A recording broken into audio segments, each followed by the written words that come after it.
It is draft day, baby. We got an MLB draft. We got excitement in the room. We got a lot to talk about. It's going to be a big night, Patrick. I am very excited. How you feeling, bud?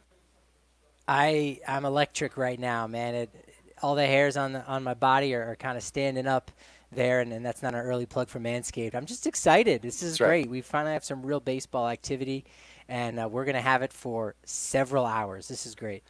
Yeah, we're in for a long one. We're getting a nice casual start here. We're hanging out. We're talking about some of the things that we're going to be most looking forward to tonight before we really jump into it.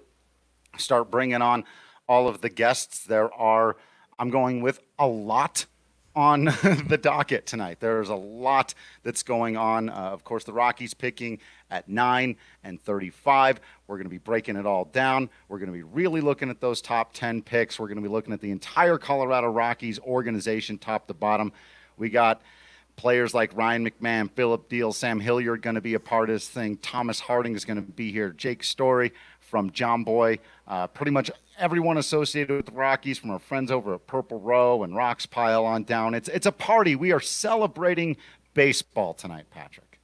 Yeah, we did something like this a few weeks ago. Our buddy Manny Randhawa, the author of Blake Street Bombers, did something for all the press folks in the media to get together for us to see one another on a Zoom call. And so we're going to kind of do that today, but the topic isn't just going to be how you doing. It's going to be the 2020 MLB Draft, and like you said, what's going on in the world of the Colorado Rockies? What's there to be excited about for the future? Turns out there's going to be a lot. So we're going to break all of that down for you today. No two ways about it. Yeah, it's just going to be a fun night. What are some of the things that you're most looking forward to at this point? Well, besides talking to all of our really great guests that our production team has done a fantastic job to coordinate, I'm really looking to see what the Rockies do at 9 and 35 and just dreaming on it and just hoping, hey, do they have the next Nolan Arenado? Do they have the next Troy Tulowitzki, Todd Helton, Kyle Freeland, John Gray? All of these guys were selected in the MLB draft, and the Rockies have another opportunity to have a major impact player here with the front of the first round in this year's draft.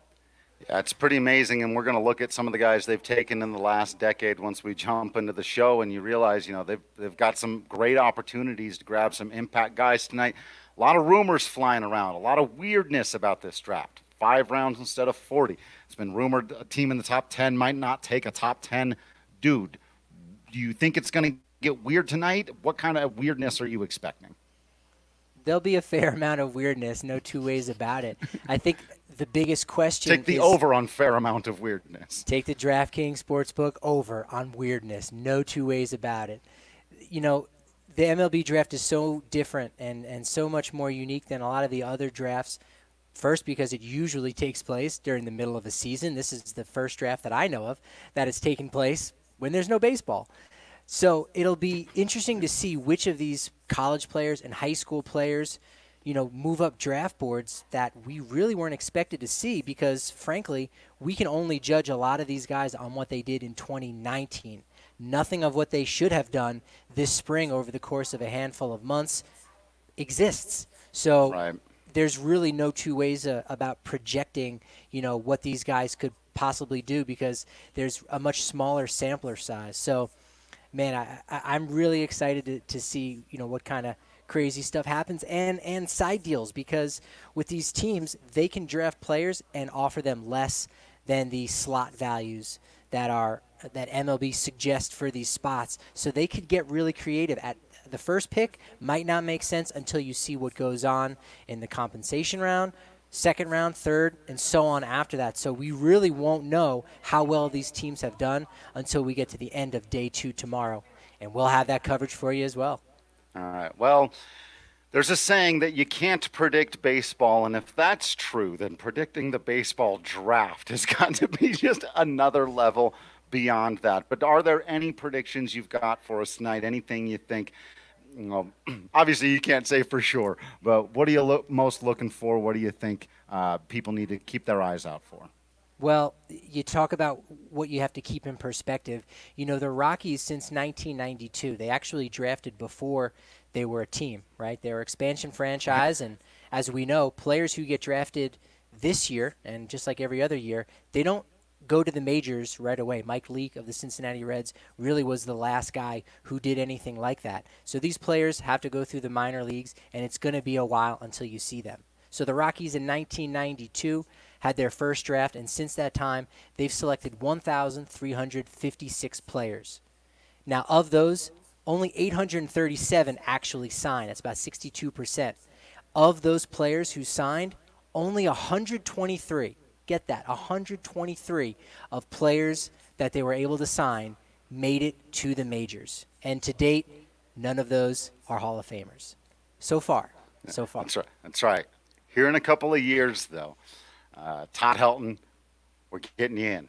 We're getting you in the Hall. Let's take that Rockies-centric view here, because we're not just going to be talking about the draft throughout tonight and breaking down these players. We're also going to be talking about the Rockies organization, the Rockies' future, how this might affect the situation with Nolan Arenado and his opt-out in a couple of years. And he's not the only key member of this team who could be set to be a free agent before too long, or just no longer be a member of this core. Whoever the Colorado Rockies take tonight, or whatever they do with these two picks, is going to tell us a lot about where they think they are as a franchise and where they think they're going to be here in the next couple of years. I think that's right. You know, ultimately, when the best player's on the board, you probably should take them, especially if you got the 9th overall selection. But you're right. If they go the high school route for whether that's a pitcher or a bat, then maybe they're communicating to the players that, you know what, it's the next wave. We're gonna see if we could maybe try to win a championship, before Diehl and McMahon become a free agent. Arenado, he might opt out. Story's going to be a free agent. So will John Gray after the 2021 season. So let's kind of eye the post-2021 timeline. But if they go the college route, and they're going to have several opportunities to do that today with 6 picks over the course of 2 days and 5 rounds, then they're sending a message to those guys that, you know what, we believe in you more than you may believe that we do, and we might even be able to help you out sooner than later, because there are some players in the wild world of the 2020 MLB season that could come up late in the year. We're only talking about pitchers, but you could see one of these guys coming out of a bullpen sometime in September for a playoff run. Otherwise, it's going to be a year or two down the road. So depending on where the Rockies go, you're right. That could give the players a message. Is it more about winning now or winning sooner? Or is it about winning in 2, 3, or 4 years' time? I'm so excited. Here we go. We are closing in on it. We're just a couple of minutes away now, as you talked about. It's about the right now. It's about the future. It's about that for all the teams in baseball. We have baseball to talk about. The Detroit Tigers are about to be not in the clock. We're not used to this clock lingo in baseball. Well, I'm going to have to get used to whatever a clock is. So we're just under a minute from getting underway here. Patrick, any last thoughts before we kick this thing off? No, I'm just really excited to see what our guests bring, see what players are selected, and just the fun that we're going to have over the course of the next few hours, talking baseball finally, and it's really going to matter for once. Yes, it's been a long 9-month off season, and today we get to celebrate the game of baseball, something very near and dear to all of our hearts. And we are just a few seconds away now. Here we go.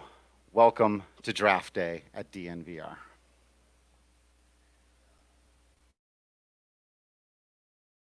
Every journey begins with a single step. And if you want to climb the Rocky Mountains, you better have sure footing. Tonight, 37 ball players from across the country will take their first step. The climb will be hard. When they arrive at the top, they will be right back at the bottom again, having conquered up to 6 levels of minor league baseball only to have earned the status rookie. And in the city nestled near the top of those mountains, a ball club searches for hope in turbulent times. The sweet taste of the postseason has been replaced by bitter anxiety over a monumentally disappointing year and a suddenly disgruntled superstar.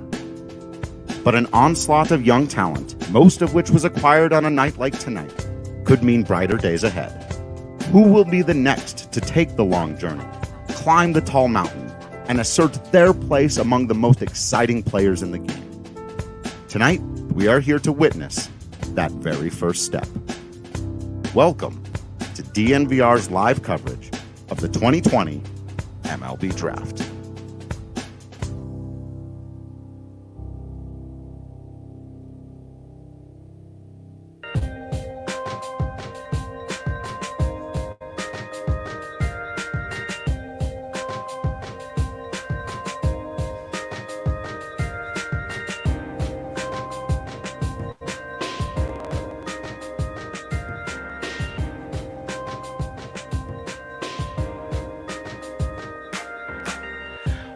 Welcome into DNVR's coverage of the 2020 MLB First Year Players Draft.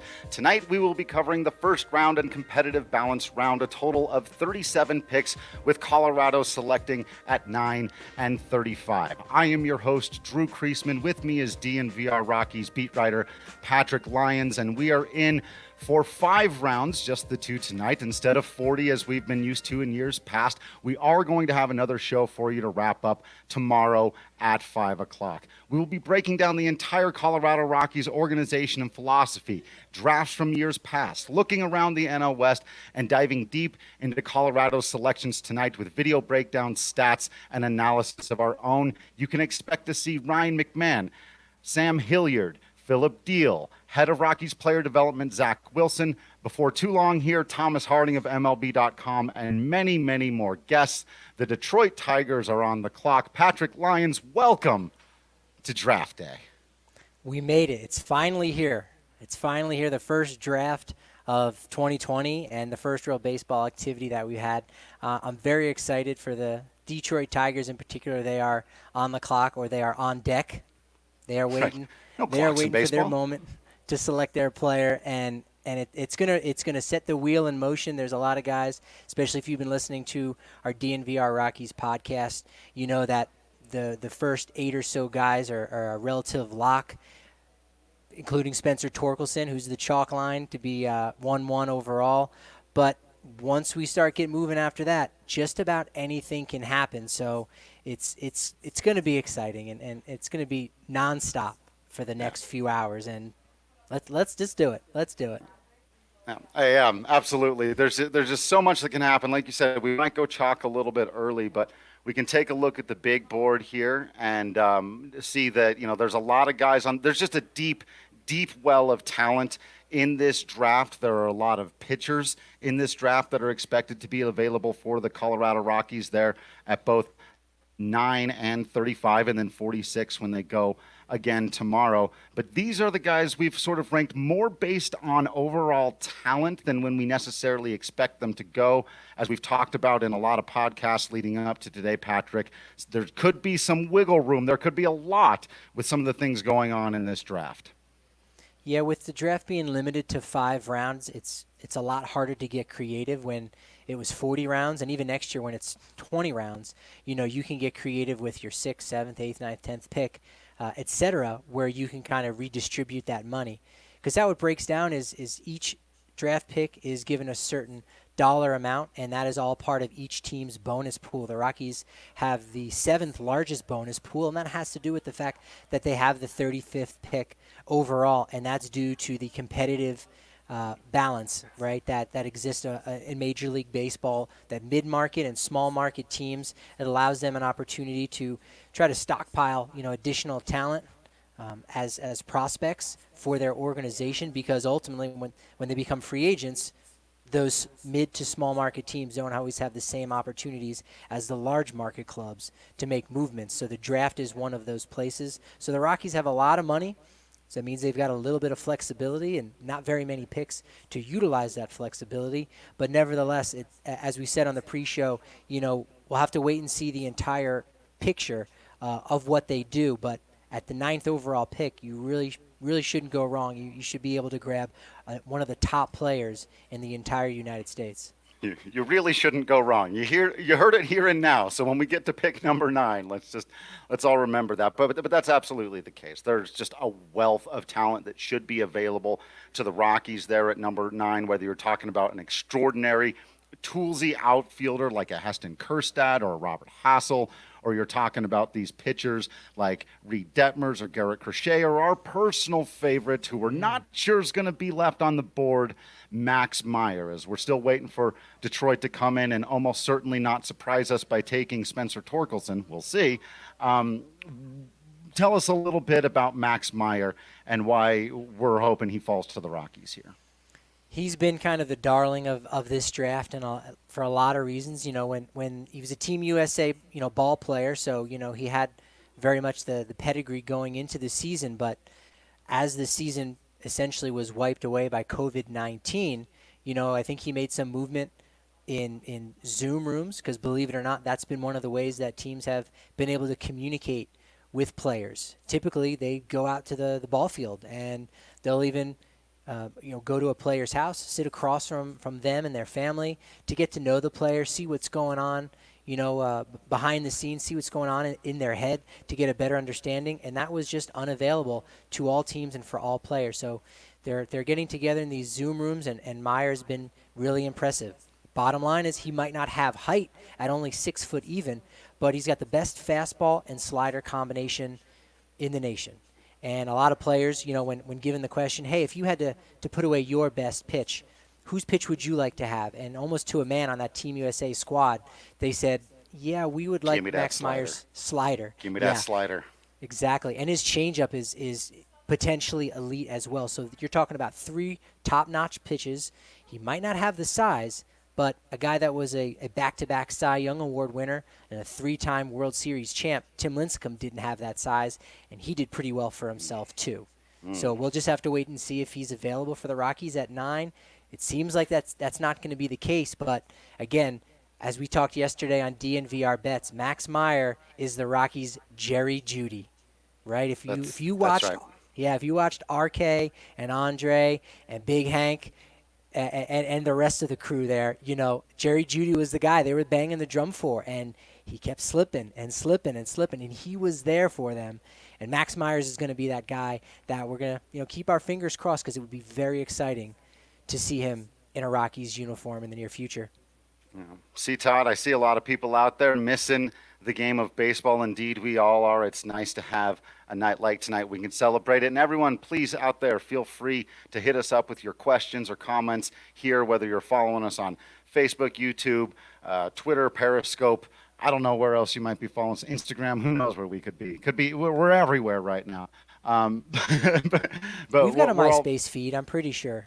We've got to be on MySpace. Yeah, that's totally still a thing. And Friendster. Our Friendster feed is lagging right now, but the audio is very crisp. The video not so much, but Friendster and MySpace too, if you still have those. That's right. So again, as we're kind of waiting here on Detroit to come in. They're actually now on the clock. They've been on the clock for a year, but now we've got an official clock. Why don't we take a look at what the Colorado Rockies have done with their top overall picks in the last decade? You're going to see a real mix of, high-end talent that's worked out really well. You're going to see some guys who obviously didn't pan out, and then there are a couple of names here of guys that have yet to be determined. And, this kind of gives you, I think, a really good idea of the range of talent the Rockies are going to have, and outcomes, for that matter, that the Rockies are going to have available to them with the number 9 overall pick. You see here back in 2010, taking Kyle Parker, 26th overall. That never really panned out. 2011, the pick of Tyler Anderson, at 20th overall. It shows you can get a quality major leaguer who can help you win some games in a year you end up going to the postseason and pitch well down the stretch. I know not Rockies fans aren't necessarily in love with him, but as Patrick has mentioned, a lot of guys over the years don't even make it to the big leagues from these levels. And then you see a string of just really quality picks. This was the run of good stuff from the Rockies here with David Dahl, John Gray, Kyle Freeland, and Brendan Rodgers from 2012 to 2015. All players who have either already made big impacts at the big league level, or Brendan Rodgers being right there and very much expected to soon. And then jury's still out on Riley Pint, Ryan Vilade, Ryan Rollison. Yeah, Ryan Vilade, being the one guy who wasn't selected in the first round. that year of 2017, the Rockies, of course, forfeited their pick as they went and signed Ian Desmond, who had a qualifying offer on him. So that's one of the reasons why they had to go so far back. Ryan Villade's been nice for their organization, but again, you'd love to have a quality free agent veteran like an Ian Desmond, and also have your first-round pick. Unfortunately, they couldn't have both. They went with Ian Desmond, and they were forced to wait until the second round until they got their first selection there in 2017. Yeah, so obviously that's one of the things you've got to keep in mind as you look at all of these different picks and levels, but there's also plenty of players, as we've most famously noted. Nolan Arenado taken with the 56th overall pick in the draft. So it doesn't always have to be your number one, but you see there a mix of hits and misses for the Rockies throughout the years, and we won't know for sure when they take at number 9 tonight which one of those it will be. I think we've got a guest in here before too long, but the Tigers also, the pick, it sounds like, has come in but not yet announced. So we want to – oh, they've gone to commercial break on us. Absolutely terrible. What are we doing here? Come on, Detroit. We all know who you're going to pick. We've got something a little bit more entertaining, I think, though, than the Detroit Tigers first round pick. Well, maybe not more entertaining, but more entertaining than a commercial break, I'll tell you that. Yeah, I think we got to bring in our guy from MLB.com. You know him, you love him. He's been covering the Colorado Rockies for a very long time. Thomas Harding is here to join the show, talk about the Rockies. Hello, everybody. How are you, Thomas? I feel good. I feel clean. There I am.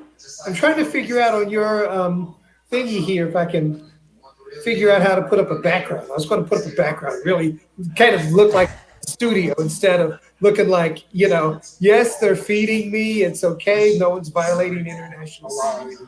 You're in the baseball bunker, so it's okay. On the other side of the screen is probably just a museum of artifacts from your many years in Major League and minor league baseball. It could be that, or it could be just walls. It could be either of those things. Well, Thomas, That's right. I wanted to have you on early here because I wanted to ask you a big picture question. One of the things, obviously, we're talking about is not just draft picks, but draft philosophy and building philosophy and the Colorado Rockies organizational history. So I wanted to get your take on how they've grown and changed and how you see their current draft and develop philosophy. Well, interesting philosophy, because I have seen them use more analytics in their draft than maybe earlier on, but they're not totally analytics driven. The reason being is that they do scout the high schools. And a lot of times when you have high school players, you don't have all those analytics with you unless you go to a showcase. And there are weaknesses in the showcase because usually you're just trying to see how hard the pitcher throws and whether the hitter can hit a fastball. So they spend a lot of time looking at the high schoolers. Now, last year, it took them, 30 rounds, maybe 32 rounds to get a high school player. But some years there are a bunch of them. So there isn't one set philosophy, and they are hard to pin down on it because they do go just with whoever is the best player available at that moment. I think the Rockies could probably benefit in the future in the general sense that because there's only 20 rounds, they're going to be much less likely to go that high school route because they won't have that flexibility of the lower level minor leagues, such as the Appalachian League, which I know you know very well. So they're going to be at an advantage, just like all other teams are going to be, with their picks moving forward, because high school players are just going to be less desirable. They're going to go to college for 2-3 years, and Major League Baseball ultimately will be able to save some money. Not totally sure on that one, to be honest with you, because there are a lot of, if you look at some of the players that come up and stay a long time, they're high school players. And also they tend to be hitters too, because a lot of times if a guy is a great hitter, then he will take that contract, and I think a team will take a shot at it. Just from talking to Bill Schmidt, the scouting director of the Rockies, they're not going to just totally out of hand dismiss a high school player. They do have that best player available philosophy, and if that player is a high school player, and usually if it's a high school hitter, they're going to go ahead and pick him. They'll go ahead and pick the Brendan Rodgers, the Nolan Arenados, and guys like that. So I don't necessarily think they'll just dismiss high school players because they're high school players, even with a lower draft, that just a lower number of draft picks. That's just not what I've seen from Bill Schmidt over the years. And we did see, no surprise there, the Tigers taking Spencer Torkelson out of Arizona State, as we all expected. So, Thomas, I want to, we really appreciate you taking the time. I wanted to get you out of here on this one. Are there any players out there you really like in this thing, or you want to keep an eye on, or you're just excited to see where they end up, whether it's with the Rockies or not? This is one of the stranger drafts because we didn't really have amateur baseball. So a lot of the people that you see normally in the top 10, I think there are a few pitchers up there that I want to see, but really because I haven't seen them this spring, and I would say the last month or so, especially with the top 10 pick, that would have been the time that I would have been zeroing in on the draftees. I mean, I could look at, I guess, YouTube or whatever, but here's what you don't get. You don't get if somebody got stronger. You don't get if a high school kid showed some maturity mentally. And those are the things you really look for in the spring season. There was a little bit of a season in January, February, March that the scouts were able to see. But I think that this the high school tournaments, the college tournaments, certainly the NCAA tournaments, where guys are under pressure and under a microscope, we didn't get to see those this year. Yeah, it's going to be really interesting to see how this plays out, if there are surprises, if teams do some things. Thomas, thank you so much for taking the time to join us. Hey, thanks for having me here. It's one of the stranger drafts that I think you'll ever expect to see. Thank you, Thomas. Absolutely. Hopefully we'll see you soon out there covering some baseball games. The Baltimore Orioles are now on the clock. The chalk choice here is shortstop / outfielder Austin Martin. There's been some conversation. They might surprise us and go with the big lefty Asa Lacy. Patrick, you got a feel on this one. This is kind of the big rumor that if there was any of the teams in the top 3 or 4 or 5 that were going to surprise us, it was going to be the Baltimore Orioles. And really that's only by going down one and taking Asa Lacy, the best pitcher available. Could be. We did see Baseball America in particular a few days ago say that maybe Zach Veen was going to be, the choice for the Orioles there. We also know that their GM, was also the head of scouting and controlled the draft for the Astros for several years. And, they did some interesting things, particularly when they drafted Carlos Correa, #1 overall out of Puerto Rico. And while he's turned out to be a great major league player, he wasn't the best available at that time. So they saved that money. They were able to get Lance McCullers Jr. And then at the end of the first round, they were able to blow Daz Cameron away and convince him not to go to college. So by taking the, less than best player, you were able to get better, you got quantity instead of quality. So if anyone's really going to try to, mix it up a little bit, before we get to Pittsburgh, I think they might do that. But for the next 4 or 5 picks, I think the Orioles are going to be that one team that might not go with the chalk and really could, change some things a little bit. I don't think they're going to throw a major wrench into it because it's only one player, but I definitely think it could change the complexity of, the first 5 or 6 picks here in the first round.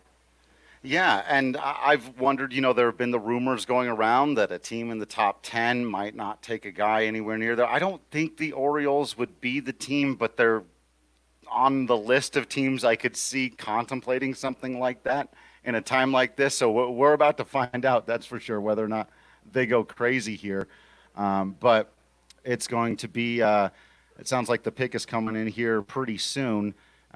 So we'll see if they surprise us, and the pick is in, and they have, Patrick, they have surprised me. They have really surprised me. They have taken outfielder Heston Kjerstad out of Arkansas. I gotta say, I'm okay. I'm shocked for a couple of reasons. One, he wasn't expected to go inside the top 5. 2, this was a guy I thought, might be on the board there, and the Rockies might be tempted to take him at 9.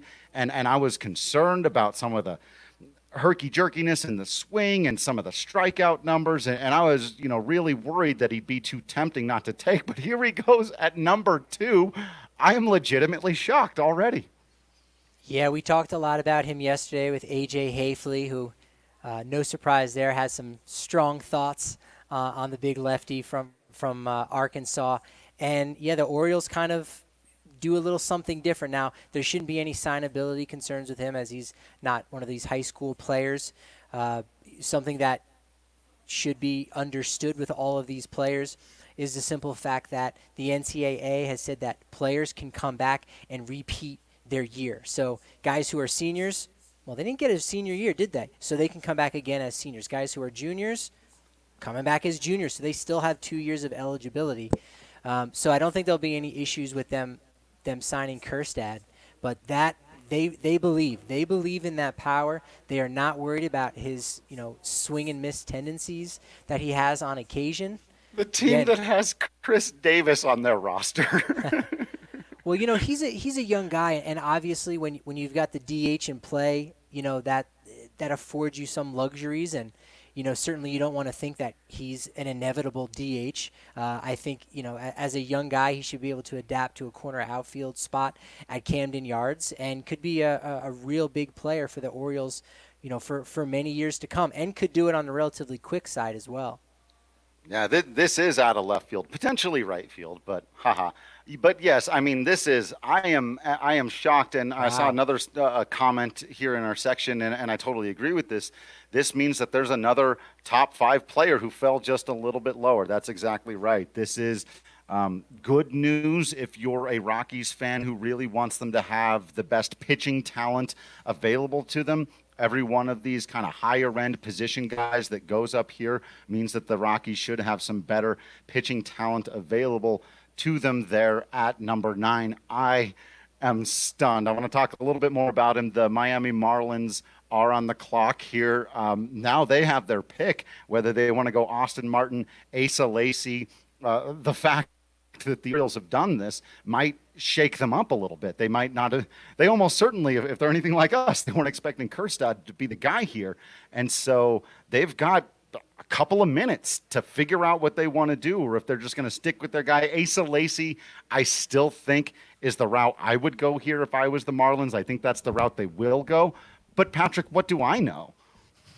You know a lot, Drew. You know a lot more than you think you know. No, I think the Marlins have been pretty much hoping and figuring that Asa Lacy was going to be available to them at third, because Austin Martin, going into this draft, he was thought by many to be the first overall player by the Tigers.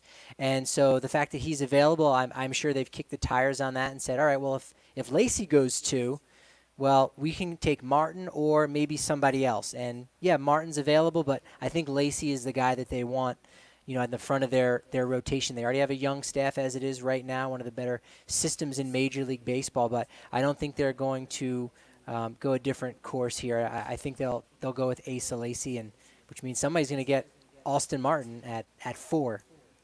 If then, do you think he falls any further? I don't know. We're going to have a whole lot more time to be talking baseball. Tonight we're talking draft, and now it becomes talking draft because we got Talking Jake from Talking Yanks and Talking Baseball, one of our favorite baseball people in the world, despite the fact that he often cheers for the New York Yankees. It's okay, the Rockies are his National League team. Jake, man, good to see you. How are you? Boys, it's been too long. How are you guys doing? You're already 30 minutes in. You guys are monsters. How long are we going tonight? All night. We're doing the whole thing, baby. I think KBO plays sometime at 11 Mountain Time. We're doing that. We're doing CPBL. We're going to do a watch of the 1998 Little League World Series with Todd Frazier. We're going to do the whole thing, man. We're not going 24 hours. 24 hours around the clock. DNVR. Did you get your 48 hours over at John Boy Productions with the Derek Jeter Marathon on MLB? Man, that was well, a couple things. A, good seeing you guys. Let me start there. I'll start peaceful. And then, man, Derek Jeter weekend. I mean, it's laughable. You guys know I can laugh at that, and I started leaning into some funny jokes that I was. Well, I don't know if you boys could tell, but this is about as good as my beard gets, and it's terrible. Nice. No, it's nice. You've got the baseball player chin strap, though. It looks like when I literally put John Boy's shaved beard on my face, and it looks eerily close to that. So I'm bottoming out during the quarantine. But that weekend was when life started happening around the United States. So I was doing all sorts of Derek Jeter jokes, and then I was like, it passed the time of being appropriate. And yeah, hey, good thing. The United States is doing good things right now. Just saw NASCAR ban the Confederate flag. Was having some sad thoughts about that the other day. That like we just kind of operated like we let that hang around, and we were like, yeah, I know it's not great, but and it's just like, oh, how did we miss this stuff? So I won't bring all of my politics in here because I know we're talking draft and Torkelsons and everything going on. So. Talking Torkelson would be quite the podcast. Who's saving the Rockies? Who's coming in? Who's at 9?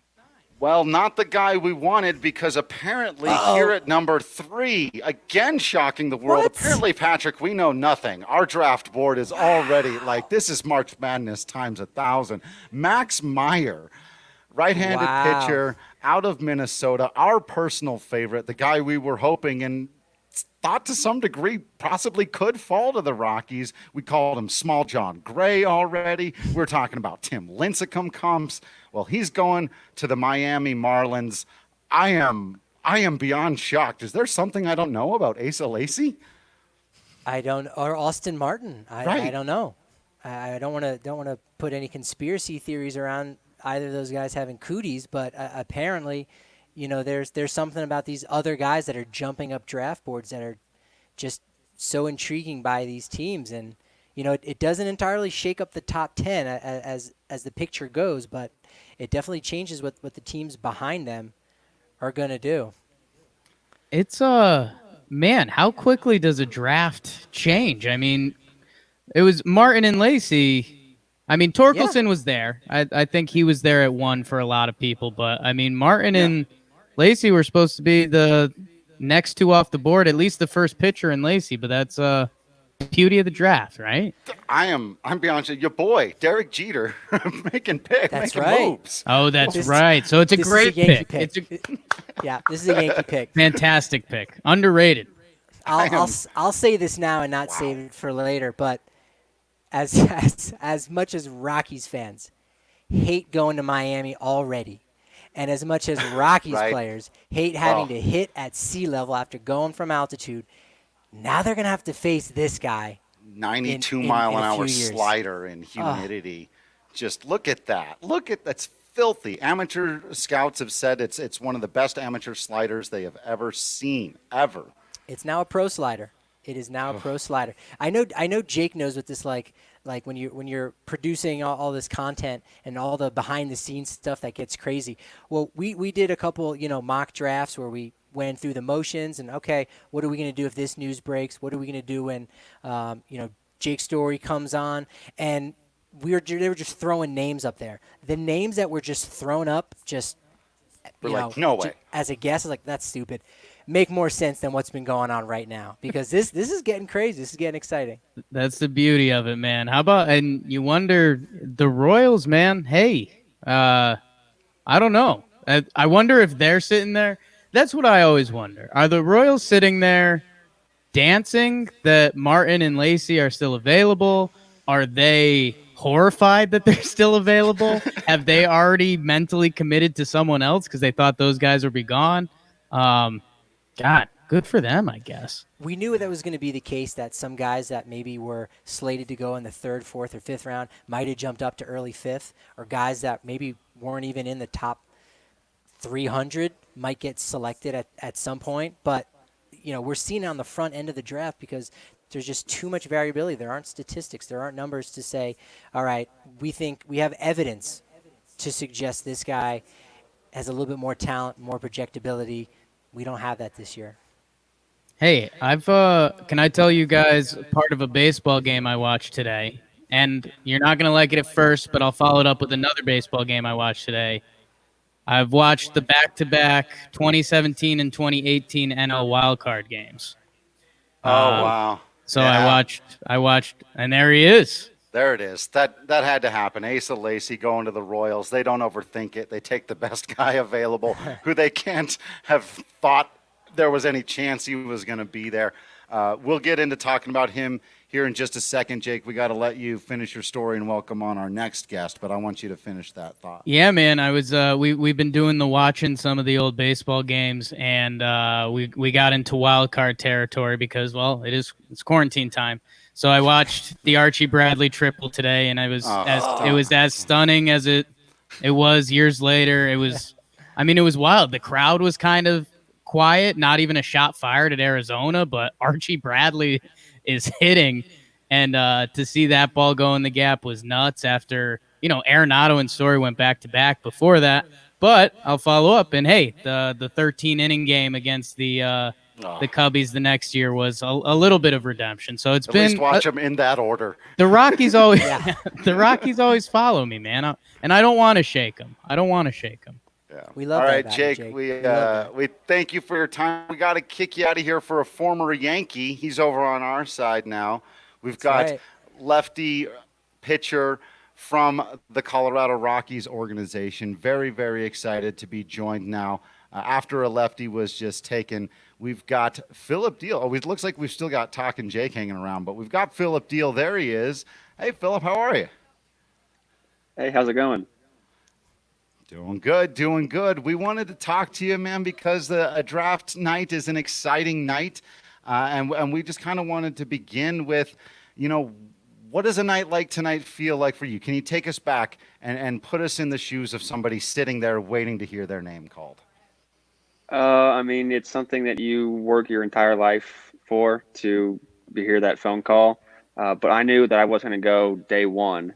So I was just watching for friends and former teammates that I had played with that were going to go on day one.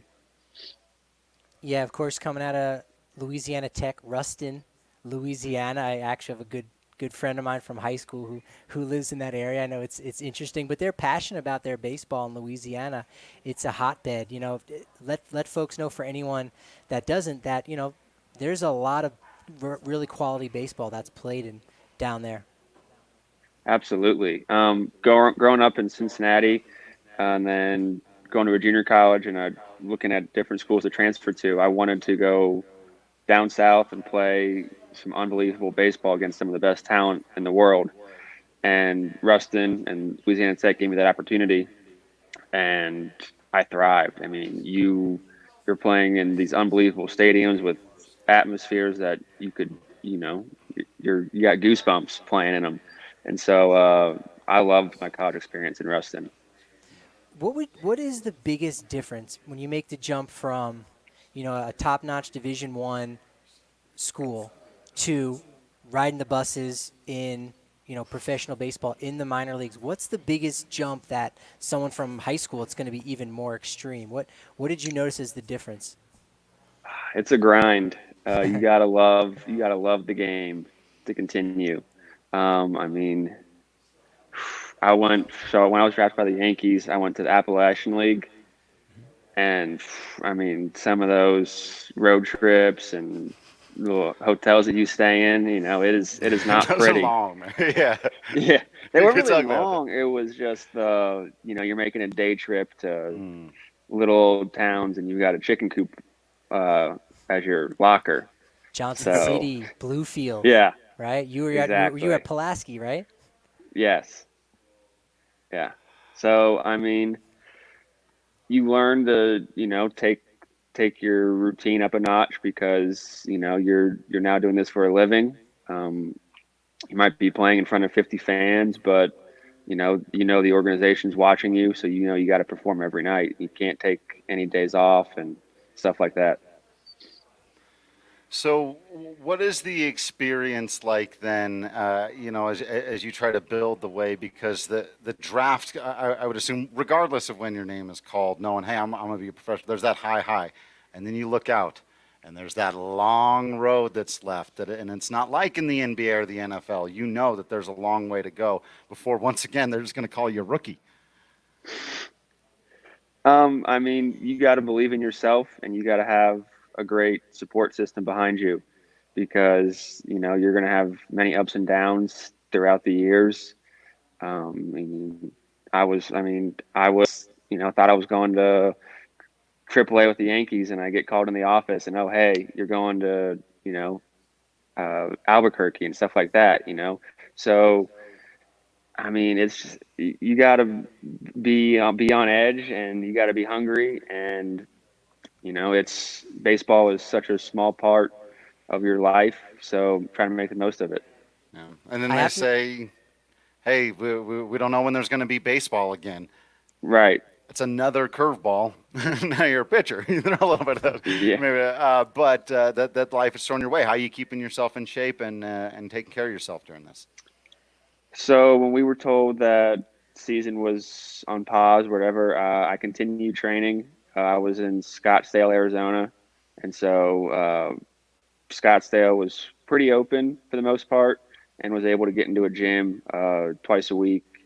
And you know, I played catch with a teammate of mine, and you know, just trying to stay ready, because the last thing I want is to be caught off guard. Yeah, got to say also, too, before we forget, happy anniversary, right? It was a year Thank ago you.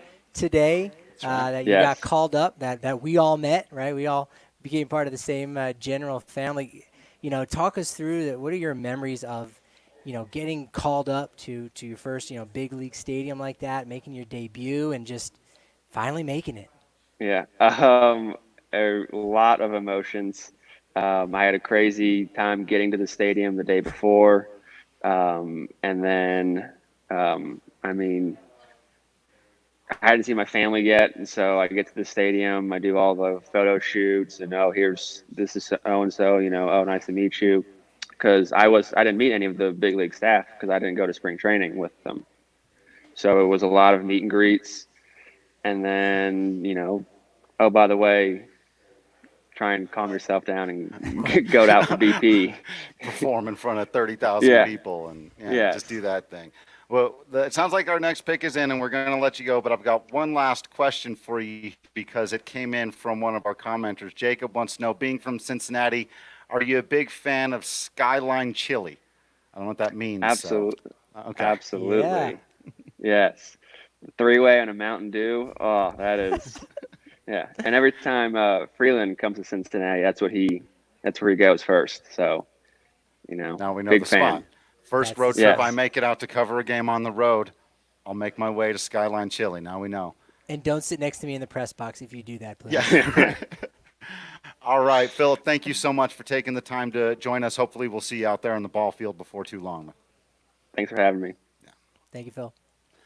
All right, so as we were talking there, and by the way, Philip was absolutely on fire at spring training. I don't know if y'all saw, he was really striking dudes out, looking like the lefty reliever that the Colorado Rockies need right now. We're going to get back to the draft here as we were talking with him.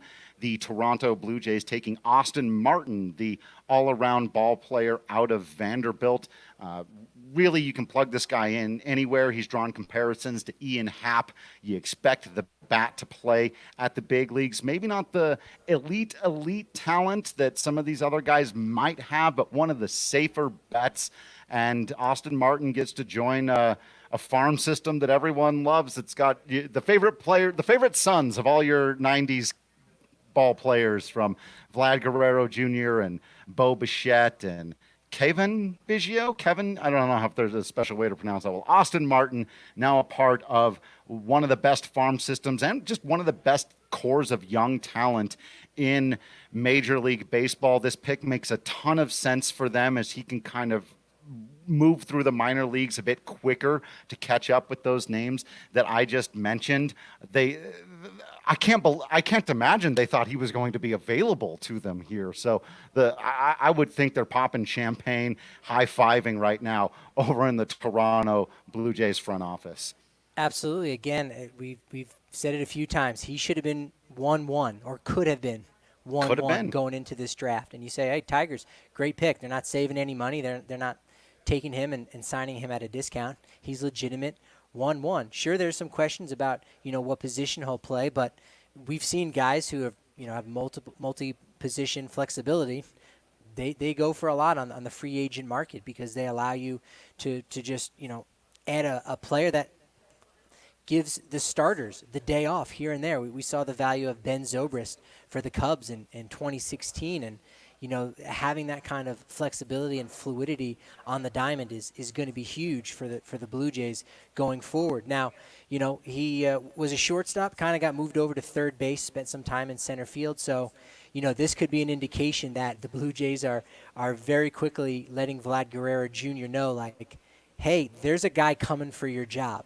And you know what? He could play center field. That's fine.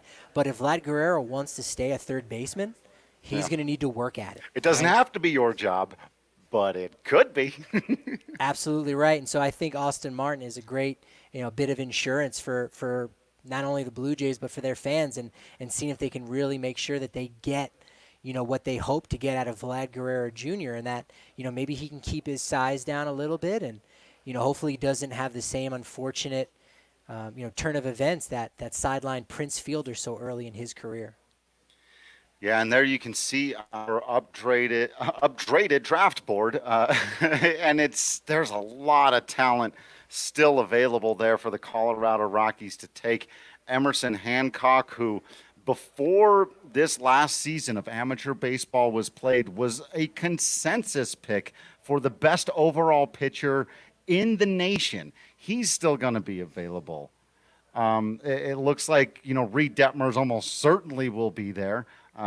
They're going to maybe, and then we've got a pick in now from Seattle, and it's going to be Emerson Hancock. So he will not fall back to the Colorado Rockies, though you and I were not quite as enamored with him as others. It's a high floor pick here. Emerson Hancock out of Georgia, the right-handed pitcher. A good mix of pitches, nothing elite, but again, expected to be a guy who moves pretty quickly through the minor leagues, gets to the bigs. It'll be interesting to see how he fits into what Seattle's trying to do with a rebuild up there. But, a solid pick for them, but this is one that from a Rockies perspective, I'm not in the least bit upset that he is now off the board. Yeah, frankly, I'm kind of happy that he's off the board because, we saw who was left and who's available. You still have Nick Gonzalez, Zach Veen. Of course, Reed Detmers is a guy that we think is going to fall.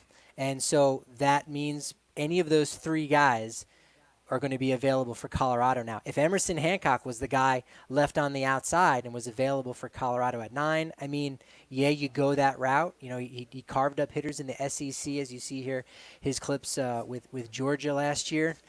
Did it as a sophomore, had a .84 whip. So, he keeps the ball in and around the strike zone. There's been some concerns about some of the medicals as far as having some injury issues and what have you. So, Seattle, adds a top of the rotation guy that if all things go well, he'll pair well with guys like George Kirby and Logan Gilbert, who were drafted in the last couple years, and Colorado's own Marco Gonzalez, who signed a multi-year extension. So he'll be around with the Mariners for a few years as well. Yeah, wow, this thing really is unfolding in an interesting way, especially, Patrick, that either Nick Gonzalez or Zach Veen could be falling back to the Rockies here. I hadn't given much consideration to either of these high-end bats, assuming they would be off the board, and they still may very well be off the board, but we're closing in on it now. There's only both of them would have to go in the next two picks, and if they do, the Rockies have their selection of pitchers here. This gets pretty interesting pretty quickly. Yeah, I mean, Colorado is going to have a player that they're going to be happy with, no two ways about it. And if it's Reed Detmers, that's fine. But I think there is a somewhat substantial gap between a lot of other players that are still available on the draft board. Granted, Garrett Mitchell is a guy that you certainly you'd be okay with at 9. He's got a lot of projectability. Anybody else than that, it's going to be hard to convince, the fan base that you nabbed the best player that was available. But that's kind of the beauty of this is that, and maybe part of the frustration as well, is that it's going to be a few years until we know if they were right or not. And it's not going to be immediate. It's not going to be, all right, well, wait until week 1. No, it's going to be more like wait until week 150, 3 years down the line until you finally see what this kid's got. And in the meantime, we're going to have to build up a bunch of analytic information about this kid. That's going to need to be used at the next level. And someone who knows a little bit about the minor leagues, analytics, growing and developing baseball concepts would, of course, be the CEO of Sabre, Scott Bush. And wouldn't you know it, he happens to be the next guest on our show. Very excited to have a true analytic mind joining us. Of course, you know, Patrick and I, both members of the Rocky Mountain chapter of Sabre. Patrick sits on the board of directors there. Scott, thank you so much for taking the time to join us. How are you? Oh, it looks like, there you are. Now we've got you in there. How are you today? And how excited are you for a day like this where we get to celebrate the game? What an amazing day for everybody, right? We get to celebrate baseball. We have so many young men who are living the first day of their dream, right? Which is just incredible to be able to celebrate. And we've been, you know, life has been short of celebration lately. So this is a really great time to do it. I got to say, I'm repping my Minnesota Gophers here. Very excited to see Max Meyer off the board at 3. The highest pick. And yeah. It was, and good for the Rockies, probably not, you know, was unexpected in terms of how the board was going to break down, and you know, actually ties as the highest draft pick in program history with Paul Molitor. So something in common with a Hall of Famer. It's okay, right? Yeah. It's okay, I guess. For a DH in the early 90s with Toronto, whatever. Right. Isn't that what he did? Well, Scott, yeah, you've got some experience up in Minnesota in minor league baseball. I mean, we could talk all day with you about all kinds of topics, but you know, one of the discussions in the world of baseball right now, and in particular with this draft, is, you know, the shape of the minor leagues and ultimately, you know, what the journey is like for these minor leaguers. And I know you've got some firsthand experience about, you know, trials and tribulations, and really ultimately the best part, the fun part of being in the minor leagues. Yeah, it's going to be an interesting process for a lot of these guys, because we're going to see, I think, more and more alternative paths come out of the 2020 draft because of how few rounds that we've got this year, and then the limited sort of bonus opportunity coming back out of that, followed by two things: a lot of uncertainty about where these guys are going to get reps this year. You know, we're certainly anticipating seeing a lot of instructional league. There's been rumors about expanding the fall league and potentially running one here in Arizona and one in Florida at the same time, which hopefully would allow players to get reps. But it's also affecting the draft itself. You know, you would anticipate particularly college pitchers to have had an incredible workload with who's drafted this year, and that's not the case. You know, so the college arms that are getting picked today, they don't have nearly the mileage coming into this summer and fall that they would have otherwise had. And with an uncertain baseball season at the big league level, does that open up some opportunities for some of these college arms to maybe make the big leagues earlier than otherwise they would have? You know, so can teams be a little bit more aggressive with workloads this summer and into the fall than would be typical? You know, it's going to be a fascinating year, and I think it's going to lead to some fascinating things in terms of how all of these players develop. And it looks like the Pittsburgh Pirates have taken shortstop Nick Gonzalez. Not too much of a surprise there. Again, that was one of the guys we were kind of surprised was still on the board this late into the draft out of New Mexico State. Really nice profile there, a bat you expect to play. Again, he's somebody that I was almost starting to go, hey, might he still be there? But now we can back off because nope, he's not going to be there. This is the right pick. Also, Pittsburgh hasn't surprised us by dropping a little bit deeper and going with a high school outfielder or like Austin Hendrick or somebody like that. Austin Hendrick, excuse me.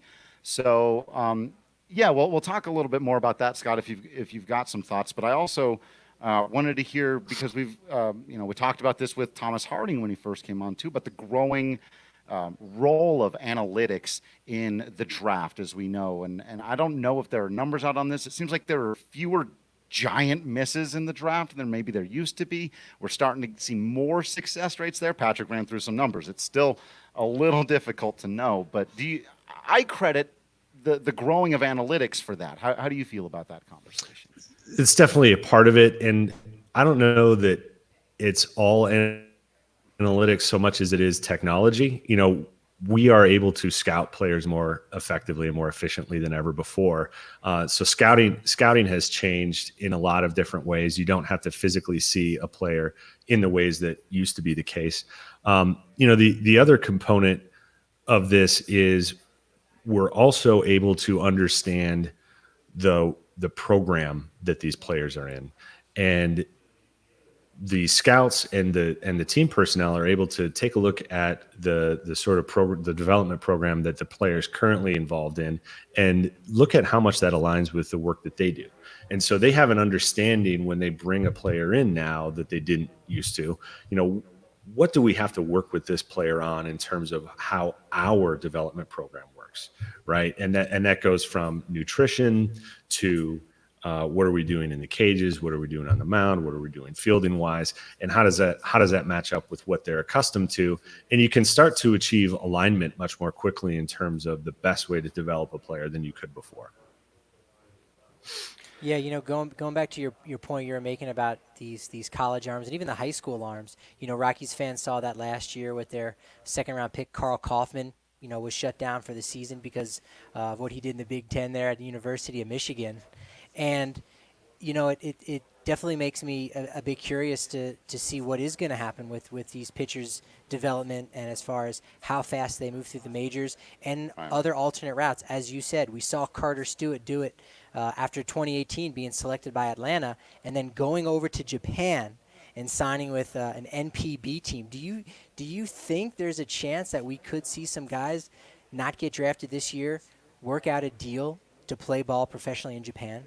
I don't see why not. $20,000 is a good amount of money, but it's not necessarily the best that somebody could do.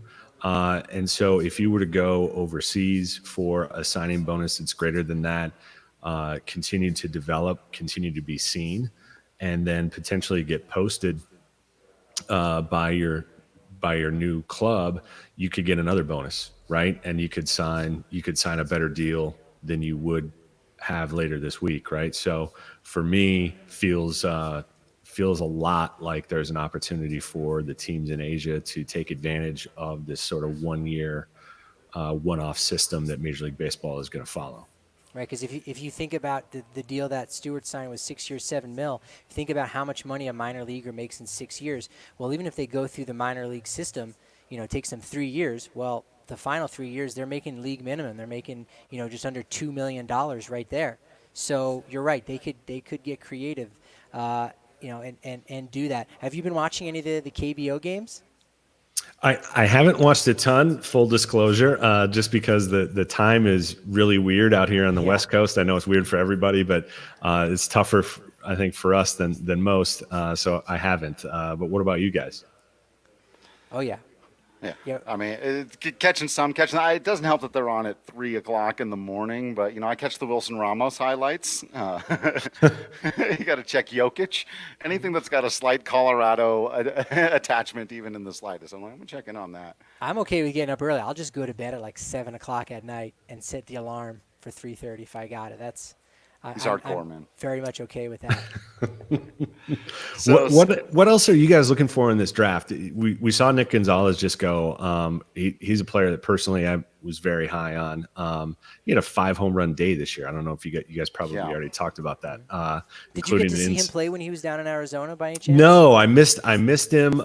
It would have been great to see him because he was somebody that sort of burst on the radar. I mean, he's a walk-on. It's a great story, and just started raking at New Mexico State. And there's a lot of questions scouting wise about level of competition, and they play at altitude. But then he went to the Cape Cod and raked, and so answered a lot of questions in that regard. So he was somebody that I've been paying attention to for sure.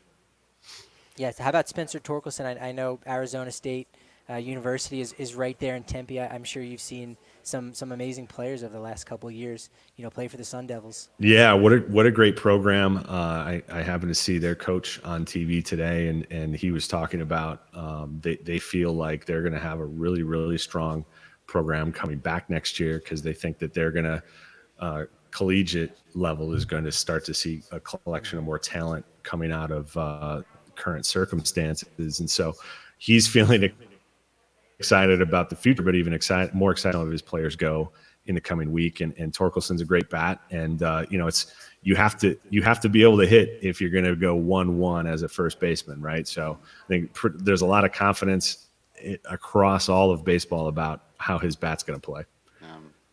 I think, it sounds weird to say, but what I might be most excited about is actually the picks at 35 and 46 for the Rockies, or just in general the competitive balance round. We've been studying this draft class for about a month now, and the amount of talent, the number of guys I'm seeing who might be available there from 30 to 40, who you're like, hey, he's got 3+ pitches. I'm like, he's got what now? You're looking at maybe a guy like Slade Sassoni falling back to the Rockies, or some of these types of guys. So I'm just really excited to see how that middle ground shakes out. We do want to let you go. It sounds like San Diego's getting close, but any final thoughts for us on just draft night and how you're feeling tonight? Yeah, well, I mean, it's an exciting night for everybody. I'll throw one more name out there for somebody that I'm looking at. I like Jordan Walker a lot. I'll be very interested to see where he goes. He could be somebody sort of in that comp area that you were just talking about, Drew. Yeah. Big kid out of high schooler, and man, he can mash. 6'5". Ooh. Yeah, big guy. Big boy. So we got to let you go. Thank you so much, Scott. Everybody, make sure you're checking out all the work at Sabre. Become a member if it is within your means to do so. We have done as much. You get all kinds of cool stuff. Swing by our monthly meetings that we have, though they're all on Zoom right now. That's right. All right. Thanks, Patrick. Thanks, Drew. Thanks, Thank you, Scott. Scott. And the Good seeing San you. Diego Padres pick is in, and they've done a thing that we thought they might do, Patrick. We finally got a thing right. They went Robert Hassel out of Independence High School. The Padres had been tied to this guy. The Rockies had been tied to him to some degree. Honestly, I wasn't in love with the profile. I could have talked myself into him, but the Padres taking him here and leaving Reed Detmers on the board makes me happy. But let's talk about this guy a little bit, because he does have a whole lot of upside. He's an extraordinary defender. He could end up being a really good player here for San Diego. I don't want to downplay that. But they've reached just a little bit further back and taken a guy who was by no means a consensus top 10 pick.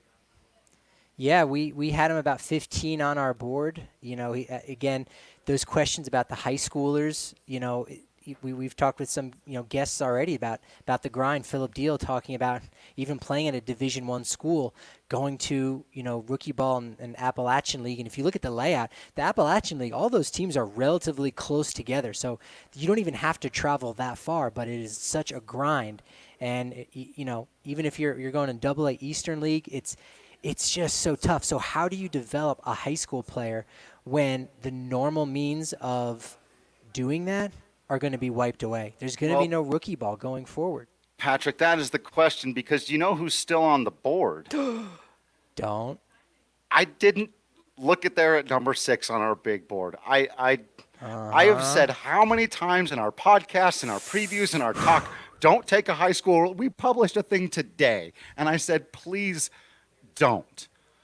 With the possible exception of maybe the next Cody Bellinger being on the board, I'd take pitching, but you've got 4 or 5 minutes now for the Colorado Rockies to decide if they want to take a guy who could profile as the best bat in the system immediately. He would be the best. He would be the best bat in the system immediately. You said it. You said don't do it. Don't do it. Except, right? And I said it too. Except if Zach Veen's available. Oh my gosh! Pardon the language, folks. This might not be safe for children right now, because the Rockies, Jersey, I've heard. The Rockies are on the clock. You've got Zach Veen, a guy who, again, the projections to Cody Bellinger, Christian Yelich. Again, he's just got a sweet swing. Man, there's highlights of him just launching balls in batting practice. And again, it's batting practice, but there's nothing you can look at that swing and not say that that's not going to play on the next level. Reed Detmers is still available. If you want a guy who he might not be any better than a number 3 starter, but we see Tyler Chatwood got, $50-some million from the Chicago Cubs as a number 3 starter. That's got a lot of value in today's game. So do you go Reed Detmers there? Those are the two guys, right? Anywhere if I else? was in that room, I don't even know what I'd be doing right now. It's I don't 40 even. It's 45% Zach Veen, 45% Reed Detmers, 10% Garrett Mitchell. I'm with you. Zach Veen's only 18 years old. He's not going to be playing at Coors Field anytime soon. He's not going to help you with any of your current window issues of trying to extend. He's a different, but he might be that dude. Like, he might be that dude. I didn't think there was any way Zach Veen was going to be available at number 9. I probably could have been talked into, other than Torkelson and Martin, who fell quite a bit, any of these other guys being available at 9 before Veen. I would imagine there's borderline chaos over in Jeff Breidich's office. Nobody right projected Robert Hassel to go ahead of Zach Veen. There's no projections out there. Even if you're talking to front offices all around the game, you're not going to hear anyone say Robert Hassel's name before Zach Veen. And the most recent mock draft by Baseball America, who are probably the best industry insiders as far as covering minor league baseball, college baseball, the draft. Their most recent mock draft that they released today had the Rockies taking a high school catcher by the name of Tyler Soderstrom. And if Zach They Veen do that and now. Detmers, It's a reach. Yeah, come on. You can't do that now. if You Veen and Detmers aren't on the cannot. board, I mean, it does make your job a little bit harder. But now, I don't think there's any way you could justify You can't. a high school catcher. So, man, they've been on the clock for 14 minutes now. It feels like at least 14. How many you got on your clock, your mental clock? My internal clock has been going for a couple of hours, and the pick is in, and the Colorado Rockies have selected Zach Veen out of Spruce Creek High School. Patrick, holy. They did it. There's no way. There is zero chance. There is zero possibility that before 10 minutes ago, 5 minutes ago, Jeff Breidich and company and Bill Schmidt and their team was like, Veen's our guy. He's who they thought he was off the board at 5. They just took a guy with Cody Bellinger's upside at number 9. Now, we'll get into the pitchers that'll be available later. If you're like, it wasn't a pitcher, it wasn't a pitcher. We've got time to talk about it. Patrick, I am stunned. I can't believe this just happened. Ladies and gentlemen, we got him. We got him. Now, we got him. We might have to change the name of our show to the Hypocrisy Podcast, because we have been banging the drum saying Don't no take a high high schooler. schooler. You don't No take a high high schooler. But we saw you, Zach Veen. We saw you at the corner of our eye. We saw you, but hey, no high schoolers. We see you. And each day he started, getting further into our peripheral view, and here he is taking front and center stage as one of the youngest players in the draft at a Spruce Creek High School, Southern Florida, not too far from Lake Mary High School, where Brendan Rodgers was selected in 2015. I know those two guys have worked out together. They've got some kind of relationship, and now they are definitely going to have a relationship, as they are both possibly members of the Colorado Rockies. They still got to get him signed. He's going to have some leverage. That becomes the question. That becomes the question: is can you sign him? What kind of conversations have you been having with Zach Veen up to this point? Because Robert Hassel had been attached to the Padres throughout this process, so they had been saying to him, "Look, we don't care if Detmers, we don't care if Veen, don't care if Gonzalez is available. We want you in the 8th spot. Here's what we're going to offer you. Are we good? We're good." And now Zach Veen falls to 9th. What has the relationship been like? Do the Rockies know that they can get this guy with their bonus pool money? Right? How much are they going to have to go over slot? Does Zach Veen still think, hey, you know what? My name was being whispered in the top 5. Now, the Blue Jays pick at 5 was worth $6.1 million. The Rockies pick is under 5. That's $1 million difference that if you have to pay him over the Rockies slot, you now have to take that away from somebody else later on in the draft, and that's going to cost you talent. Yeah. You got to think they've got some confidence that they can pull it off. Look at this young man at 6'5", 200 pounds. The power is real. The power, there is no question about this young man's ability to hit a baseball. Maybe a bit of a fringy defender, not sure, where he's going to play.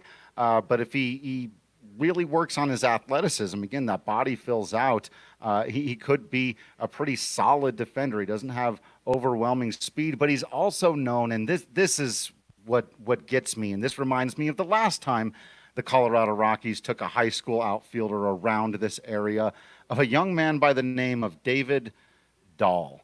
I see a lot of Dahl. We've already mentioned Bellinger's number, but look at that sweet left-handed stroke. It's easy power. He's going to hit monster jams.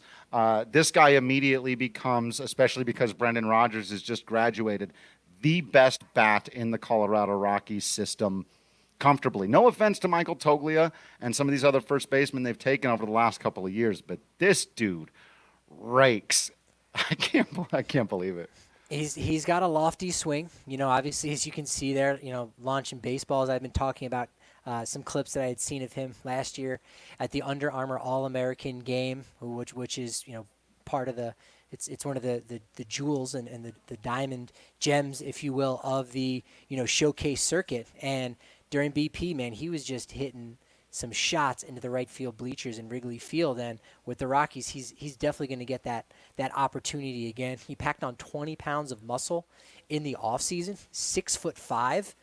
Right now he's 200 pounds, and he's going to be getting even bigger than that. So it's, you talked about his defense, right? Now he wants to play center field, and he thinks he can. He also wants to win an MVP. There's an article that came out on MLB.com last week, and his head's in the right spot. Even saw something on social media. So he's getting him. He put himself out there, working out and saying, "Man, I want to play pro ball," and he wants to do it at a high level, and he's going to for the Colorado Rockies if they can meet his number. I don't want to. I don't want to. I know. You keep saying it. No, it's important to remember, and not only that, because it could also impact what they're going to do at 35, if they're going to be able to take a guy who's still on the board there. If there's a really good talent that falls, the Rockies might not be able to jump at him, and we'll keep our eyes on that and try to explain it as best we can as that's happening. There's one other thing I wanted to point out here about Veen, and it's the reason he was the exception to my rule rather than Kjerstad or these other guys who have big strikeout numbers and the big leg kick and everything. Veen's got an eye. The scouts have pointed out his eye, and I think that's one of the most important things as far as defeating the Coors Field hangover effect, continuing to be able to hit on the road. So while the big power swing makes you wonder, it's so smooth, it's so bat to ball, there's so many fewer moving pieces in his hack than some of these other guys, and that he's got a good feel for the strike zone. Patrick. Yeah, he's definitely a player you can dream on. And again, with him being a high schooler, you might not see him for 3 years, but that's okay. That's okay because again, when he makes his impact on the field and when he's ready, he's got the potential again to be a Cody Bellinger type player. He's got that potential to win an MVP, and you think you might be able to say that about a lot of the other guys that have already been selected, but I don't know that, Nick Gonzalez, even a power hitting second baseman like Nick Gonzalez, we haven't seen too many of those guys win MVPs. But Veen has that potential to win an MVP. And here we see the Los Angeles Angels taking advantage of what some of the other teams did not and saying, hey, you know what? We could use a quality number 3 starter that might have a Jamie Moyer-like career. And so they grab the lefty out of the University of Louisville, not Louisville for those of us in Colorado, but the University of Louisville, Reed Detmers. Wow. Yeah. And this was, it almost puts it on the table right here for you, right? Because when my first foray, like week 1, Detmers was my guy. And if Veen had been off the board here, Detmers would have been my guide. I would have been talking about what a great safe pick it is, how nice it is to have a guy who whether he's got a ceiling of a third starter or not, he's expected to be a third starter. And that's difficult to come by, and every Rockies team in the history of ever has needed that guy to just help fill out their rotation. Even the ones that had great top-end guys, they needed a guy with this type of profile. But if you are a dreamer, if you like to get excited, if you believe in young men's abilities to reach their potential and do amazing things, then yeah, with Detmers here going to the Angels, you've got a guy with a solid pitch mix who's expected to be very good. And as you put it earlier, with Veen, the road is longer. There are more risks. But that guy could be an MVP in this league. We've got sources here in our comment section citing a source named Dan O'Dowd, who has already comped Zach Veen to Larry freaking Walker. Pretty and good. Dan O'Dowd knows a thing or two about Larry freaking Walker. I'm still blown away here. Patrick, do you have more on Detmers? My heart is in my throat. Well, I have more on Veen, but as far as Detmers goes, Yeah. he was a guy that in our mock drafts, I know when I selected for them, Detmers wasn't available, and I went Garrett Crochet, and I figured, you know what, the Angels, Mike Trout, he's good for 10-plus years at an MVP level. Of course, they have Joe Adell, one of the top outfield prospects in the game, a couple other guys, and Brandon Marsh and Jordan Adams. So the bats were there for them. It made most sense for them to go after a pitcher, and maybe they would have taken a guy like Garrett Crochet, but they lucked out. They were able to go because of Robert Hassel moving into that 8 spot with the Padres. They were able to get the best player that's available there. And again, for Zach Veen, Rockies fans, get used to it, because you may have the sexiest player in the 2020 MLB Draft. This is a guy that, yes, let's forget about his journey to the major leagues, and but he didn't go to college, and he's doing it in high school, and forget about that. Let's talk about the fact of scouts looking at this guy, looking at his swing, thinking, man, he's only at 18 and a half right now. All right, at 19 and a half, all right, when he's 20, oh, man. This kid can make his MLB debut at 20 years old as one of the youngest Rockies players ever. And there's that potential for that. I wouldn't necessarily have believed it until I saw another guy do it similarly in Jared Kelenic, who was, sorry Mets fans, taken by the Mets in 2018 and was dealt last offseason in the Robinson Cano and Edwin Diaz debacle. Yeah, I said it. But Jared Kelenic finished his year with the Mariners at Double-A and has been undoubted and saying, hey, just because I'm in high school doesn't mean I can't make the same growth as another guy. So Zach Veen, sexy pick. That's your headline. Sexy pick. Another sexy pick, by the way, going to the White Sox here. Garrett Crochet, left-handed pitcher out of Tennessee. Guy dials it up to 98 miles an hour. Has got a pretty good slider to go. He was somebody I was thinking might end up as a consolation prize for the Rockies, and a pretty good one if the two players there, Veen and Detmers, though we didn't really think Veen was going to be in the picture. Detmers and Meyer were the two guys we were looking at. Crochet, I like his profile. I like it a lot. You don't see a bunch of 6'5" lefties dialing it up to 98, but there also might be a reason for that. His lack of track record could be concerning. It's a risky pick here that could pay off for him, but could also go the other way. Yeah, he's one of the younger college pitchers at 21, right on the nose. So, you not sure what you're going to get with him. As far as the White Sox are concerned, this was a guy that in a lot of the mock drafts, he was available for them, and it seemed like they were Patrick Bailey was a catcher that seemed to be have a lot of connections with the White Sox at the major league level. Of course, this offseason that we're still in, is punctuated by Yasmani Grandal signing with the White Sox, even though they already had James McCann, who did an incredible job last year with their club in 2019. So they had two top-notch catchers, and so, I guess they feel they can keep those guys for a little while. I knew Zach Collins a couple years back was a big pick that they had made as far as catchers go, so that maybe isn't necessarily one of their biggest needs. So they add another arm, potentially to that rotation of Giolito, Rodon, Reynoso, and I'm skipping Dylan Cease, of course, who was also a part of that Adam Eaton deal. So, the White Sox are definitely on the come up in the AL Central as teams like, Cleveland and Minnesota try to hang on for a few more years. I think Minnesota will, but Chicago is making some big moves, and Garrett Crochet could be a guy that we've been talking about for the past couple weeks that, if there is a 2020 season, Crochet has been earmarked as one of those players that could go into the back of a bullpen. You could use him for an inning here or there. Again, reminder, there is a 3-batter minimum. There are workarounds for it, but there is a 3-batter minimum, and I think Garrett Crochet, could be a guy that you see immediately in September of 2020. What happens after that, it becomes a little more questionable, but he could have an immediate impact on the AL Central standings this season.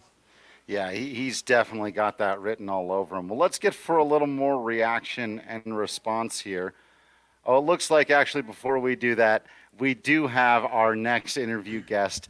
We're very excited now to talk to someone who, in the grand scheme of things, wasn't drafted all that long ago in 2013.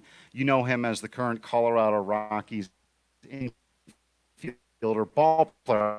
I was going to say it first. He's a Paul McMahon. Welcome to the show. We're very, very excited to be chatting with you on an exciting day for baseball.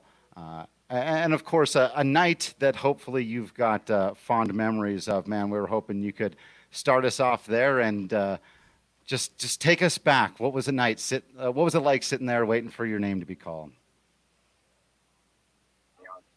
Oh, we got you muted. Oh, We can't hear you. There you are. Yeah, we got you. me on though, guys. Appreciate it. You guys. It Thank you. was a fun day for me. I'm sure these kids are going through it right now and loving it.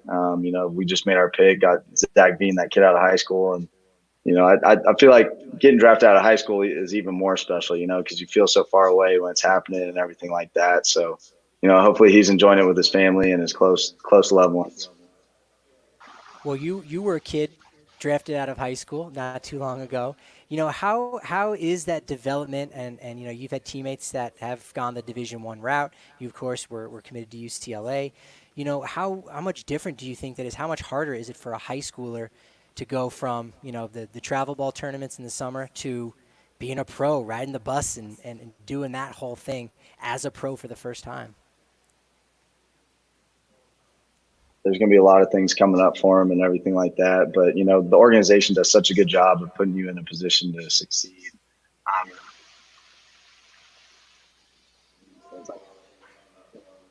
What it's like to be a pro and the daily grind. You got to grow up quick, but, typically these organizations, I know the Rockies for sure, tools to help you succeed. Yeah, it sounds like we're having mild connection issues, but we're getting most of what you're saying here, so that's good. But you're good. And so I had asked this. We had Diehl on a little bit ago, and we had talked about, there's sort of that elation of my name just got called. I'm a pro. This is a real thing. And I got to go out to Grand Junction and start this really long road of getting to the big leagues. What is that kind of mix of feelings like? Crazy. I don't know if that's necessarily something I thought of on draft day. I think I just enjoyed it and then kind of just figured everything else. There's been for a lot of different guys. A lot of different guys think about a lot of different things, but the truth, you celebrate and enjoy with them. That's for sure. Yeah, Ryan. So again, with everything going on in the world, it's been rather unusual. We're in between spring trainings, something I never thought anyone would ever say. What are some of the things you've been able to do? I know you've been posting to social media for anyone who's following already. But how do you stay sharp waiting for spring training 2.0? Group of us working out at the field right now up here in Denver. And you got to stay in shape.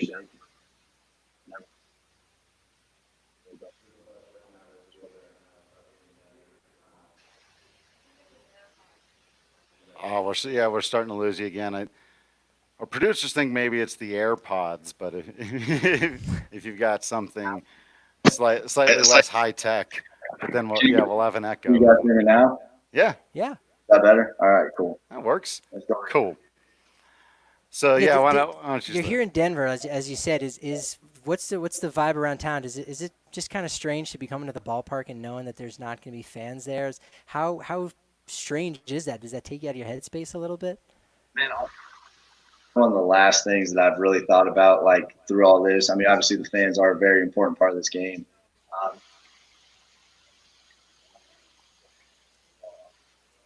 But I'll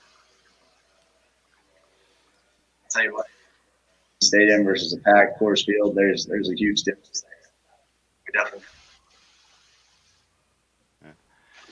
All right. Well, we'll get you out of here on this one. We appreciate you taking the time, and even though the connection hasn't been perfect, but we've been, as a part of this, going back and looking at some of these drafts and some of these years, and on those lines, that remembered you played a whole season on the road and times in front of no fans when the Yard Goat Stadium hadn't been built there for years. So is there a part of you that thinks, hey, man, we get back out there, I'll be able to do what I do regardless of the environment?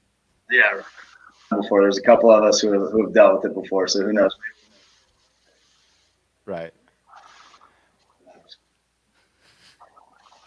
Right on. Well, we appreciate you taking the time, Ryan, man. We hope to see you real soon back out there on the ball field. We know you're enjoying the draft and getting excited about some of your newest eventual teammates, man.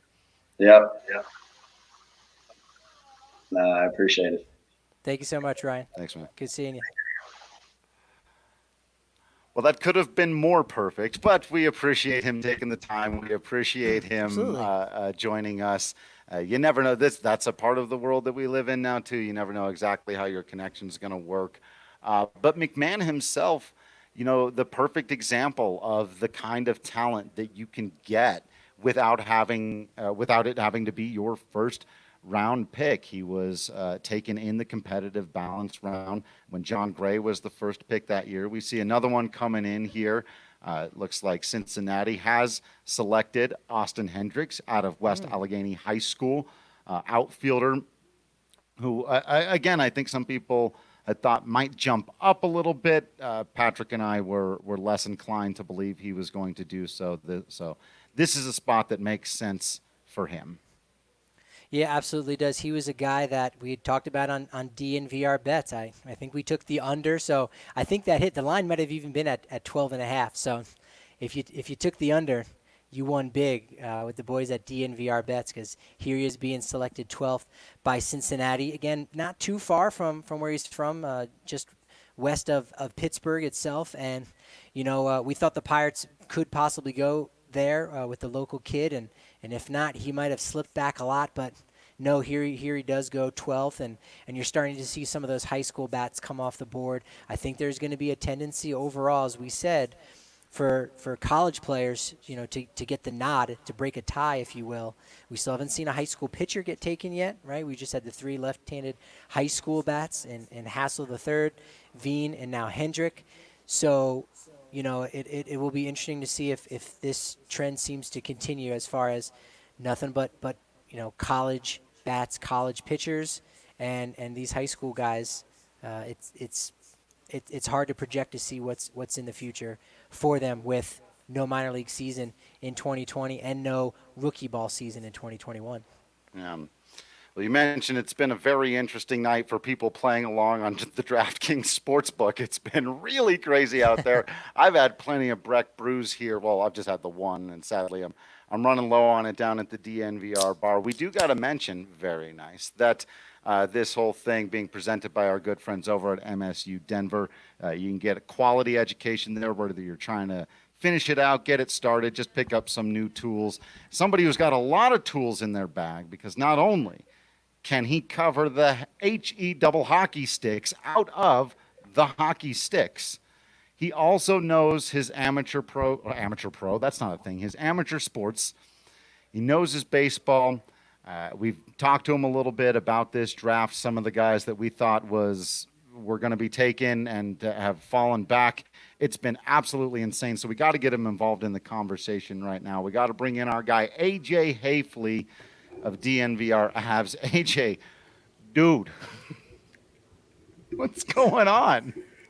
This is fun. I honestly, I did not have MLB Draft being the most chaotic and fun thing to happen on my 2020 bingo card, but here we are. This has been awesome.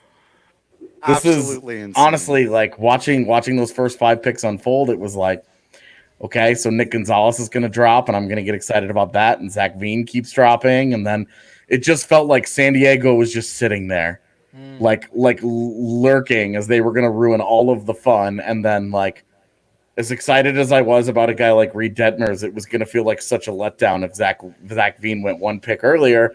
And then they were like, no, we like Robert Hassel because they don't know what they're doing out there, and this is awesome. Well, the Padres are going to be a key piece to this entire draft because every one of their selection, including the competitive balance round, they're going 1 before. They're at 34 and they're at 45. So far, thanks Padres. Yeah, it's gone really well so far. Just keep doing that. Just keep doing that. Winners of every offseason ever, the San Diego Padres. And they're so obviously, AJ, you were just telling us about it. Is there anything we missed about this guy in our exuberance that I didn't do? Of all the preparations I did, I didn't write a bio on Zach Veen. I didn't think he was going to be there. What are you most excited about? Let's just put it that way. There's zero reason not to be excited about this. What intrigues you most about him? For me, it's just the combination. It's the frame, right? He's 6'5" already. He's 18 years old. He's going to fill out. He's going to turn himself into a monster. Like, this is going to be a monster just wandering around Coors Field mashing home runs. So that right there, very exciting. The power is going to fill out. It's very easy to project that, look at that, and feel like that's going to be great. He's also, I think he's also going to be a pretty good defender. He's going to end up in one of the corners. He won't be able to do the part of filling out is that he's going to slow down a little bit. So he's not going to be able to patrol center field and Coors Field. That's fine. But him as like one of the next great corner outfielders and what is turning into a Rockies tradition, I'm down with that. He's got the discipline at the plate too that really stands out, where you wonder, okay, we were talking about yesterday, we talked about a guy like Kierstad and what scares you about him, despite him having such a power profile in the SEC, it was that he may not be able to actually hit the ball come pro baseball. Right. And with Veen, you have nowhere near the same level of a red flag on him. You like the discipline, you like the hit tool, you like the ability to consistently make contact. And then you look at him and he looks like freaking Cody Bellinger. And we just watched Cody Bellinger just like lay waste to the NL. So it's like, okay, well, how can you not be excited about this? It's honestly, this is perfect. This is Jerry Jeudy. This is Alex Newhook, Bowen Byram, Cale Makar. This is Colorado's insane draft luck just continues on the whole. Like, and MPJ to the Nuggets, like this is as exciting as it could have been for them at 9. It's like you said, it's gonna start off as a rumble. And you're gonna feel him before you can see him, and he's gonna get so big, and just look out. He's gonna take over Denver. It's Zach Zilla. It's Veen Kong. Look out! This dude is the next biggest and best thing in Denver pro sports. My guy Patrick Bailey is going to, and I want to quote here. Sense. I want to quote here an old friend of mine named Carlos Gonzalez, and I want to get this exactly right. The Giants. Patrick Bailey to the Giants. This makes no sense. How many catchers do they need? Well, What's exactly going right. on? So we know Buster Posey is going to be moving off catcher, and again, as we've been talking about this entire draft, it's going to be 2 years at best until a guy sniffs the majors, let alone takes over as a starter. But go back to the second overall pick 2 years ago in 2018. The San Francisco Giants selected Joey Bart out of the ACC. So they've used 2 of their last 3 first-round picks on catchers. He's their top prospect in their entire system. I was going to say, at worst, he's the second best catching prospect in baseball, depending on how you feel about Aldi Rutschman. Like that's it. That's it. I don't understand. Yeah, It's weird to use a top 15 pick to get your second best prospect at a position where you can only play one guy. Like, I mean, you put a pretty fine point on it there, AJ. Not only that, but as Patrick and I talked at length, we did a whole podcast about the history of the Rockies not taking catchers, why they haven't, what you can do to get yourself at least a defensive catcher, and the fact that per generation you get maybe 4 that are well above average hitters and 2 that are elite hitters. So, okay. The Padres and the Giants, so far the NL West, not exactly making moves that scare you from a Rockies perspective. the Giants are kind of moving like a fantasy baseball team. Like when you go in the draft, like I'm going to get 2 of the best catchers, and now I'm going to dominate at that position. And again, that's great in fantasy baseball.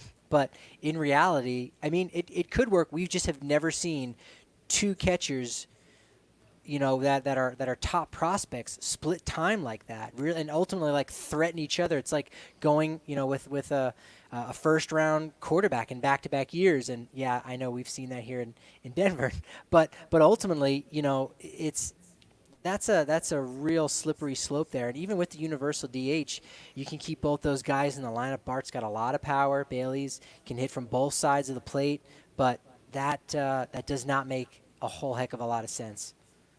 I'm with the dev machine. He says, "Ugh, I actually wanted to root for Bailey." Same, bro.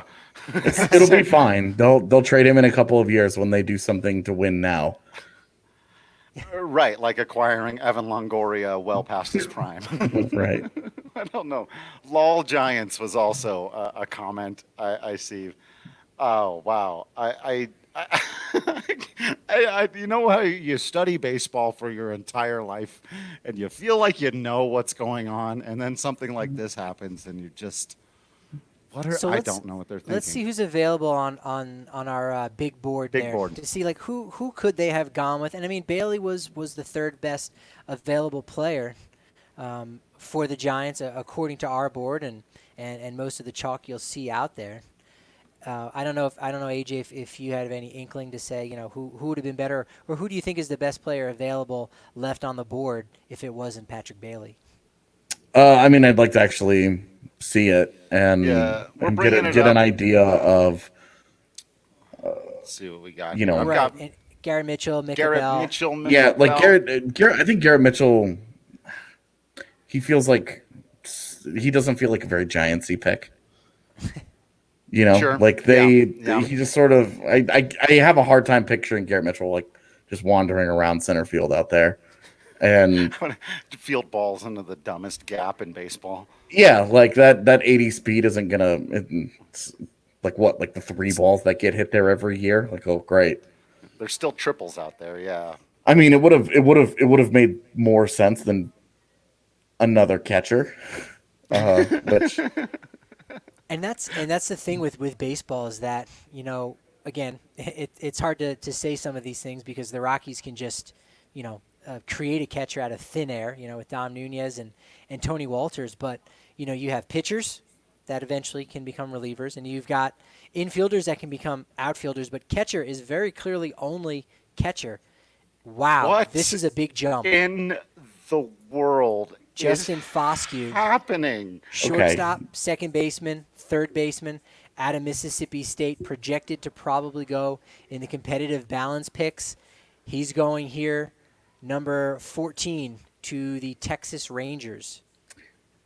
Oh, my. I feel like this is the result of we didn't see much of a season, and so teams are all over the board in terms of their evaluations on guys. Whatever the medicals might look like, the signability might be an issue for a guy like Garrett Mitchell right now. You know who knows, right? Yeah. Like, but we were expecting a little bit of chaos, and this is actually delivered because this was a guy that I had kind of earmarked and said, hey, at 35, maybe. Right. Let's see what it looks like. See how the board falls. See how many arms are left. But you know, he fits their he would have fit their profile of sort of an athlete with versatility that's going to be able to move around the infield, that you could project and move around as he developed, and you could find a home for him at 14. 14. This They're is saving where, money. This is where I think we're seeing the impact of there being no season and thus no statistics and thus minimal analysis, is because one of the biggest upside or the biggest strengths that Foscue has is his baseball IQ. So you sit him down in front of a bunch of scouts and front offices, he can really impress you with what's going on in his head. Now, what he does on the field, I think that ultimately may be more important, especially if you're picking 14 here like the Rangers. So teams, I think, are just getting a little bit more enamored with what guys are saying than their projectability and what they're going to actually do on the field. You also wonder with the development cycle being what it's going to be, how much are they preferring college players that they're a little more comfortable with, and guys with maybe a certain emotional IQ who can handle kind of the chaos that they're going to be walking into. Right. There's something that's different about an 18-year-old kid like Zach Veen. We're all excited about the talent, but this is a kid going from high school. Yeah. And his introduction to pro baseball is going to be unlike anything anybody's ever experienced. There's not going to be somebody for him to lean on and be able to pull aside and say, hey, this is how you get through this, because this is unprecedented. And so I think that might be pushing up the value of established college players who are a little bit older and a little bit safer, and guys that, the signability may not be playing as much of a role as how odd the world around us actually is right now, and how safe it might be to get a guy from college, a guy like Justin Foscue, to get him to go into pro baseball and develop in the environment that they're going to set up for him, and not have it be a traditional, okay, hey, you're out of high school, we need you to go and just play a ton of innings. We need you to just get at bats. We just need reps. And without having that ability to do that might be pushing up college players on teams' boards. Yeah. We still yet to see a high school pitcher get taken. If this were a normal year, you could possibly have heard Jared Kelly's name get called early on, and now it's not clear if he's going to go in the first round, if someone's going to have to get creative. Maybe that's what the Orioles did. Maybe the Orioles called up Heston Kjerstad and said, look, you're maybe going to go 4th or 5th. And, with that comes a certain bonus slot. Again, like we said with Veen, should Kjerstad have slipped to 5th or 6th, that would have been about $6 million. Well, the Orioles could take him 2nd overall, and they could end up saving $1 million and a half that they can go ahead and tack on to their next pick at the beginning of the competitive balance round, and now you can get 2 $4 million players. Well, and the guy running the Orioles draft room comes from Houston, where they made this the thing that they did for a number of years. So, it's not surprising to see them try and go with that route, but I think it's surprising with the guy that they took. It's your boy, Kjerstad. Yeah, boy. Great. You used the 2nd overall pick on your future DH. Cool, man. Yeah. Better hope Chris Davis is gone. Yeah. So we've been saying it. We're really gonna have to see, like with Mike Elias and what they did, what he did with Houston. Maybe he's trying to do it again with the Orioles. We really won't know until we get the entire package and see what their 2nd and 3rd picks are. But there you see his graphics from a whopping 11 games. Did bat 500, and again, this is against really good competition. This is against good competition. One thing that you bat 500 sometimes. One thing that I wrote up, if you're a subscriber to DNVR, on our Rockies coverage, we talked about a lot of players. And the thing I didn't like about Austin Hendrick is outside of the summer showcase circuit, he's not getting a lot of really top competition in Pennsylvania. In fact, there are a lot of kids in the Northeast that come their junior, senior year, their families will move down to Florida and play at an academy to try to, again, not only just get exposure to get a better scholarship, but also to just improve their overall abilities. Well, Zach Veen's doing it right there in the heart of Florida. So that's against some really good competition. Yeah. We got to bring in our guy, and we might bring AJ back here too. We really appreciate you taking the time if we've got another opportunity after the Rockies' 35th pick. But we got to get in a good friend of ours from Nug Love. He does a lot of stuff with Nuggets basketball, but also Rockies baseball, and is himself a baseballer, an amateur baseballer, knows a thing or two about the game. We've had him on the DNVR Rockies podcast several times. Look at that card. Look at and a handsome gentleman, if I may say so myself. Our pal, Cade Walker. Cade, that's the black and white variant card too. That's the hard to find. That's limited edition. Get me one of those. I gotta put like my signature on it too. So like, grab a Sharpie. Grab a Sharpie. Right. Do it on your screen right now. Go ahead. We'll wait. Yeah. Grab a Sharpie. Yeah. Hey, thanks for having me on, guys. Though, like, good to be on here.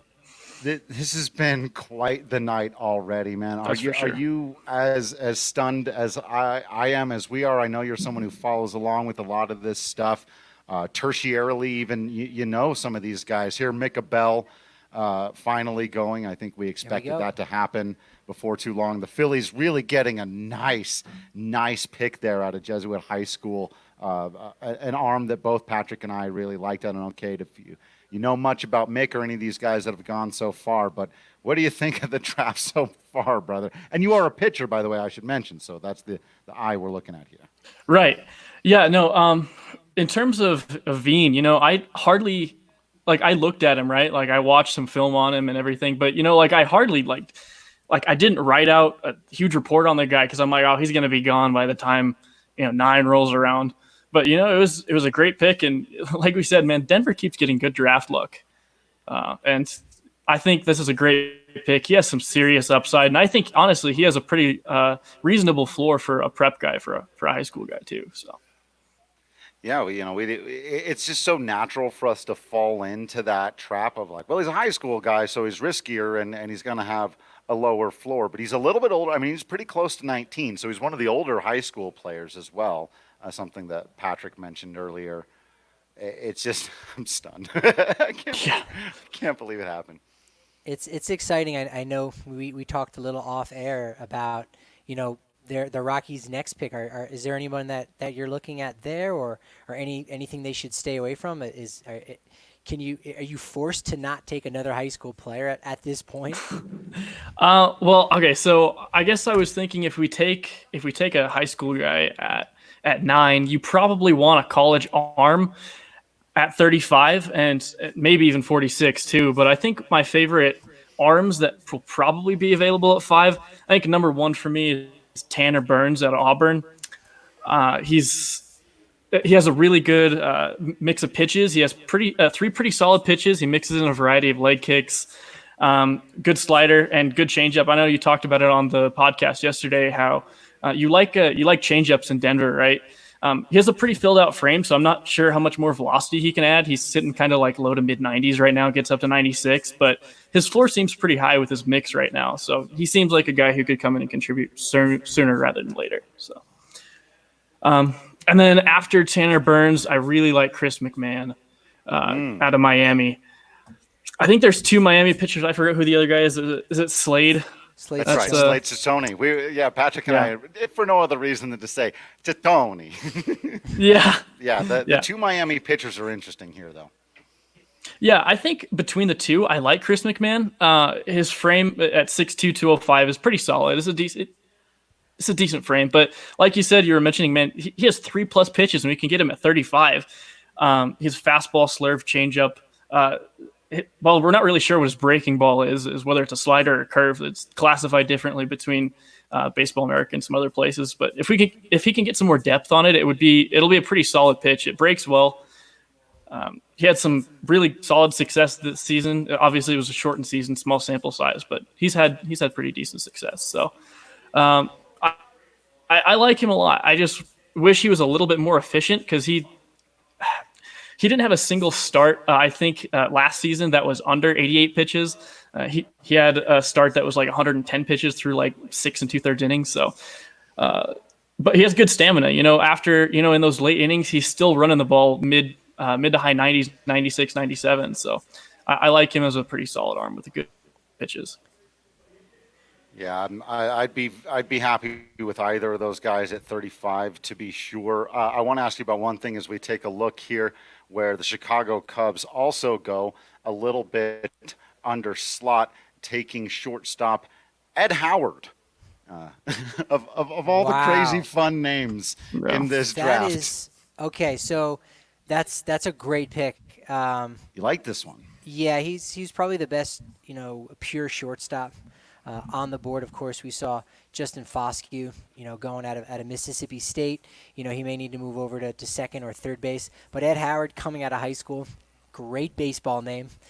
The thinking was, or the rumors were, that the White Sox were going to make sure that they didn't let him pass by. He was a part of that Jackie Robinson Little League team that made it to the Little League World Series a few years ago, and met up with President Barack Obama. And the White Sox, they go the pitching route, and then he at the Chicago Cubs, taking a local kid from right there in Chicago.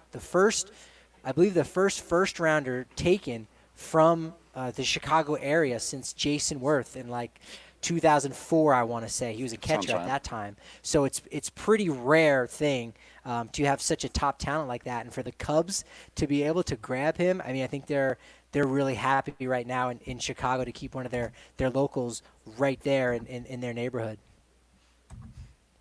Yeah, that's pretty awesome. Kate, if you have any thoughts on Ed Howard, we'd love to hear them. But what I wanted to ask you more about too, is we were talking about some of these later picks. Patrick and I have been debating. We did it in article form today, podcast form before, about the wave of two-way players. There are some guys in this draft who profile as potentially good pitchers and position players.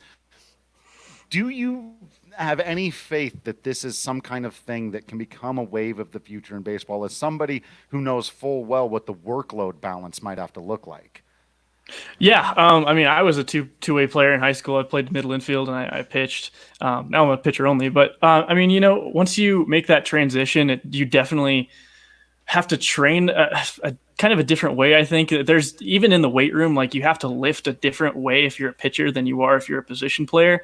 But something that I think Greg Maddux has talked about it is that more recently, over the past couple of decades, players have been specializing in baseball rather than playing other sports too.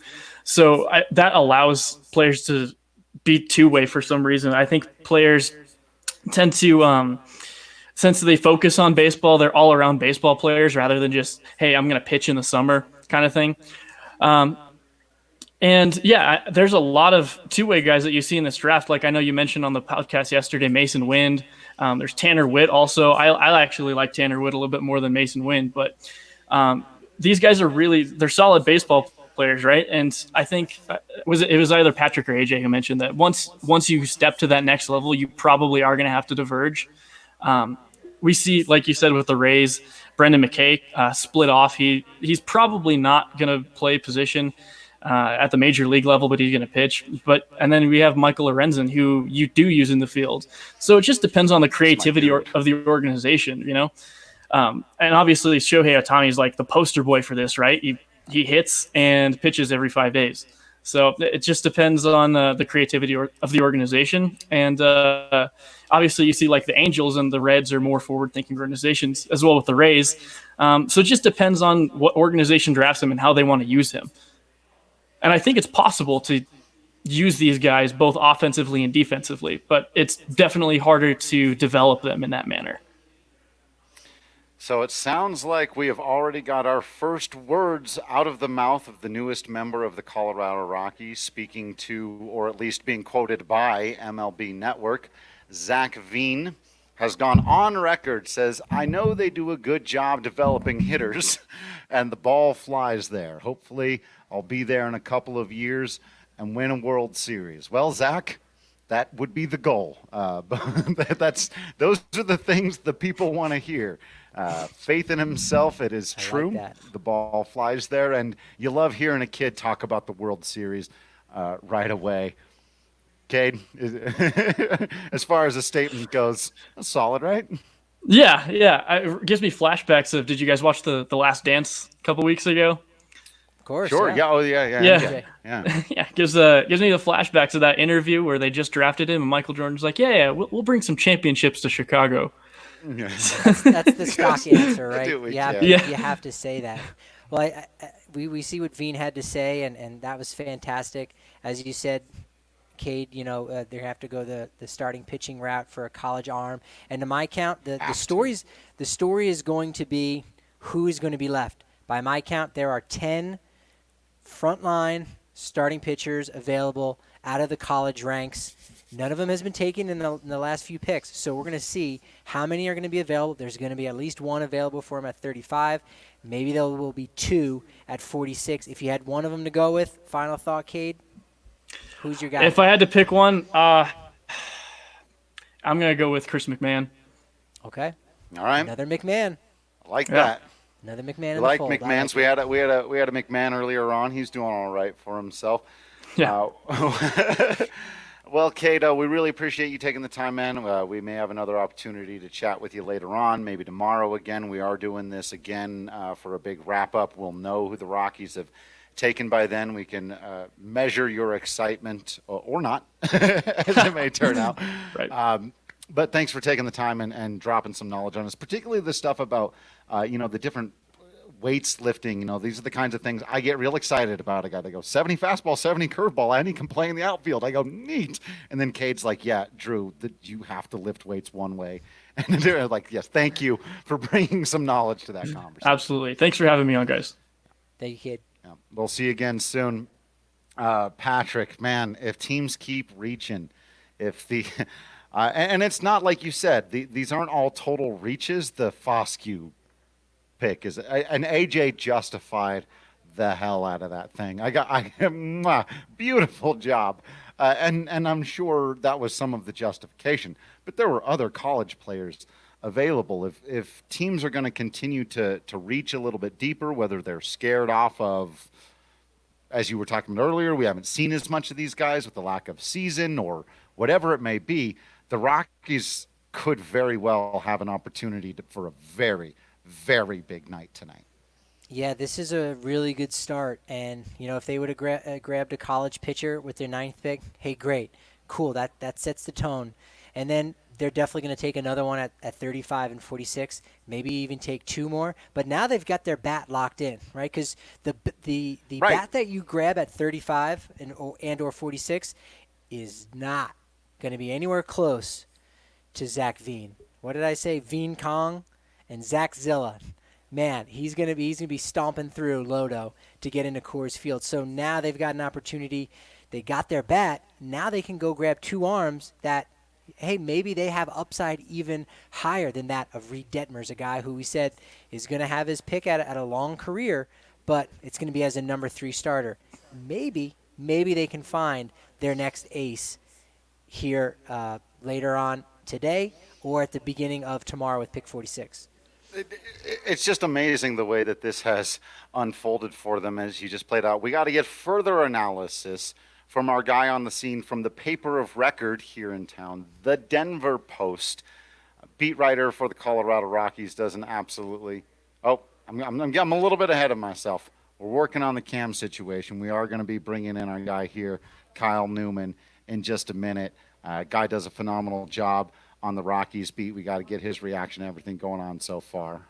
Red Sox on the board, and as far as the best available players, there's one that's pretty clear. He's a guy that is definitely top 10 potential, and Garrett Mitchell out of UCLA. The only possible, question mark around him is the fact he does have type 1 diabetes, but that is not something that should really prevent a team. Sam Fold was a guy who had a nice major league career.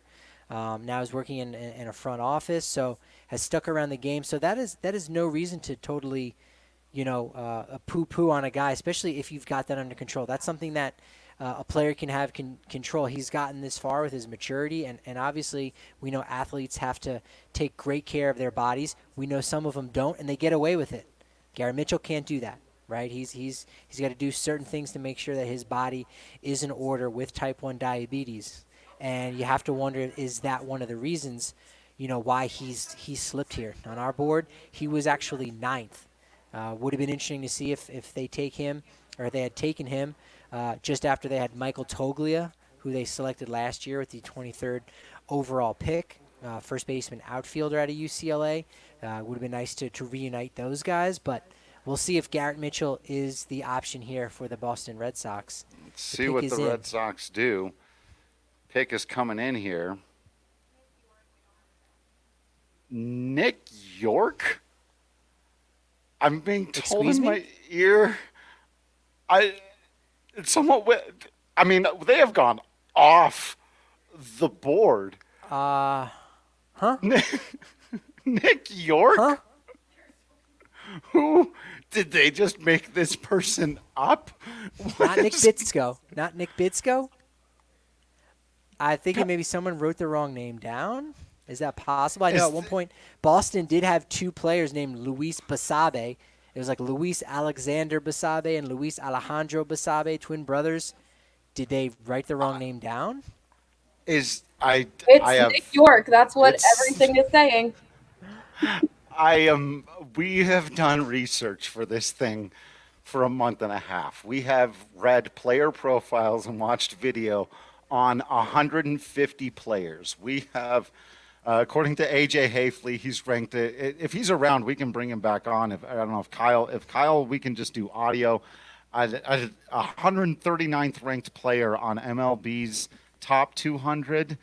Yeah, he was 97th or 96th for Baseball America, so he just missed off on our board. We did a top 96 at Archbishop Midi High School in San Jose. You know, one of the best high school bats on the West Coast. Only 6 foot tall.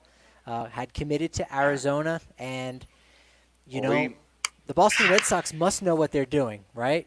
Right. Well, we'll talk about that more in a minute. We do have our guy Kyle Newman on. We don't have any video, it looks like, but Kyle, can you hear us, and can you let us know that you're there? I can hear you. Can you hear me? We've got you. Fantastic. Sorry about no video. I guess I got a face for radio though, so it works. Look, Drew, you look better than we remember you. So I will say that coronavirus doing you well. Thank you, Patrick. But no, we know better because we just put up a picture of you here. And Kyle, much like Cade, a very good-looking gentleman, as you know, covering the Rockies for the Denver Post. Kyle, what do you make of what's been going on so far in this draft? I know we all do our research. We all do what we can to try to learn about what's going on, but it still feels like none of us have been close on this thing. Well, I'm not. I know you guys are really into the prospects, and like you were saying, Drew, you have really broken down the draft board. And I tell you what, on my end, I feel like I'm pretty ingrained with the minor leagues and the process. But draft day comes, and it's kind of a crapshoot, as we're seeing. I was a little surprised that the Rockies went the high school outfielder with their pick. I was maybe anticipating, a college pitcher, especially with how deep the college pitching ranks were this year, but. And they come around 9th pick and the top high school player is still on the board. I guess you got to take the best player available, as Bill Schmidt likes to say. Exactly right. So, Kyle, we know that, as you said, you've been going through, you look at the prospects, you look at the big league team. How much do you see, the way the draft, how long do you feel like it starts to take for these guys to really make their way? We saw earlier Ryan McMahon was watching the draft. He knew right away. He was excited about it. Are the major league players getting excited about this and this whole system? Yeah, I think so. And you look at the recent draft history of the Rockies, obviously there's been some question marks like Riley Pint, going first overall or first round, 4th overall in 2016. Brennan Rodgers is really the most notable recent first overall pick. Kyle Freeland, John Gray, David Dahl. So they've had success up here in the first round. They've also had some busts, as any team does. But I think if you're the Rockies, you got to hit on these top couple picks more than a Red Sox or a Yankees franchise would. Colorado is so draft and build dependent that you really can't mess up these top picks, and especially guys with the draft only being 5 rounds this year. It's even more imperative that the Rockies hit on all these top picks.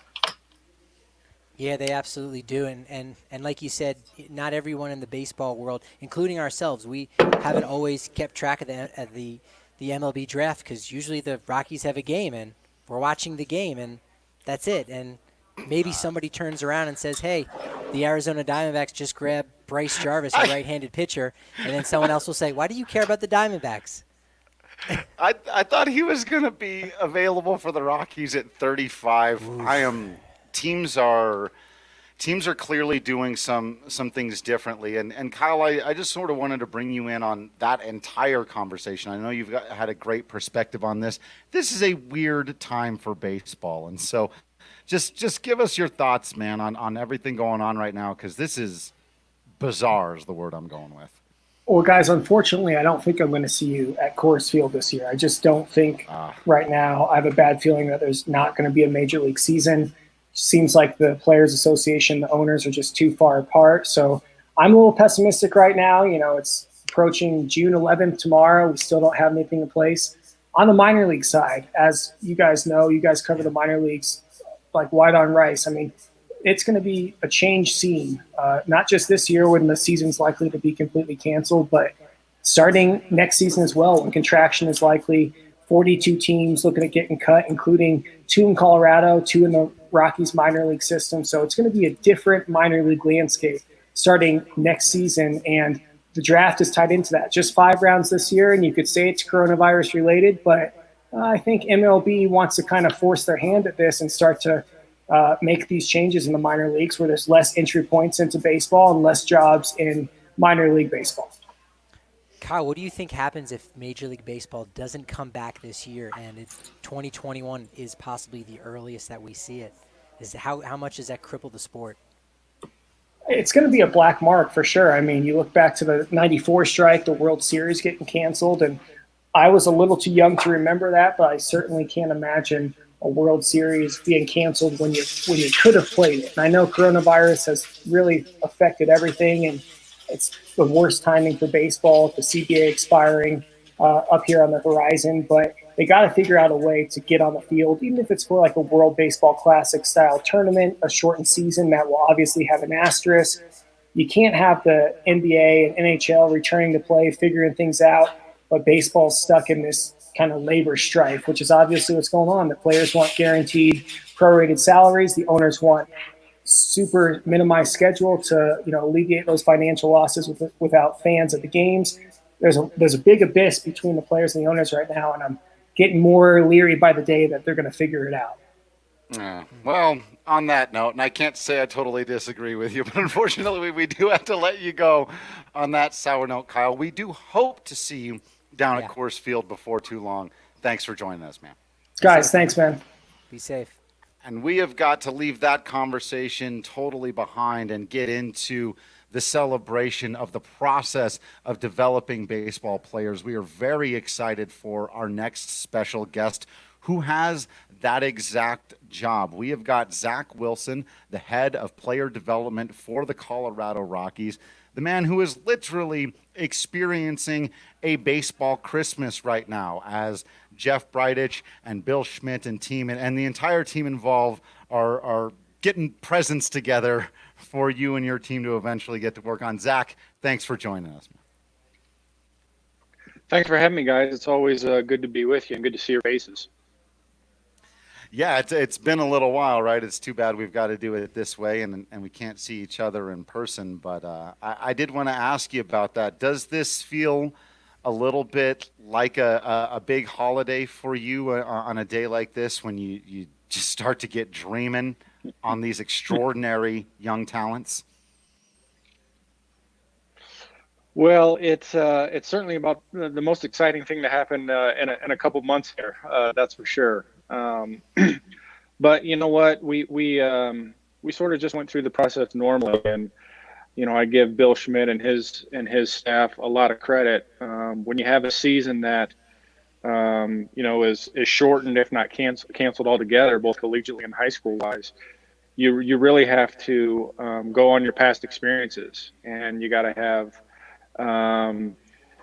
that's where it pays off to have good notes and to have a lot of repetition, seeing a player over the summer and in the fall, and doing a lot of interviews and phone calls during that same time. You can't do all your work in the spring, And we have staff that is focused on working year round, and that has paid off this year more than ever. And to this point, they've done a great job, and it looks like have gotten us a really exciting player in the first round.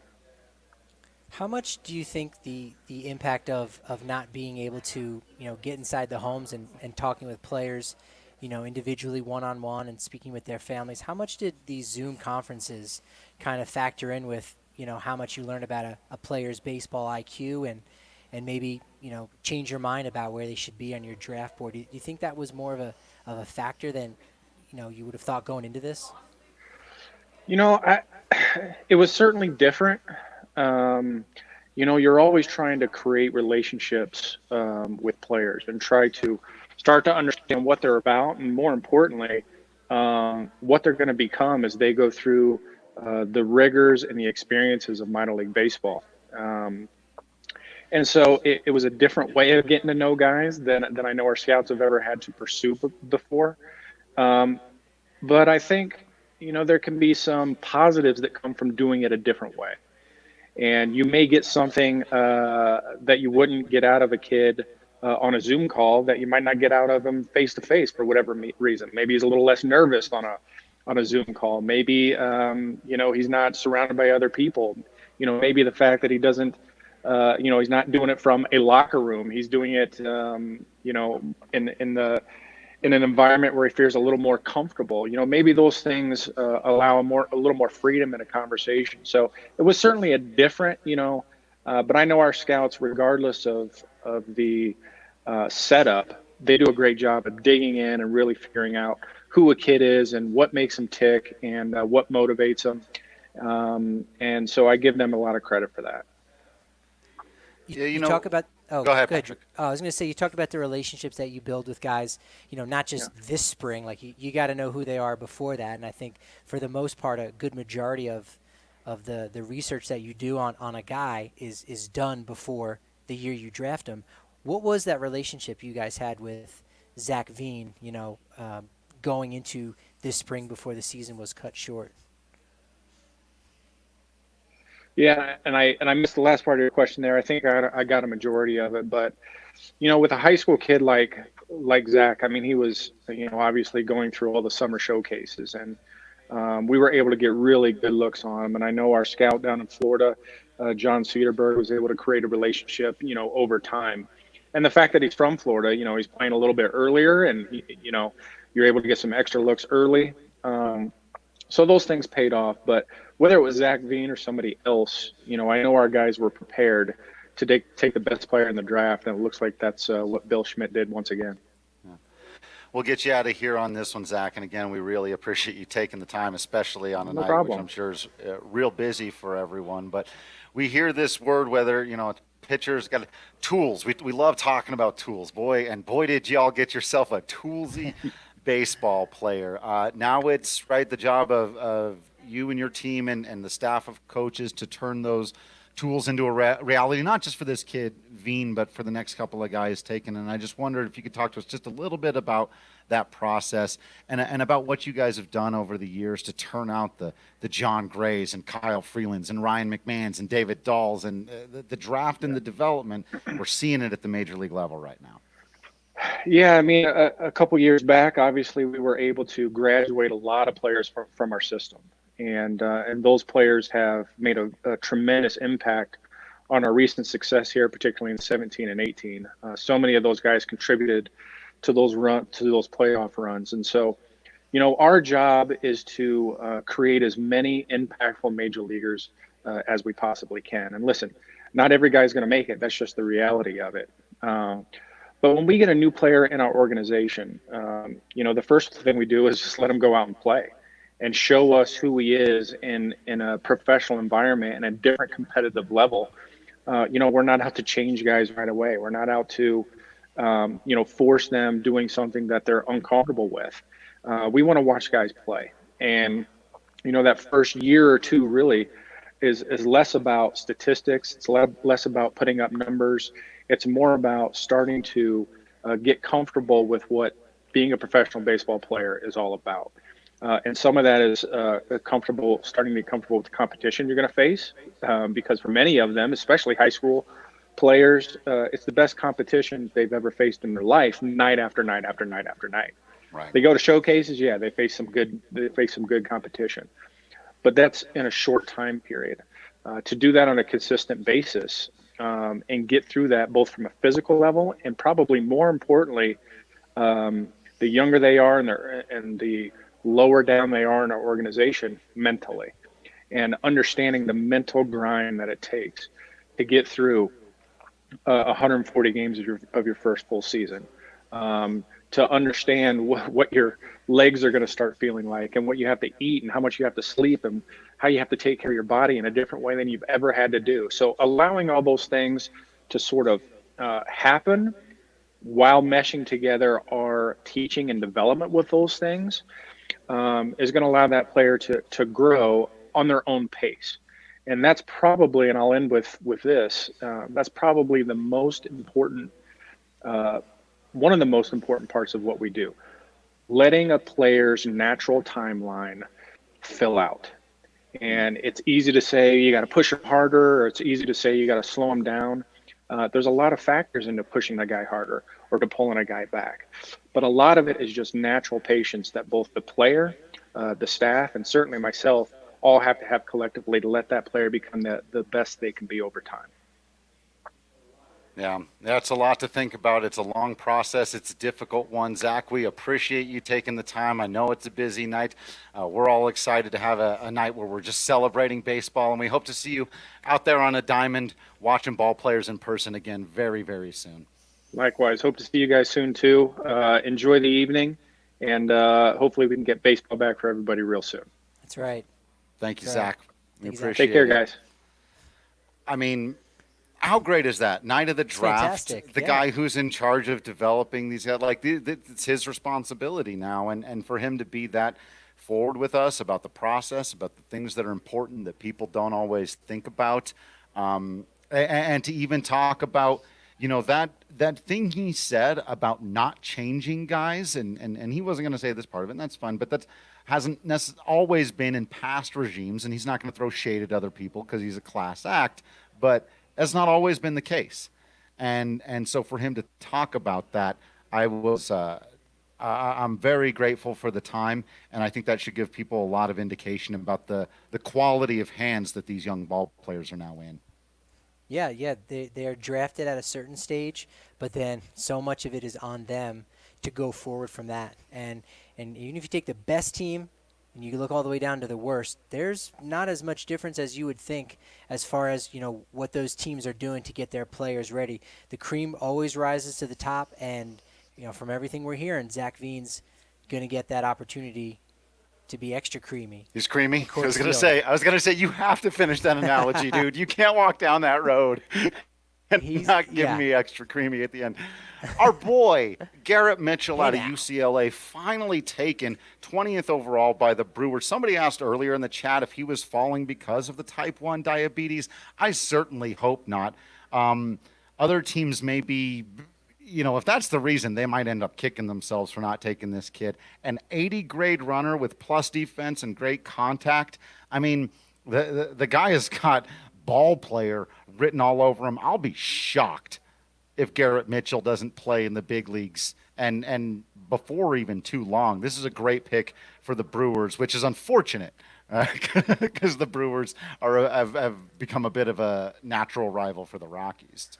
That's huge for them in particular because they have one of the worst farm systems. Of course, they've kind of, you know, run it dry with what they've been doing the last couple off seasons. You know, making some trades to improve the major league squad, and rightfully so, because they've been in the hunt so frequently. So this is a guy that immediately, you know, moves to the front of the class there. You might even say he could be better than Bryce Terang right now, a shortstop, you know, selected out of high school that I actually had some interest in hoping the Rockies were going to grab him back in 2018.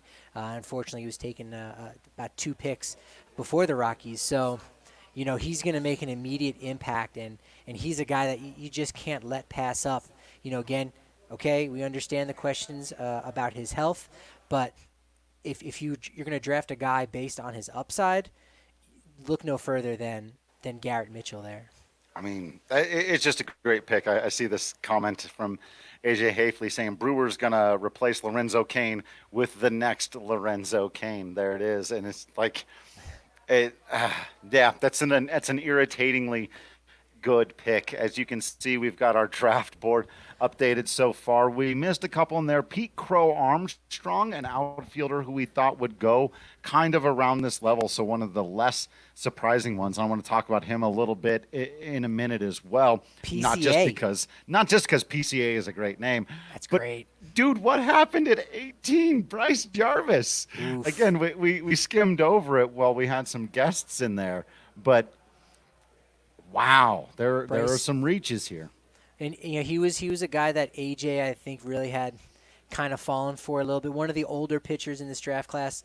Go back and listen to our podcast yesterday where we kind of broke down Bryce Jarvis and the unique route he took during last summer. Instead of going the summer ball route, he decided to stay home and work out with his dad, Kevin Jarvis, a 12-year major league vet. So it seems to have paid off quite a bit. The Duke righty, going that high and unfortunately is going to be unavailable. But that's only one arm. So far, that's only one of the 10 college arms that still could be available to Colorado. So we'll see what happens. There's still 9 guys left, and we got about 15 picks left to go. So odds are in the favor that they're going to get at least one more, high-end starting pitcher there today in day one of the 2020 MLB Draft. Unbelievable. And for anyone who may have been borderline on the Zach Veen pick, and the only reason to be borderline on it is because you want the most pitching possible for the Rockies. But the way this thing is unfolding, at 35, you're going to have an extraordinary choice in front of you. Can we get the graphic for the Rockies' top prospects up going? Because that was one thing I wanted to take a look at.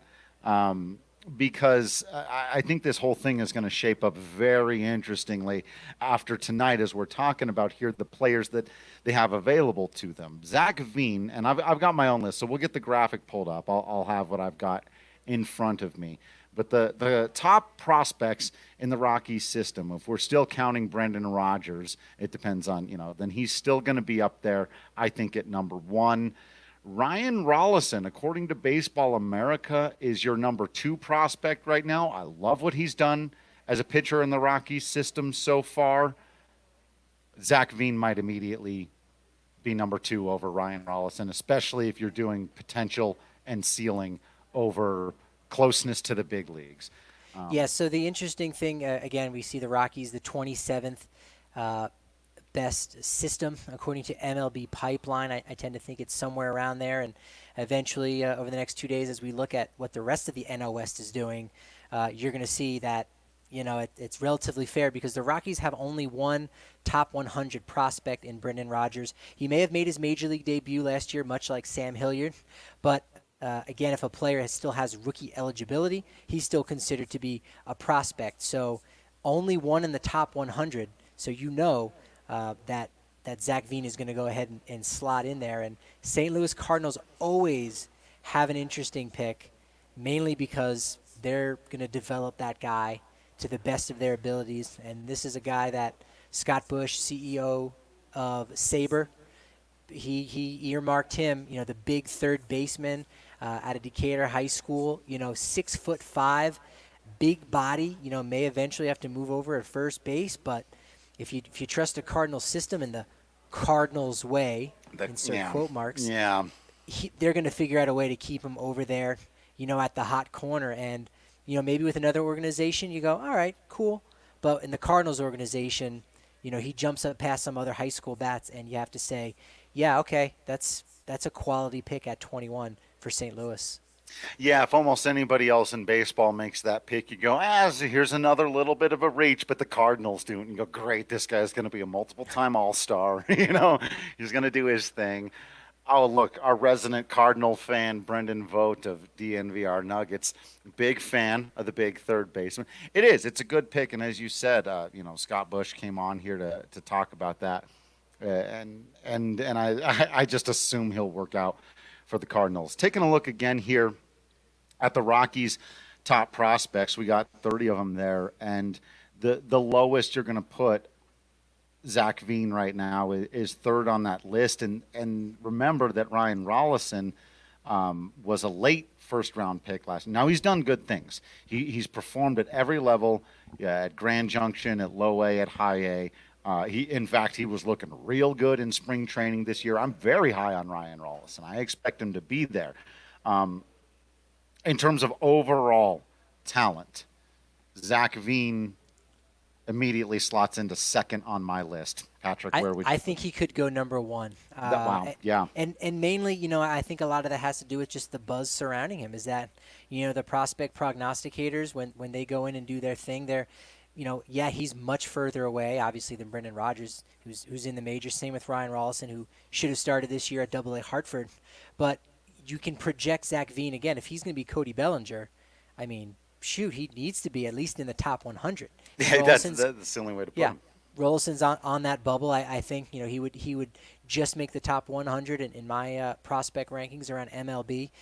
But I think you could have Zach Veen maybe even inching out Brendan Rodgers as somewhere in the 20th best prospect in the game. But in the game of baseball, people that's right. People are lathering over the idea of Zach Veen hitting at Coors Field, and it's exciting day. It's exciting. Before that, he may have an opportunity again. We've talked, this is up in the air. We don't want to get too much into it, to hit out at Coors Light Field first in Grand Junction, Colorado. And if he does, our man on the scene there, play-by-play man, friend of the podcast, Kyle Kercheval, is going to have an opportunity to get his eyes on this guy first. I would assume, Kyle, that you are ready for the opportunity to watch this kid take some BP. Oh, absolutely. No, I think you guys summed it up perfectly. He was the sexy pick for the Rockies, and man, to see this kid at Saplesio Field would be amazing. I mean, if you're in minor league baseball and you see that juicy high school prospect on your roster, I mean, you get excited just being a baseball fan. So, if we can get some Zach Veen action in Grand Junction, I think we'd all be happy about that. Yeah, I was saying to Zach Wilson a little while ago, it's kind of like Christmas Day for him because they're acquiring all these things he gets to develop, but he's got to still do a lot of hard work. It's more like Christmas Day for you. They're acquiring all these guys, and you just get to watch them play and analyze them and do the thing. I would imagine you've got to be and not just for Zach Veen, but seeing how this is unfolding at 35, you're going to have another really interesting guy to look for. The biggest takeaway I have from this draft is that nothing makes sense anymore, and that I obviously don't know anything about baseball because it's just, I don't know. People's mock drafts were ruined like pick 3, so or 1%. So two, yeah, exactly. So the Orioles they already screwed it up, but. Yeah, no, for me to get to sit in the air conditioning and watch the guys do the hard work, that's what I'm in it for. But with the way this draft is going, I might get my phone ready because someone might be calling me up here at the end of this round because who knows who anyone's going to take at this point. So you might be on the board. I might be on the board. I don't know. And alma mater, ASU, Torkelson. So maybe that means, Look at that. Some pros. I was ready for that. I wasn't going to do it, and then Scott Bush came on. I was like, okay, yeah. Mm-hmm. Well, yeah, if he's allowed, he opened that door. He threw the gauntlet down on that. What are your? We got another be the 22nd pick overall. Cade Cavalli out of the University of Oklahoma, going to the Washington Nationals, adding another relatively big body to their starting rotation down there in the lower levels of the minor leagues. Don't really come into contact with a lot of Nationals and Rockies in the lower levels of the minor leagues. They don't have a team in the Pioneer League. But Arizona State, there's going to be a couple guys. I don't know if we'll see them in day one or not. Gage Workman, Aliki Williams. What are your takeaways on those guys? Pros, cons? Who's going to go higher between the two of those left side of the infield players? Man, I really like both of those guys. I think Workman's got the edge just by a little bit. I'm a big fan of him. But I think the big story, obviously, with ASU is Torkelson. And I think it's great to see him go number one, especially, I think everyone sort of saw that coming. But given what he did at ASU and the opportunities he had with the Sun Devils to potentially break a home run record, in an organization that has so much history with, Bonds and Reggie Jackson, and the list is massive. to see him get to be able to break a record was what a lot of people were looking forward to this year. So I think there's sort of a missed opportunity there for ASU fans, but it's a little bit redeeming to see him go number one. And then, like you said, Patrick, to have all those guys waiting in the wings that are, serious prospects. It's a lot of fun. I mean, if you're a baseball fan, is there a better school to go to than ASU? I mean, it's down in the Southwest. Pac-12 has been killing it in the draft. Obviously the Cape Cod League has been represented well. So I'm just a happy guy right now. But to answer your question, I think Workman's kind of the way to go there. Yeah, and with ASU producing all that top talent, it is a shame, of course, that Torkelson wasn't able to challenge or get an opportunity to break Bob Horner's record, but does at least tie his record for going 1-1. Of course, when the time comes for Workman to move on and get drafted, there's another pretty decent third baseman coming your way in ASU. That would be Jack Moss, a high schooler out of Cherry Creek. He's got a lot of power, projects really well, and Boo Cherry Creek, but please continue. Yeah. I apologize. Look, I cheer for all the other Colorado people. Give me that one, okay? Boo Cherry, okay. No, Rivals. and that's fine because, I had to get Jack Moss's name out there if any of his friends and family are listening because, unfortunately there aren't going to be, any players drafted out of the state of Colorado, right?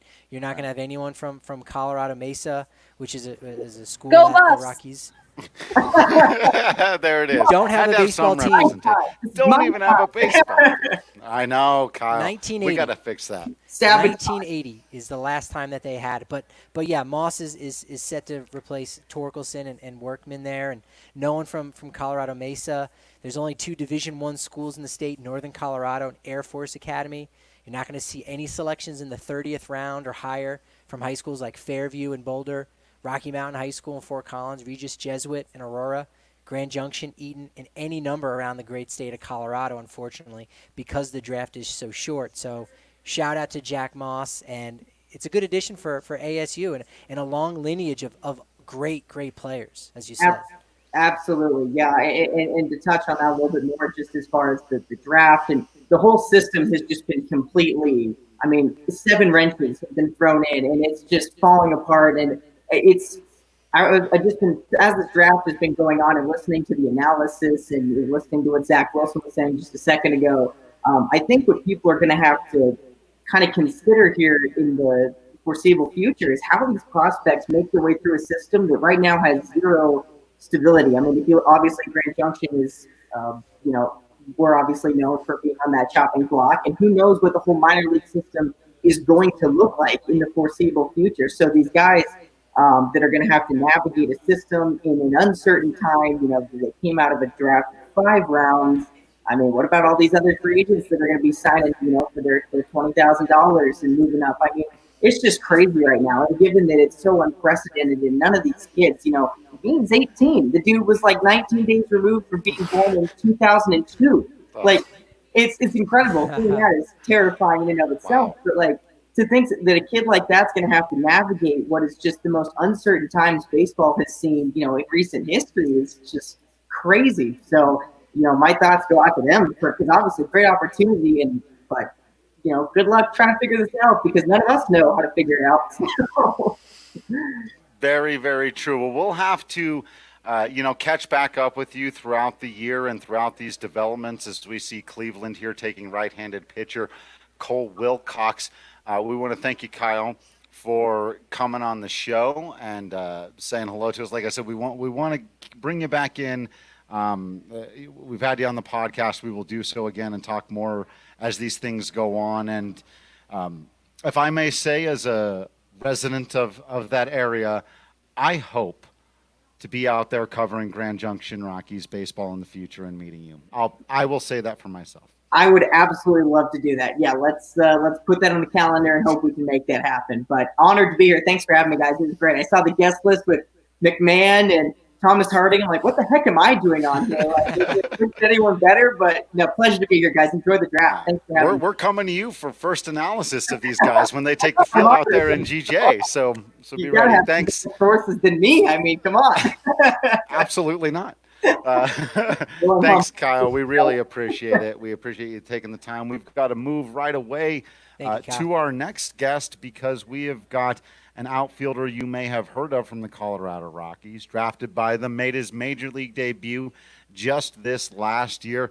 We're talking to the big man, Sam Hilliard. And first of all, Sam, thank you so much for taking the time to join us today.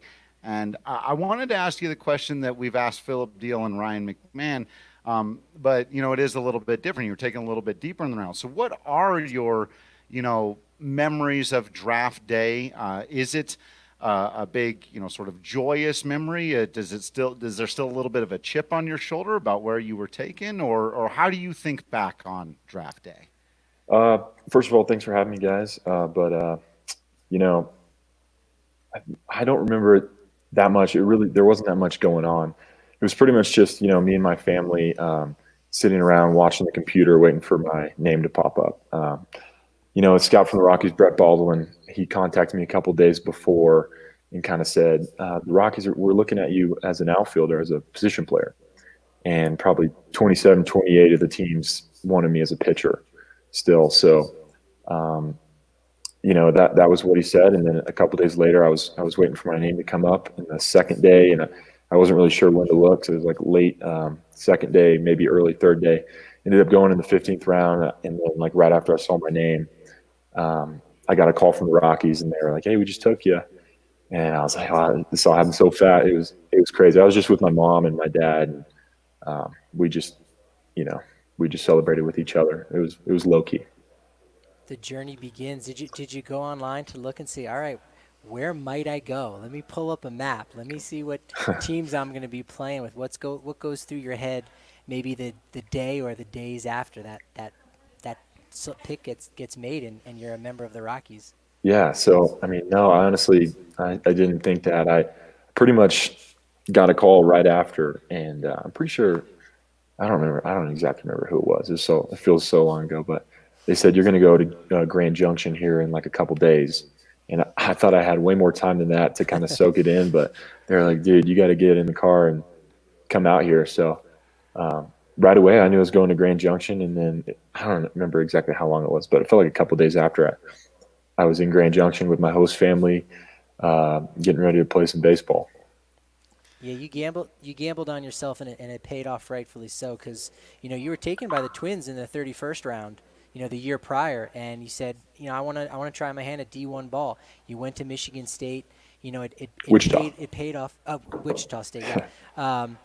And does that factor in when you have those doubts that naturally creep in when you make an out 7 out of 10 times? Do you pull from that experience to say, hey, I've done it before, I can do it again? Yeah, after the first time I got drafted, like you said, I wanted to go Division I. It's always been a dream of mine. But I always thought it was going to be the route of being a pitcher. And I went, I knew I was going to be a two-way, but I was like, let's go. I'm going to be a top-round left-handed starting pitcher. And I knew I wanted to hit, and I always knew, I thought it was more fun to, be at the dish and, hit baseballs, hit homers. It's always a lot more fun for me. But, it was just weird because I got there and I didn't have very much success pitching, but it kind of turned the tables, and I was hitting pretty well. And so I legitimately didn't know if I was going to be a pitcher or a hitter until I got that phone call. So thank you, Brett Baldwin. Thank you, Rockies. I wouldn't have had it any other way. I'm so glad, the way it went down is the way it went down. That's absolutely amazing. And the other thing that, I've heard about, because we talk a lot about guys' profiles and tools and all these things. We've been doing a lot of that tonight, right? But you as a guy, you were still finding out about your own profile and your own tools. And, were you going to be a pitcher or a hitter? And from my understanding of it, you really came into an understanding of your speed game after the Rockies had drafted you. When did you really start to recognize, hey, this is the profile, I'm this power speed outfielder, and I can do these things, and this is the guy I am? Yeah, man, it was like you said, it was after I got drafted. I always knew I had some speed, but I never really thought about stealing when I was on base. coming up through college, they taught proper base running and everything, but the Rockies truly instilled like the aggressiveness mentality into me. And, early in the minor leagues, it was kind of like, dude, you're fast. Like, we don't care if you get thrown out. Let's see what you can do. And just kind of having that pressure lifted off me. Like, I got thrown out 14 times, I'm pretty sure, in high A and in double A probably. But it was just kind of like, showing myself what kind of ability I have and like pushing the envelope a little bit. But I came in really raw, and it was like I myself was trying to figure out what I could do as a position player full time, because being a two-way takes a toll on your body, So, that was pretty much how it went. Yeah, 17 caught steals, but you stole 37 bases back at high in Lancaster, and he Thank had you. 21 home runs. Yeah, and he's 21 beaten home runs. Colin Ferguson in home run derbies. I was there. I saw it. Oh, in Grand Junction. That's right. Dude, he beat me. Rex Brothers on the call. Oh, that's right. It was a walk-off. Yeah. But you hit like 17, 18? Yeah, it was a head-to-head match, man. It was a serious home run battle.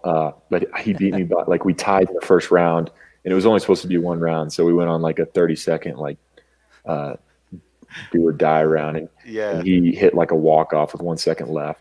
Oh. That dude has stupid power. He could hit the ball really far. Well, now I'm sorry I brought it up. Was it? No, yeah. It's kind of a sore memory. Appreciate that. Happened in 2018. 2018, you're in the Eastern League Derby, and it went to overtime, and he said it beat you up pretty badly. Home run derbies are no joke.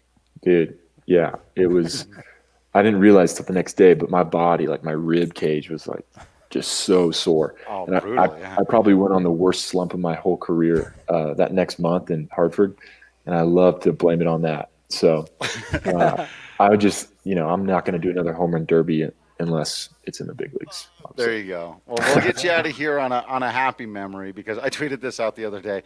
We're all chomping at baseball to come back.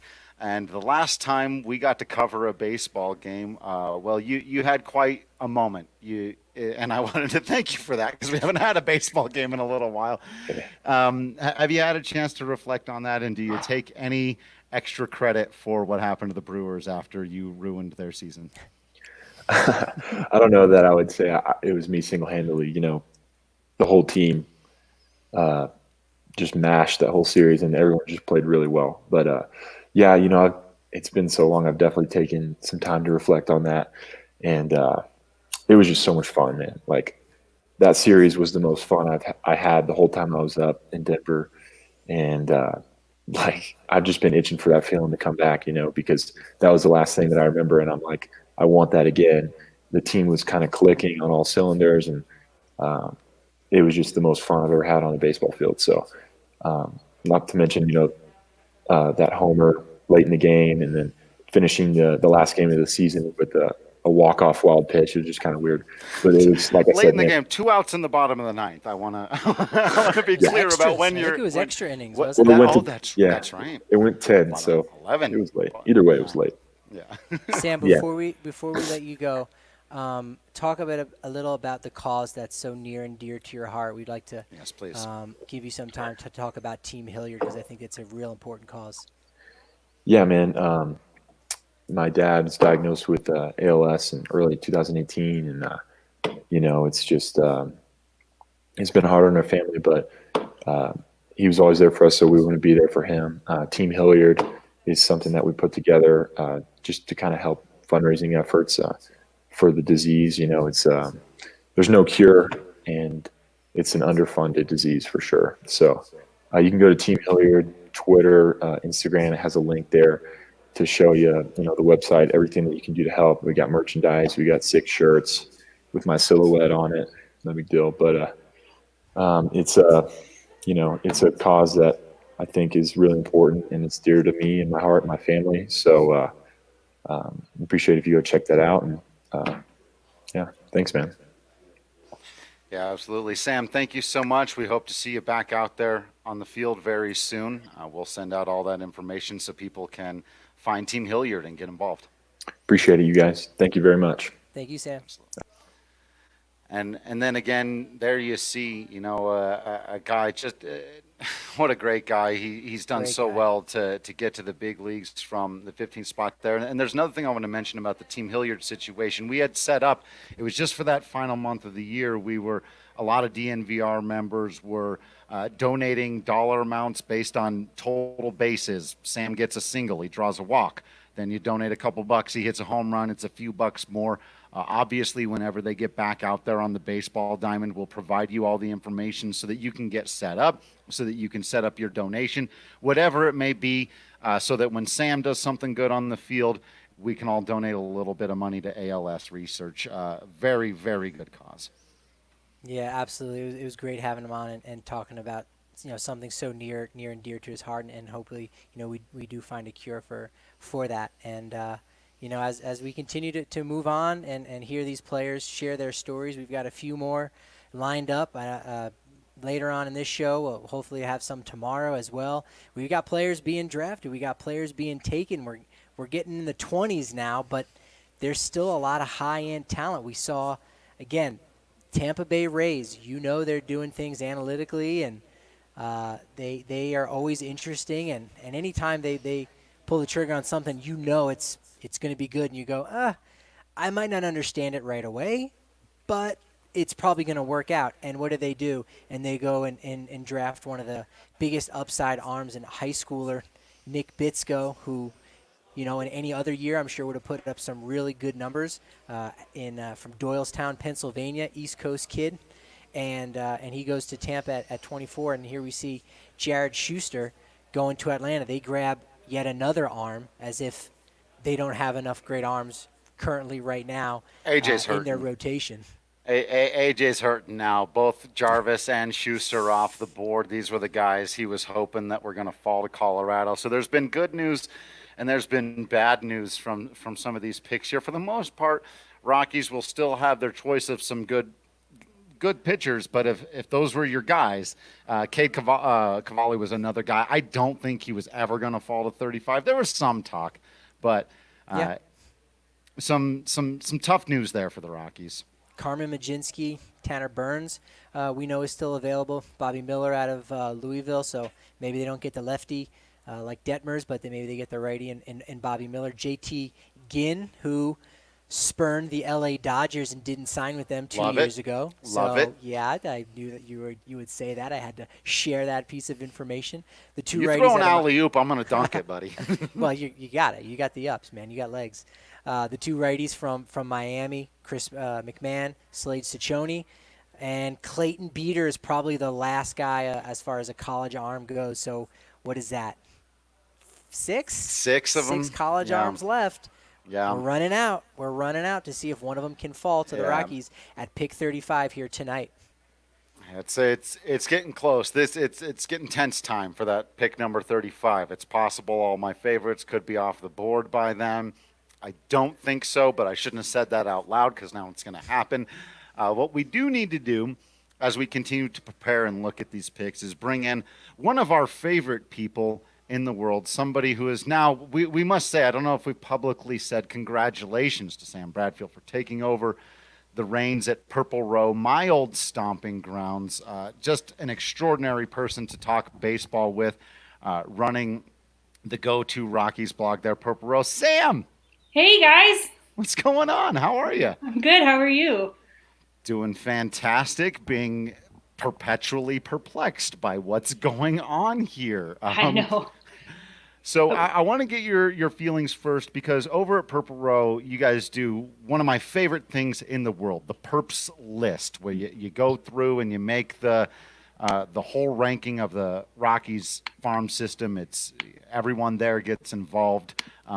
How exciting is this for the people putting together their next Perps list? What has the feeling been like over at Purple Row after this Zach Veen pick? Oh, everybody's definitely excited. We have an open thread right now for people to just follow along, fill in, and everybody seems very, very excited for Veen. So, yeah. Yeah. I mean, we were as well. And it can be a a difficult thing to know exactly right away. Patrick and I were kind of arguing 1, 2, 3. Where do you think you expect to see him on the next perps list? I could see him slotting in maybe 3 or 4. Let me pull up our list, see who we got. Right now we have Rogers 1, Rollison 2, Colton Welker, Ryan Valade, Sam Hilliard round out our top 5. Good on you. Colton Welker is underrated. Purple Row got it right. Yeah. And even, Valade had a heck of a season, and Hilliard obviously had a heck of a season.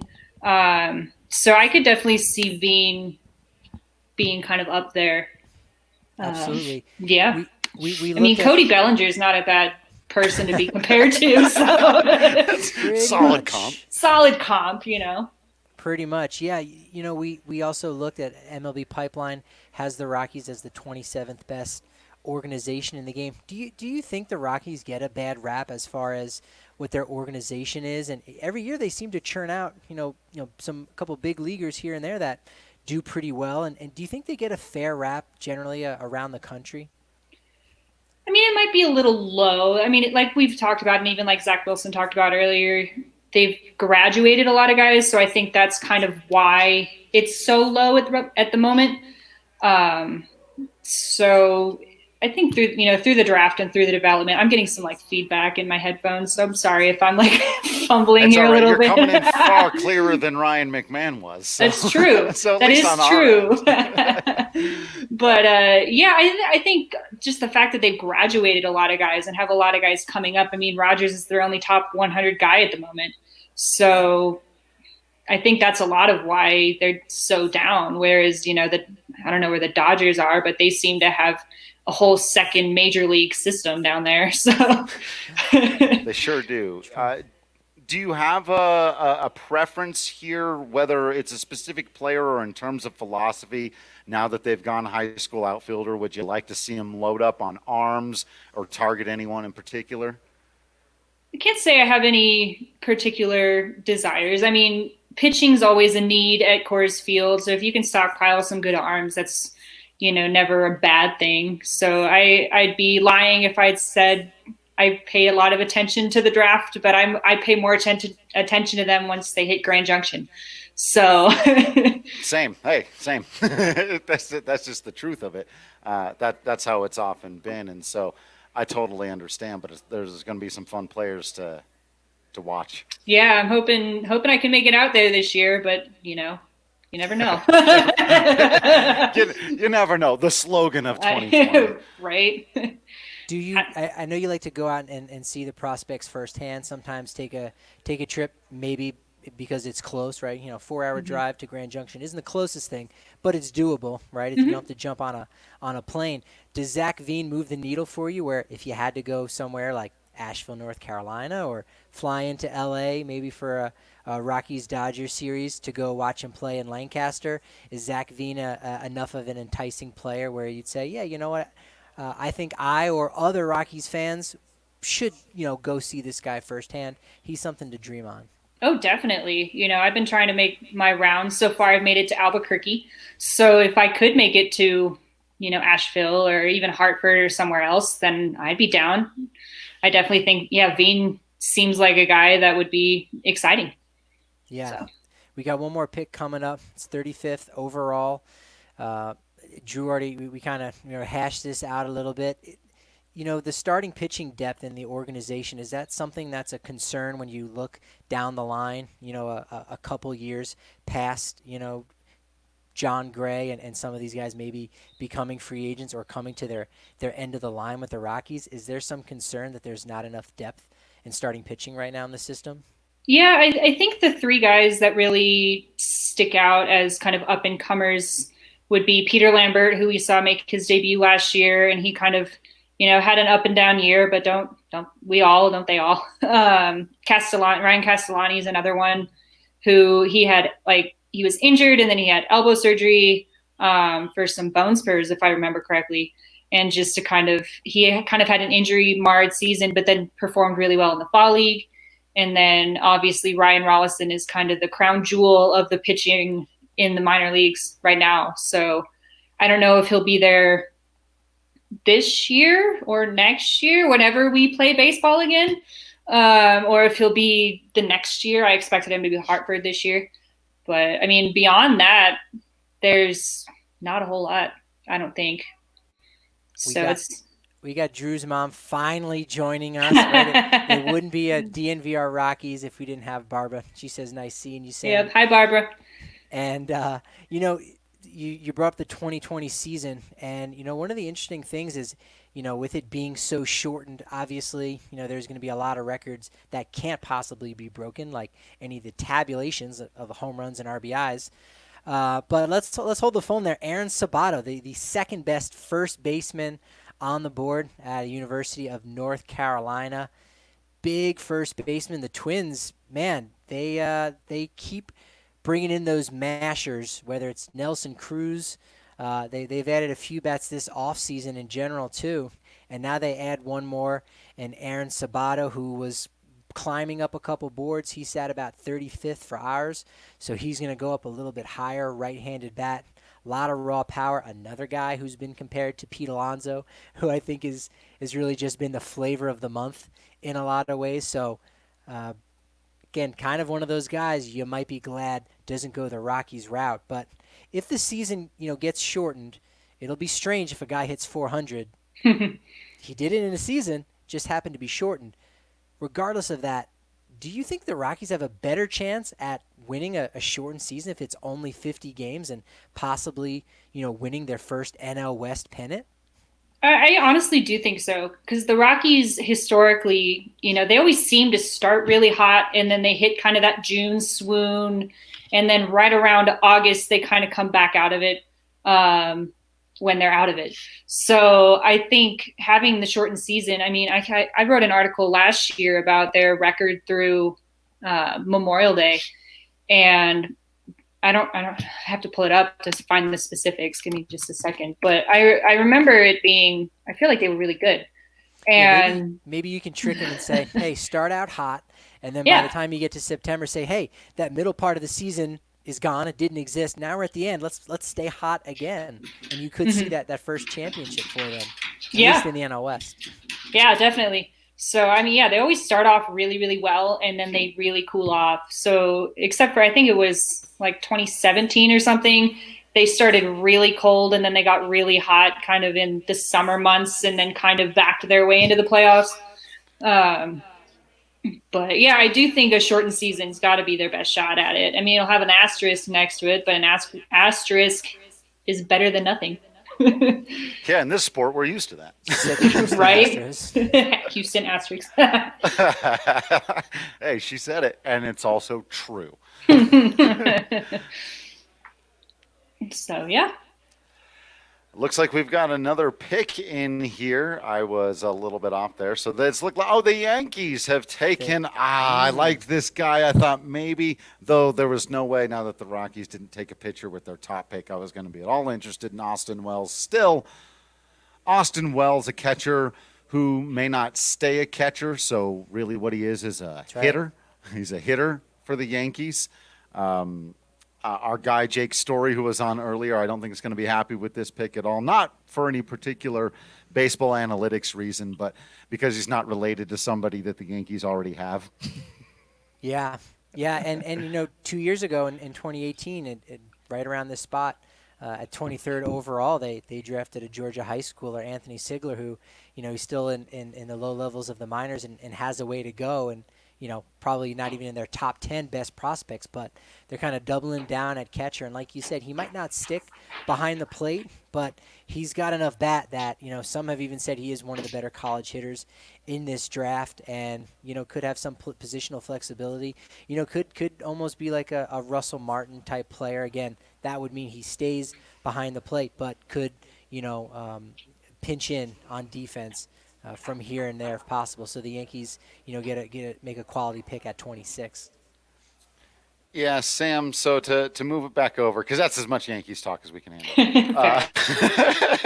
But true, though, unless Jake comes back. But we can only handle so much of that. Because I came back in and you guys were talking about, with the shortened season and the Rockies' chances. But, how do you see not just this draft, but really what the Rockies have done these last couple of years with their youth movement, where they've gone as far as the young core of the Rockies. Do you feel more optimistic, more pessimistic, regardless of the Nolan Arenado situation, which, by the way, we all know is a thing that sort of hangs over all of us, that is very much different now that a season hasn't been played to this point. But the big picture for the Rockies, how are you feeling about the club? I mean, I definitely think the youth movement's the way to go. I mean, it's definitely going to be a process. When I'm not a Rockies fan, I'm a Phoenix Suns fan, and that's been a process. Got themselves a process. They got themselves a process. Hey, it worked out for the 76ers, though. But anyway. Yeah, they trusted the process. They trusted the process. But anyway, yeah, I think, in the grand scheme of things, having a young core is really important. Just, again, they're younger. They've got a lot more to kind of going for them. They, if you have a group of 30-something-odd guys, 30-something-year-old guys on the ball field, then eventually it's going to hit them. So I think, sure enough. Having a definite core of younger guys is certainly an advantage. I mean, they're more raw and might have some more work to do. But at the end of the day, I think it's better than having an older team, even though, have a couple of guys peppered in there, your Chris Ionetta's or something. But I think overall the youth movement's the way to go. All right. Well, it sounds like the Dodgers pick is in, and they have taken, according to my sources, and the graphic we're about to put up on the screen. Is the graphic your source? The graphic is my source. Bobby Miller out of Louisville. Again, another closer to the slot pick. We've had some way outside the slot. This is a little bit closer to where we expected Bobby Miller to go. Maybe a little. Actually, no, this is pretty much right exactly where we've got him on our board. We had him at 29. He's at 26. I'm giving us this one, Patrick. We haven't had a lot of wins. We're batting 150 with a couple of doubles tonight, but we're doing okay. The first 28 picks, not so. We got Torkelson, then nothing until boom, we had 29. Good. Better than nothing. Probably better than I did. That's so absolutely right. That leaves Carmen Majinski, Tanner Great Burns, name. Isn't it? Chris McMahon, Slade Ciccione, and Clayton Beater. 5 guys left, and 4 picks in front of the Rockies. So they are going to get, or they should get, potentially one more guy. I should throw JT Ginn on there, so there's going to be 6 guys that are college arms that are going to be available. And this pick on the clock, pick number 30, is not the Houston Astros. It is not It the is Houston not. Astros. It should have been the Houston Astros as they were slotted to go here, but they were naughty boys. Are a bunch of cheaters. Yes, and they lost their 30th pick for illegal sign stealing. So what trash. I love the honesty that Sam brings. Sam, we got to thank you for your time, but I also wanted to give you an opportunity for a big plug. What you guys cooking up over there at Purple Row, my old stomping grounds? Yeah, so we're currently running our Purple Row Sim. Find us on Twitter, #Purple Row Sim. And we constructed the roster as best as we could based off of kind of what we thought the Rockies would do. And we solicited like Thomas Harding, Patrick Saunders, Nick Groke, just kind of got some feelers on some people. And actually it kind of worked out. So our Rockies, unfortunately, I think they were 28-38 or something. They're not doing very well, but we've got some bright spots in there. Ben Kuchner-Kavich has been doing a hell of a job. Sorry for my language, but he's been doing a hell of a job at play-by-play. Just graduated from Wayne State University with his broadcast journalism degree, and man, he's killing it. So if you haven't watched it yet, check us out. Purple Row Sim. We're at purplerow.com. And that's our big project at the moment. Other than that, just kind of writing about baseball, writing about the draft, and hoping something happens.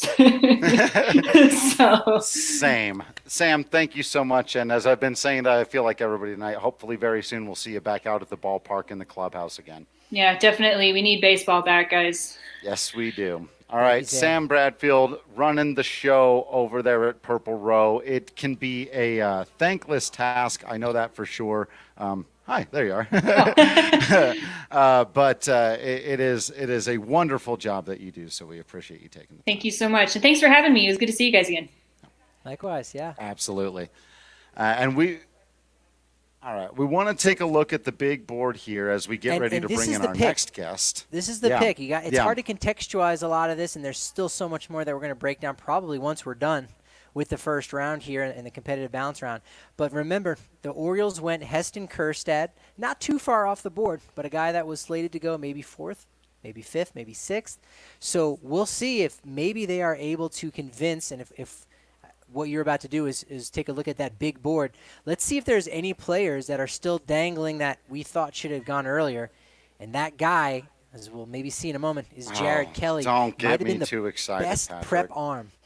Well, this is part of the machinations that GM Mike Elias is possibly working. You come to a deal with Heston Kjerstad to save $1 million, maybe more than that, and you say, hey, Jared, play hardball with all the teams like you are going to do.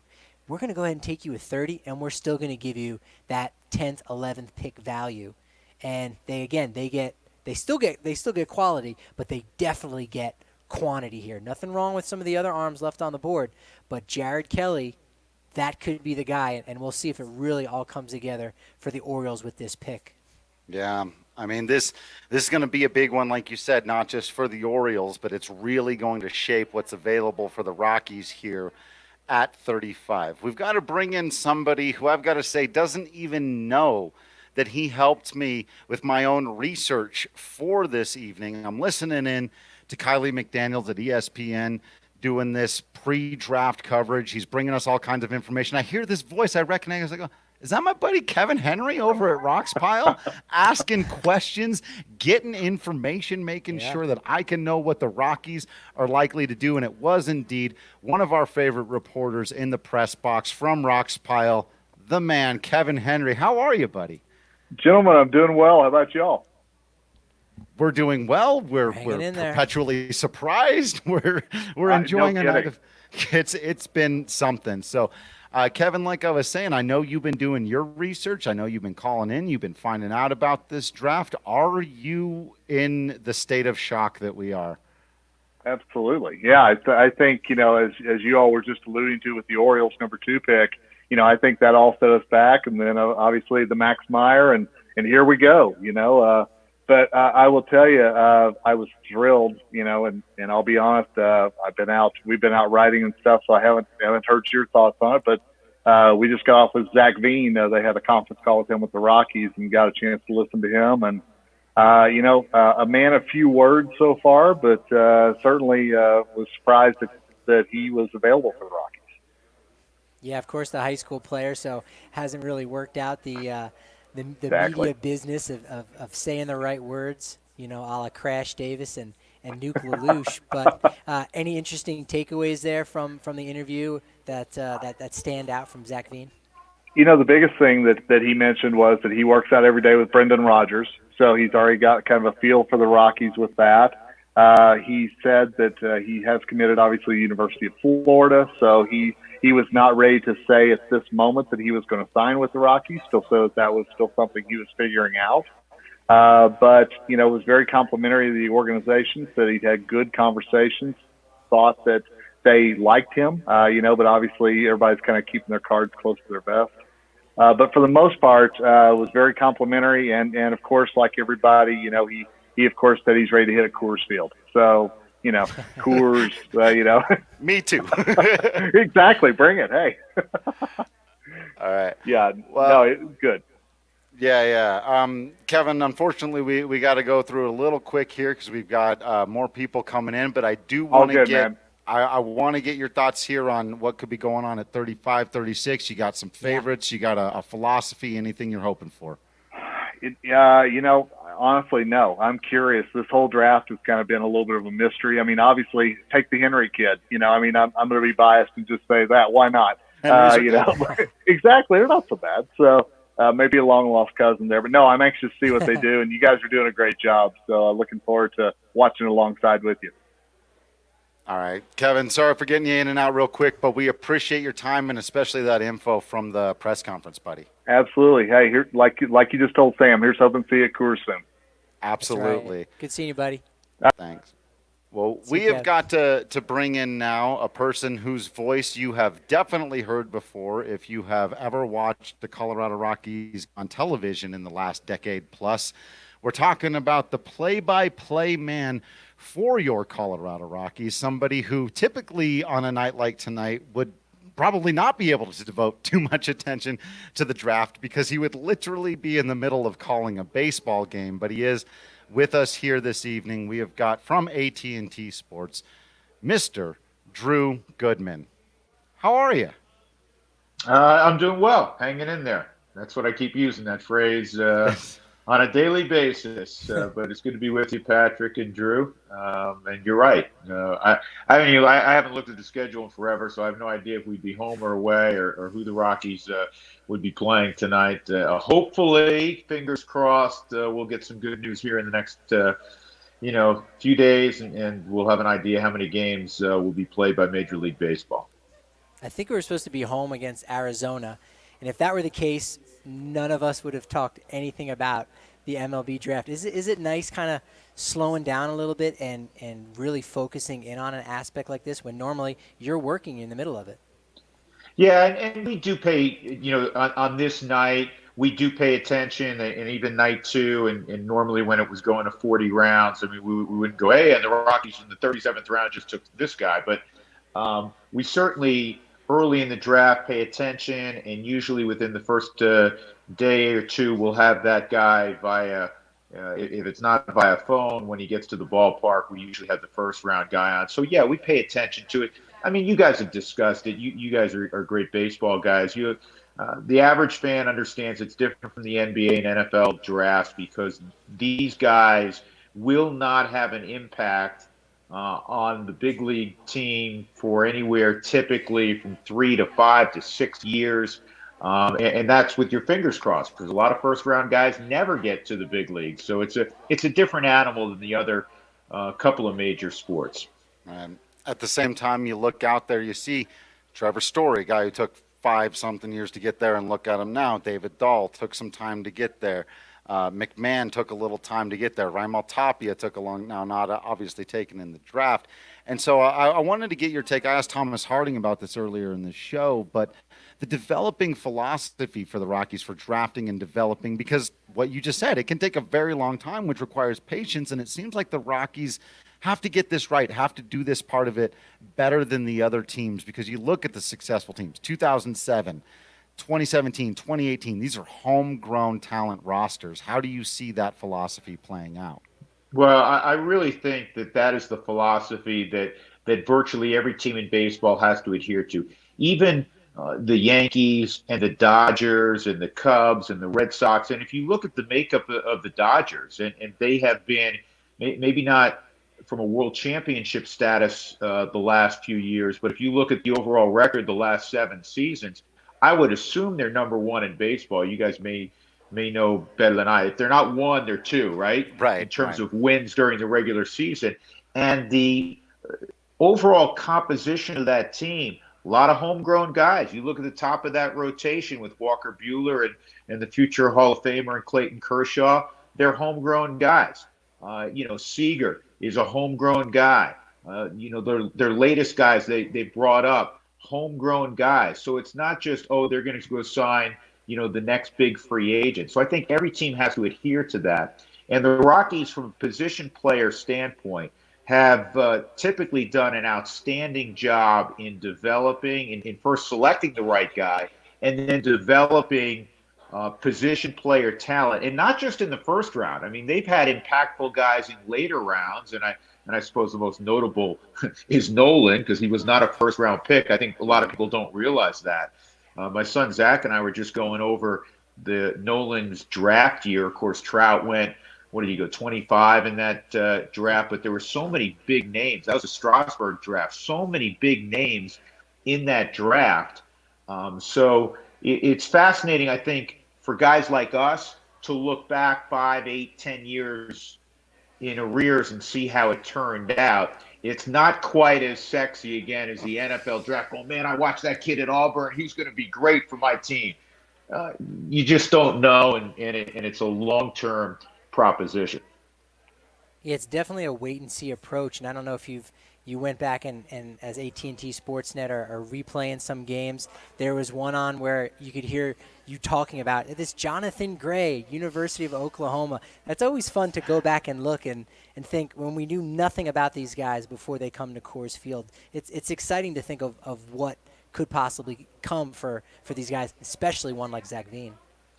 Yeah, and then you follow it closely as they progress through the minor leagues, and you always, when you're passing along numbers and how guys are doing in Hartford or how guys are doing in Asheville, you are going to pay not only attention to the guys that are having really good seasons, but you're always going to mention the first-round picks and how they are individually progressing. I remember Nolan when he was in Tulsa in Double-A, when the Rockies Double-A affiliate was in the Texas League. Always could swing the bat. He had a great year at the Cal League.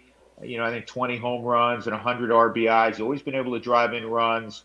But there was some question about, did he always play hard? And now you see, how hard he plays, offensively and defensively. And you think, wow, that was at one point a question mark. David Dahl, you always heard about the 5 tools. And, he had so many freakish injuries. And unfortunately, some of those have followed him to the big leagues. But you see that talent. We saw how it was borne out last year in the first half when he became an all-star. So I do think for people that follow it closely, and now, Zach Veen will be on everybody's radar over the next few years to see how he moves through the system. And I'll tell you one other little note that you're probably aware of, but maybe not all fans are. And that is that most front offices, and I know the Rockies adhere to this philosophy, they like when guys struggle at some point, because if it's just a linear cruise sailing and they arrive at the big leagues in 4 or 5 years and they hit 320 through the minor leagues with good power numbers, they that's all well and good, but they know that at some point they're going to hit a pothole, and they'd rather that pothole happen on an occasion or two in the minor leagues to see how they handle it mentally, emotionally, etc. And this game is so difficult. I think that is really important. Absolutely. Very important reminder. Drew, we couldn't thank you more for taking the time.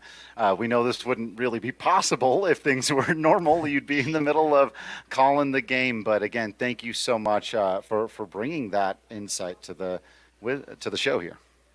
Yeah, well, I appreciate you guys having me. I just finished up, my podcast tonight. I had LaTroy Hawkins on, and that'll be out tomorrow. Drew Goodman podcast with Julie Brownman. So get that free little plug.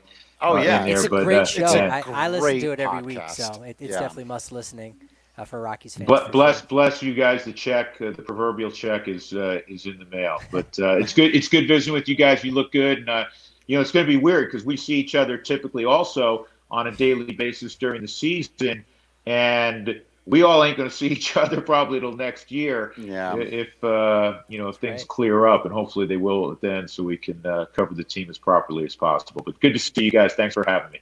Absolutely. Thank you. Yeah, we definitely see exactly what he said about that, hitting those potholes. They put him there, right? Right. As far as Lancaster, being such a hitter's ballpark, and then going to Double-A, that's an interesting Dunkin' Donuts park, and then of course Albuquerque, that's Coors Light, and you got to get that mental process ready. And speaking of getting ready, hey, the Rockies are on the clock at 35. There's still some college arms available. Just to run down some of the recent picks. Yeah. We saw Bobby Miller went to the Dodgers. Then the Orioles went Jordan Westberg, a shortstop out of Mississippi State. Carmen Majinski, who is a guy a lot of people thought was going to be tied to the Rockies. Nick Lofton, shortstop out of Baylor, taken by the Royals 1 year after they selected shortstop Bobby Witt Jr. And Slade Ciccone off the board by the D-backs. So now we've got a run of NL West clubs. D-backs just took Ciccone. Padres, we'll see. They might go ahead and grab another college arm. They took a high school bat just like the Rockies. So there's going to be one less left on the board. There's only a few remaining for the Rockies to choose between. It's going to be really exciting, and we're going to have an actual scout along before too long to walk us through this and talk to us about what's going on here. In fact, why don't we go ahead and just bring him in here, and we can all react to this in real time together. Another good friend of ours from a long time, Ed Henderson. How you doing? What's up, Ed? Gentlemen, how are you? Oh, we're doing phenomenally well. We're celebrating the game of baseball. We're missing turning around and talking pro wrestling with you every day at Coors Field. Yeah, I think, Drew, it's funny because you and I and Patrick and also Tracy Ringlesby have had some fun professional wrestling discussions up in the press box. Not to say that, everything isn't action-packed up there. And we're not fully dedicated to baseball all the time, but you gotta jump off the rails every once in a while. And when you start talking about John Moxley instead of Nolan Arenado, other people may wonder what in the hell are those guys talking about. What school does John Moxley go to? What school is John Moxley? I think the Cincinnati Reds. I think he went back to Cincinnati. I think that's could where be. he went. We talked wrestling yesterday briefly, Ed, and another thing we talked about was this idea that we're not going to see, as an MLB scout, the talent that we have here in Colorado is fantastic. Yet we're not going to hear any of those names called today. What is the state of amateur baseball, either in the high school level, the college wood bat leagues like the Rocky Mountain Baseball League, as well as some of the smaller schools that we have here in the state of Colorado. Give us a feeling of what it's like to play ball here. Well, I think playing ball in Colorado, I think especially for a hitter, and obviously Zach Veen, ultimately coming to the Rockies, I'm definitely going to be interested to see what kind of numbers he can put up here. But I think the state has had historically some really good talent come out of here, and I think the programs around the state only continue to get better. I was at a Rocky Mountain Athletic Conference showcase last fall, right after the Major League season ended, and I got to tell you, I was very impressed with the talent that I saw coming from schools along the Front Range, and I think it makes it so sad about what happened this year. Wiping out the high school season, wiping out the college season. There's a lot of talent out there that we would have had an opportunity to get to see. And from a scout's point of view, it makes a draft like this year's all the more difficult in terms of, how do you evaluate the talent? Because you're basically having to go from video to, to other determinations to make a decision. And data analytics are in, and I'm going to let you guys catch everybody up here. Drew Roman from catcher from the Woodlands and high school in Texas. So catch them all up about this guy. Wow, Ed, I'm not sure. I mean, I know he's a switch hitting catcher. He's got a decent little profile. Not a guy I thought the Rockies were going to be in on with Patrick Bailey. There'd been maybe some talks. Tyler Soderstrom.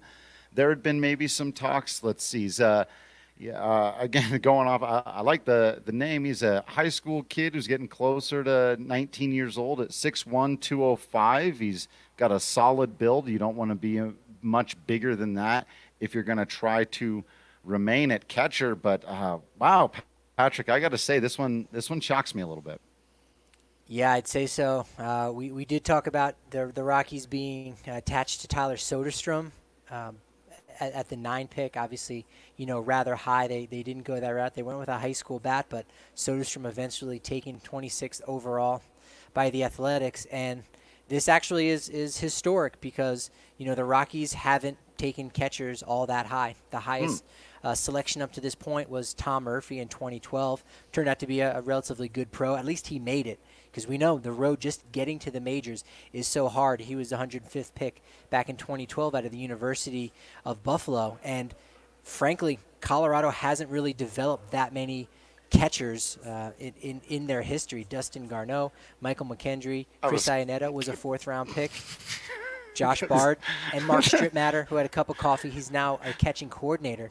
But this might even be even more scarier is the fact that in the past 11 drafts, going back to 2019, only 12 high school 12 high school catchers have been taken with the first-round pick, and only 4 have yet to make their debut. Some are still down in the minors a little bit, developing, like Tyler Stevenson of the Cincinnati Reds. But do these names strike you as being first-round catchers that should have been taken? Steve Barron, Nick I'm Krofo, going to tell you, Reese when McGuire. you're talking about these guys, I think, guys, and you've heard me say it, we've said it to each other talking about this in person when we were down at the ballpark. Anytime you're taking a high school kid with an early pick, it is an enormous risk. And I think this year's picks made even more so because the fact is that, again, these high schoolers didn't play this year. They didn't have a chance to show what they could do this year. They may have gotten started. They may have had some winter ball that they were playing, depending on where they were. But the fact of the matter is that most of these guys are coming into the draft this year based on numbers that they put up in previous years. Right. And I got to be honest, with the first 2 picks the Rockies have made, I got a lot of respect for Zach Veen. I knew about him. Obviously, he's a guy that I think brings tremendous credentials. But as our good friend Drew Goodman just said a few minutes ago, you're talking about a pick here that really isn't going to materialize, especially as a high schooler, for 4 or 5 years at least. And if Veen can get on the fast track, depending on what he does in the minors, and as Drew said, you want to see those guys stumble a little bit because everybody's got their flaws, and you want to exploit that at the minor league level. You don't want to see it showing up when they put on a big league uniform. But frankly, I'm a little surprised, guys. I really thought the Rockies, with their first pick, might take that Detmers kid from Louisville, the left-handed pitcher. That was a guy that I would have hoped that they would have made a run at. But again, I did not make it onto the call to talk to Zach, but I'm going to be curious later on. I think Bill Schmidt and Jeff Bridich later this evening are going to be part of another call. I'm going to be curious to see what they say in terms of specifically, why this pick, why Zach, and why Romo now with the number 2. Yeah, we're seeing a couple of reports coming in here. Our friend Nick Groke from over at The Athletic tweeting out a quote from Dan O'Dowd saying he's already a professional catcher and he's in high school. Jacob Roth hitting us up with a Bleacher Report that says he's a projected Gold Glover. Look, I love all of that. Everyone know, if you listen to our catcher podcast, you heard me desperately attempt to convince myself to convince Patrick that they should take a catcher. And I'll say the video that our producers just threw up on the screen there, I liked the swing I saw. Now it's in BP. It's easy to have a pretty looking swing in BP, as Ed well knows. But if this is a switch hitting catcher who they really believe in, if their scouts have gotten out there, if Bill Schmidt and his guys have, I could be talked into this one. There's another comment here from our guy Dan who says, 2 high schoolers, no pitching. Yeah, that's a problem. Well, and guys, I'll tell you what. And Jeff Bridich and I have had this conversation a number of times over the years. And guilty as charged here, as Jeff has said. I am obsessed with pitching, but let's face it, guys. We know what the absence of pitching brings about, and we also have seen, quite honestly and successfully in the last few years, when pitching arrives, the team gets better, and the team tends to stay better if you've got a good balanced pitching rotation and a solid bullpen. So it's going to be curious. I mean, obviously, when you're in the draft situation and you're looking at the board, and the board can move around because you may have projected so-and-so as being your pick. Somebody grabs him ahead of you. You've got to make another move then to move to another player quickly and be prepared. And I think in this case here, it sounds like Veen, especially in the minds of the Rockies scouting department, was the best player available when they drafted. And I hope it proves out as he enters the professional ranks. Yeah, Romo, like you said, maybe they thought he's not going to be available at 46, but we can still get a college arm because of the way the board is going. It is curious. Right. He's all defense, which is great. Like I said, he's a professional catcher. Can he hit? I mean, Rockies have a guy like that. Tony Walter's a professional catcher, but you need the offensive side. So definitely willing to give it a shot. It is curious. There are 2 catchers ahead of him on most draft boards. You got Dylan Dingler out of Ohio State, so you have a college arm, right. Or rather a college catcher with a 70 arm, right? great on defense as well. I liked him. A couple of years older, right? Little raw, but still he's available. And you also have another catcher by the name of Kevin Parada, who's earmarked for UCLA at a Loyola High School, and is a guy that, again, I've heard a lot of people gushing over. So, again, maybe we need to wait and see what happens at 46 until we can give the Rockies a full grade. But it is strange to think that they did go with 2 high school players in their first 2 picks when it seemed there was almost no way they weren't going to go with 2 college arms with the first 2 picks. Yeah. Well, and let me add to that, Patrick, that, I think in a normal draft where you have the normal number of rounds and the normal opportunities on the parts of scouts, cross-checkers, general managers to get out and see players, you better guess right then. But, where you've got a compressed number of rounds like we do this year, it makes it all the more emphatic that the guys you pick better be able to deliver the goods, because I can tell you this. If you miss on a guy in the draft, in other words, if you pick somebody that you shouldn't, or you let somebody slide by that you should have grabbed, you're going to pay for it, and it's not going to be just for 1 or 2 years. You're affecting your franchise for probably the next 4 to 7 years with that decision. And I think, again, there's some smart people down at 20th and Blake, and I hope tonight they were smart in terms of the moves they made, because, with 5 rounds, there's not a lot of discussion to be had about what a guy is and is not capable of doing. It's going to show up real quick, and people are going to remember the draft very well when you've only got 150 players to talk about. Yeah, it's going to be something. All right, Ed, we want to thank you so much for taking the time and bringing these insights. If there's anything else you want to let us know, the floor is yours to say or plug whatever you want, man. Well, I tell you what, I've several other people have said, I think we're all missing baseball quite a bit. I know I am. And both, for me as a scout, it hurts me on the high school, college, and professional level. So brutal. Yeah. It's been a tough last few months, and I won't use the words to describe how I feel about it on here. But when I see you guys again, I most certainly will. We'll get all of those words. Well, we'll get them all. It'll be in the context of a John Moxley conversation. But I do think, guys, that I've been around this game quite a while, and I can tell you that the only 2 things you can be assured of when the owners and the Players Association get together, one thing is the discussions are going to be lengthy, and generally, too, they get pretty nasty. I'm not holding out a lot of hope that we're going to see Major League Baseball this year. I hope I'm wrong. I really do. But I got to tell you, based on what I've seen so far, and the fact that really, I think the last 76 game proposal that the owners threw out, I think they made it pretty clear. This is it. We're not coming back with any counter offer or any revised offer.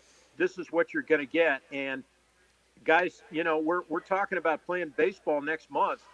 They got to get to spring training, and that's not going to happen overnight. So fingers crossed. I hope some good things can happen, but this virus has been tough, and I think it's really it's really cast a big shadow over sports. Baseball, unfortunately, probably getting impacted more than any other. Yeah, it's been brutal, and we hope to see you back out there before next year, because there are a few things that we enjoy more than taking in Colorado Rockies game at Coors Field and just having the opportunity to turn around, and whether we're asking you about whether or not a guy's pitching delivery can be smoothed out in order to make his curveball work better at the big leagues, or whether or not you think John Moxley works as the next AEW champion. It's just a privilege to have you there, Ed. So hey, guys, look forward to seeing you. It's a privilege to be on with you guys tonight. I really appreciate inviting me. Thank you. And I wish you the best. And hey, let's hope we see some good things come out of this draft. We sure need it. Absolutely. Thanks again to Ed Henderson, longtime scout in this league, has done work at KOA and a number of other publications throughout the years. We've had him on the podcast, and we will have him on the podcast again. Patrick, we've got to bring in our next guest, and we've got to start wrapping things up here, as the first day of the draft is in the books, but we got to bring in our guy for wrap up. Another guest from Purple Row, and if you've heard, in fact, we can maybe even bring both of these guys in, as I'm seeing here. We got a couple of guys in here. We can have this panel conversation. We've had Let's get Justin Wick in here first from Purple Row. We've talked to him very recently on the podcast. He wasn't drafted, unfortunately, but that does Not mean yet. we are Not able. yet. Not yet. But that is why we're able to have him on our show. Did not get the call. Creighton University. I heard but they were talking about somebody else. They yelled out It's Nick all right. York's name, though. I had to check on our guy Justin. Where's he at? No, man. I mean, I don't think I was going first round no matter what. To be honest with you, I'm sitting here hoping that I can get anywhere near 200, let alone the 20,000 out of the signing bonuses. Or, I mean, the free agent contracts. But no, seriously. I mean, first and foremost, you two, Patrick and Drew. You know, I've been tuned in for all 3+ hours that you guys have going on. Tremendous job. Your entire I don't know what it's been. Yeah, it's probably flying by for you. Long? Seriously. I can't feel my legs. I know, right? But seriously, I mean, your whole production crew that you guys have going on, this has been unbelievably comprehensive. I'm overjoyed that I can even be here for a little wrap-up action, but thank you guys. Yeah, for sure. Shout outs to Ali and Rudo and Kale and Guy and everyone behind the scenes doing some phenomenal work for us. Shout out to your Salt River Rafters hat. I don't know how you manage to up your hat game every time you've come on with us. So well, I figure these guys are going to end up at Salt River eventually, so I might as well show some love for where they're going to be. It's the retro Salt River Rafters. That's right. There you go. Man, I got to get my hands on the teal right here. I know. Yeah, the one that looks like the logo for a toothpaste company. That's the one that it looks like. So we got day one in the books. 2 high schoolers, Zach Veen, Drew Romo. What's your takeaway going into day 2 for right now, Justin? You know, I'm very biased from the pitching side. I don't mean to be a downer to bring up the elephant in the room, but the Rockies had the worst ERA in the National League last year. I was sitting back at the pick when it was made for Veen. I was wondering to myself, are we going to see Reed Detmers come together? I'm very biased towards you're not going to be able to lure a premier starting pitcher into Colorado like you would anywhere else. Totally so, true. I was sitting on my hands thinking to myself, you know, that's a lot of money to commit for Zach Veen if you're trying to lure this kid out of high school. When they first made the pick for Veen, I was shocked, as was everybody else. But thinking to myself, are we going to regret if this ends up being, you know, what can Detmers have right there? And then when Max Meyer was taken third, I just shot myself in the foot going, all right, I guess my excitement's out the window. But then Veen got picked. And I mean, the roller coaster ride that came together. So as far as Drew Romo in that pick, the Rockies have a tremendous coordinator for catchers in the minor league system. This is a guy that Tony Walters has progressed from an infielder into a Gold Glove caliber catcher. I'm thinking if you get a raw guy like Drew Romo right out of high school, you've got a lot of time to be able to develop him. I was wondering if they were going to go to Dingler out of Ohio State. He won the Big Ten last year. That's certainly a viable pick, but if you've got the coordinators in the minor league system to be able to develop Drew Romo, no matter how raw he is, I am a big fan. I realize it's very hard not to be a big fan in the first round, but I'm excited for it. I'm hoping that the next day shows us getting a little bit of pitching and stack that a little bit. But to tell you the truth, for the high schoolers that we got, I think there's a lot to look forward to. You're right about Mark Strittmatter. The odds are stacked against him, but he's been a guy that's been able to turn coal into diamonds. And here's an interesting statistic: is that Colorado has only been able to draft and sign 10 high school catchers, and only one of them has actually made it to the majors. And it's a testament to, that's it. Yeah. 240 games and it was played, Ben Petrick also. 240 games played, 165 behind the plate. That's it. You've got one high school catcher that you've ever developed. Again, small sample size, it's only out of 10, but there's a reason for that, right? So that's true. Odds are stacked against them, but Strittmatter's the guy that he could do that, and it's gonna take some time, and you got to be patient. It might not be what the fan base is really looking for, is having that patience. That is very true. And particularly, if you wanted more of an immediate impact, Tanner Burns out of Auburn was on the board still, Cole Wilcox out of Georgia. You've got proven SEC arms that you could realistically throw into, a high minor league level right away. I think that the Rockies are definitely playing the long game. I wonder if this is forecasting for if Arenado leaves, how long is it going to be? That's always something that you kind of got to pay attention to. Is it going to be a matter of how much time do we actually have to shape these guys? But all the while, Juan Soto has proven that you can jump into the big leagues at 20 years old and make an instant impact. So I think that we have a lot of optimism for Zach Veen in that department. And depending on what that core, if Romo is the one catching prospect out of high school that the Rockies are really able to put at the forefront. I don't think that many people would not a whole lot of complaints if you got a 21-year-old catcher getting some playing time behind the plate. Yeah, for sure. No doubt about it. And, they will have the 9th overall pick tomorrow. That draft should go on at 3 o'clock. Our coverage will begin at about 5 o'clock. 3 college arms I've got left on the board that if they can get at 46, it's all right that they took Romo at 35. That's JT Ginn, Mississippi State. There you go. Chris McMahon out of Miami. And then maybe it's a reach to put him in this class. I think he sticks. Out of Texas Tech, Clayton Beater. Those are some of the guys. If you want to go further than that, C.J. Van Eck from Florida State is available. Cole Henry out of Louisiana State.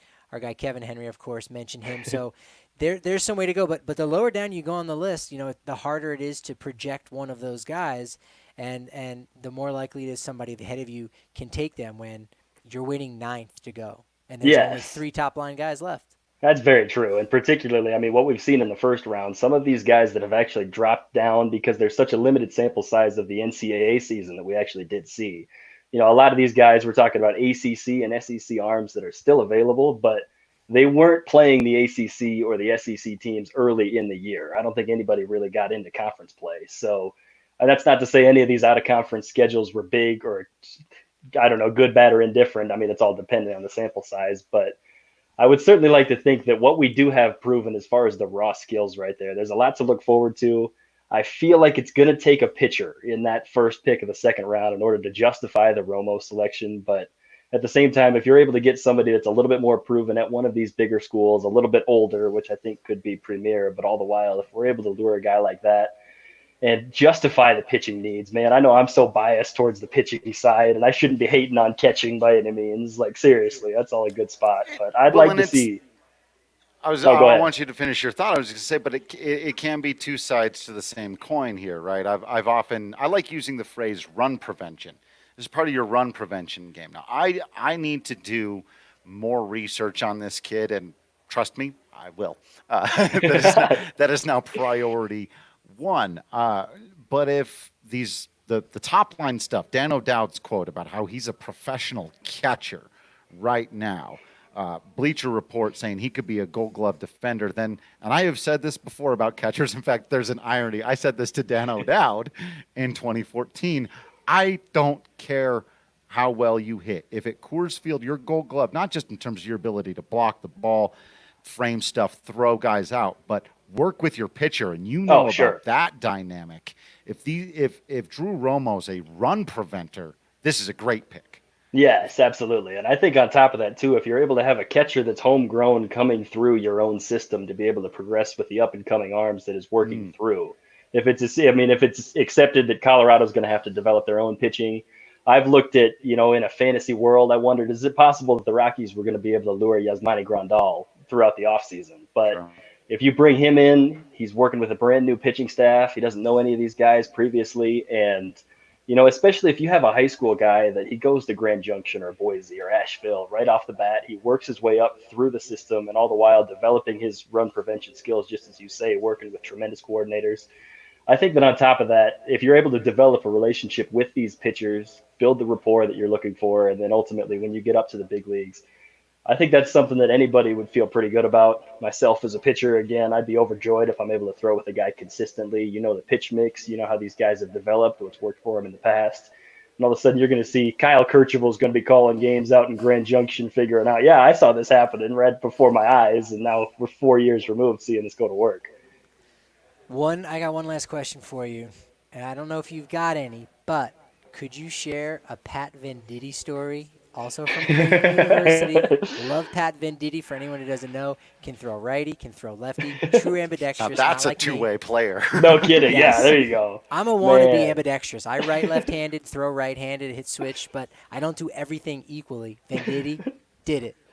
I do have. I woke up and I did my throwing during one of our quiet periods where we couldn't have routine practice. Our little indoor facility at Creighton that we have. I was in there. I was just by myself doing my arm exercises. I'm trying to figure out who this guy was in the distance. Ended up being Venditti. So he's throwing right-handed, getting his long toss in. I'm like, all right, yeah, he's got an arm. This guy's legit. This guy's got some stuff. And I was dumbfounded that I didn't know who he was. I'm like, I'm a baseball guy here. Like, I should know. So he works it back in, takes some rest, gets some water in his system. The same guy switches his glove on the other hand, starts doing the exact same progression back out, and I'm like, I didn't know if I was like on drugs or something at this point. I'm going, what's going on? Like, what was in the Gatorade today, fellas? Like, I'm sitting here, did I just forget everything? So, I mean, I was dumbfounded, and all the while he's throwing just as well with the other arm. So one of my teammates actually came walking in. He met me, and we ended up getting our throw again. And so he was like, oh, Vendetti's here today. I'm like, oh, okay. They had a big leaguer over there, and I didn't even recognize him at first. But, I mean, I put 2 and 2 together once I realized he's with both hands. That's him. But had the privilege to talk to him. I actually was able to throw with him a little bit too. And I swear that guy is just as nasty with both arms. It is ridiculous to me. And all of a sudden he's got stuff breaking both ways. And I'm trying to figure out, I got to figure out what arm he's throwing with, first of all. And then you decide the way it's going to break. No, that was a lot of fun. Doesn't seem like it should be possible. All right, dude, Justin, thanks for taking the time, and we might hit you up tomorrow. We're going to be doing this again at 5 o'clock. We're going to be wrapping up. Maybe the Rockies will have taken some pictures, and just maybe you yourself will have been drafted by that time. So hey, if man, that we'll happens, see how it goes. We're definitely giving you a call when that You got happens. the exclusive. That's right. Man, I'll take it. Man, I'll be the first one on your guys' show if that happens. How about that? Absolutely. Perfect. And you can catch all of Justin's stuff over at Purple Row right now. You saw Sam Bradfield earlier. They're doing a lot of great work over there. I'm sure you'll have a lot to say about these prospects as they get their way into the system and start proving themselves. Absolutely. Hey, Drew, Patrick, you guys are doing a tremendous job. Thank you guys for having me. Thank you so much, man. Anytime. Appreciate it. Well, I think we got one more guy with a year of eligibility left. I don't know if he's officially made himself eligible to be drafted. I'm not sure if the rules. He's gone pro or I draft him. I know, one of my favorite guys. Look, you can talk about the tools. You can take a look at the bat, the glove. You can talk about all of that. But as we talked about earlier, you got to get to know the person. You got to get to know the character of the young man. You got to sit with these people. And one of my favorite people in the world that we get to cover baseball games with, Anilo Pirro of Mile High Sports, involved in our adventurous trek out to Arizona a couple of years ago. One of the greatest sports stories any of us will ever have to tell, complete with quarantine mustache, which I must say is Tony Wolters' quality this evening.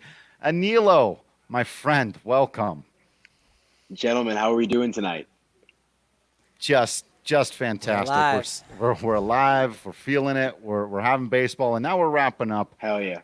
A first round of the draft with one of our favorite people to just talk about everything that has just unfolded. Man, you got a top line takeaway. You got some thoughts for us?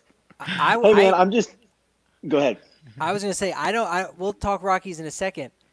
PCA, Mets. Oh, P. Crow Armstrong. Are you happy with a guy? You're a Mets fan. I know your family is. I've got some family that are Mets fans. Unfortunately for them, sadly, it happens. Sadly. But are you excited to get another high school outfielder? Hopefully, you don't trade him for an old second baseman like you did with Jared Kelenic, maybe. We cannot talk about Jared Kelenic on this show. I don't like to include him in my vocabulary anymore because and I was a Cano fan when he used to play for the Yankees, but that move just made absolutely no sense at all. But as a longtime Mets supporter, I think it's a nice move. Taking the young outfielder. He seems really talented. My dad already sent me like 3 or 4 posts from the various New York outlets. I got the Post, the Daily News, the Times, all in my inbox already. So I got a lot of reading to do after I hang up the phone here with you guys. So exciting times nonetheless. But you never know with the Mets. So we'll see how that plays out.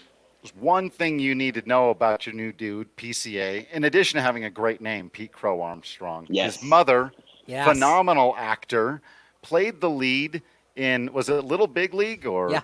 Yeah, Little Big League. The mom from Little Big League. She's been in lots of stuff. A couple other movies. Yeah. So there you go. Now you've got something to talk about with him. Yeah, there you go. Yeah, I'm going to flip it out there. Maybe see some of the genes at work in the film industry. See if that'll translate out on the field. Entertaining. That's all we could hope for, right? Absolutely. So Rockies go 2 high schoolers. forget the guys, forget who they are, forget what they bring, forget the upside.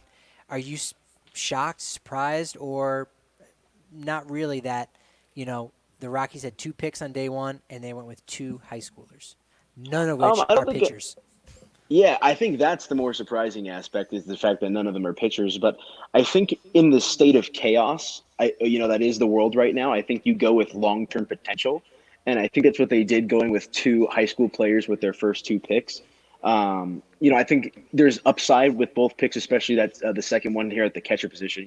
We all know that that's a position that they've needed to address for a while now. So I don't think it's 25 years necessarily or something. Yeah, something like that. I don't think it's necessarily surprising. I think it's just, it's pretty Rockies to me, to be honest. I don't think it's anything out of the blue, and I think it's the smart and safe pick, just considering the times. I heard the reports leading up to today that there were teams that were just considering punting altogether on the draft because of what's going on. So I think there's some sort of comprehension with the Rockies pick, and I'm interested to see how they play out because, they have a good history of developing outfielders, and they have a needed catcher. So we'll see how that pans out.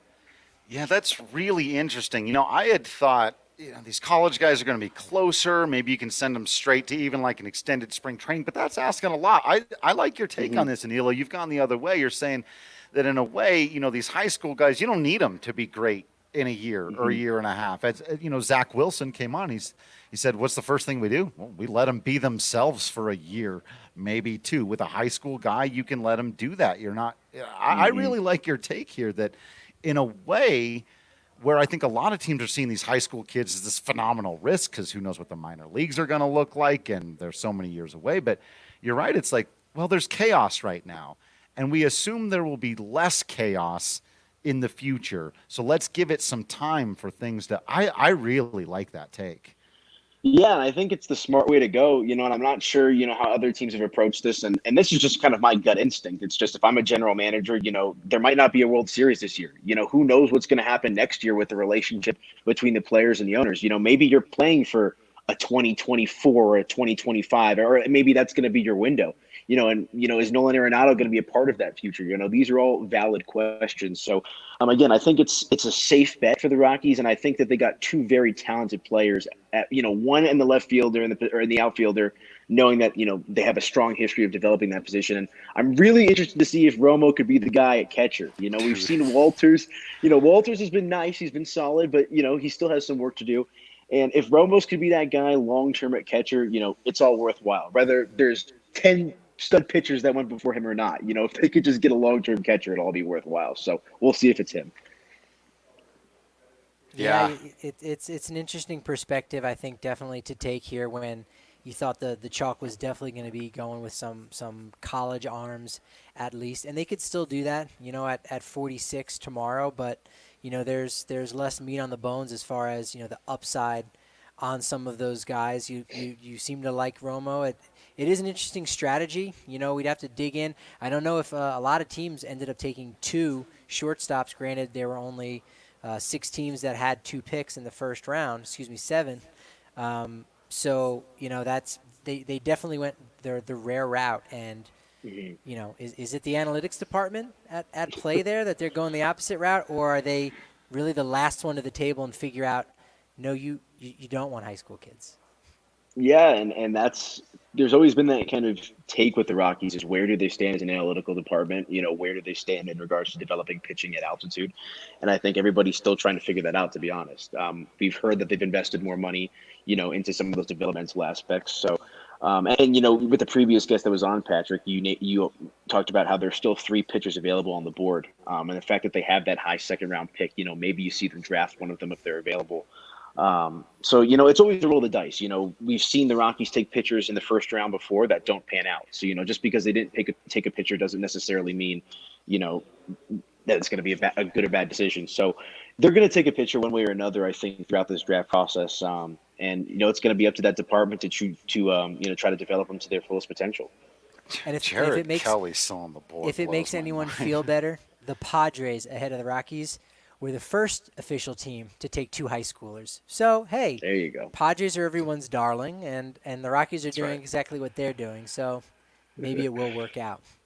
Anilo just reminded me of one of my favorite old Eddie Izzard jokes. He talks about the very fine line between looking really cool and looking like an idiot. He's like, you got a cigarette hanging out of one side of your mouth, you might be looking kind of cool.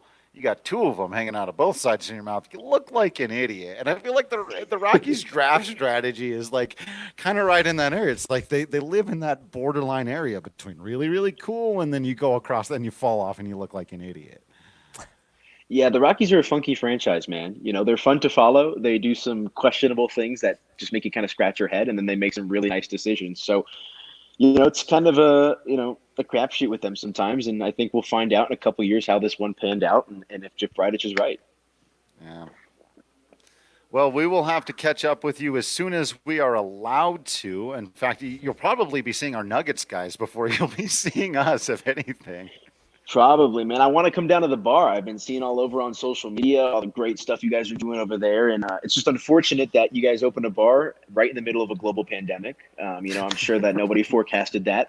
But, you know, once the world goes back to normal, you know, and it seems like it's slowly but surely going to, you know, I'll be sure to get out there and, you know, we'll talk some ball, have a beer, and, you know, maybe grab some grub as well.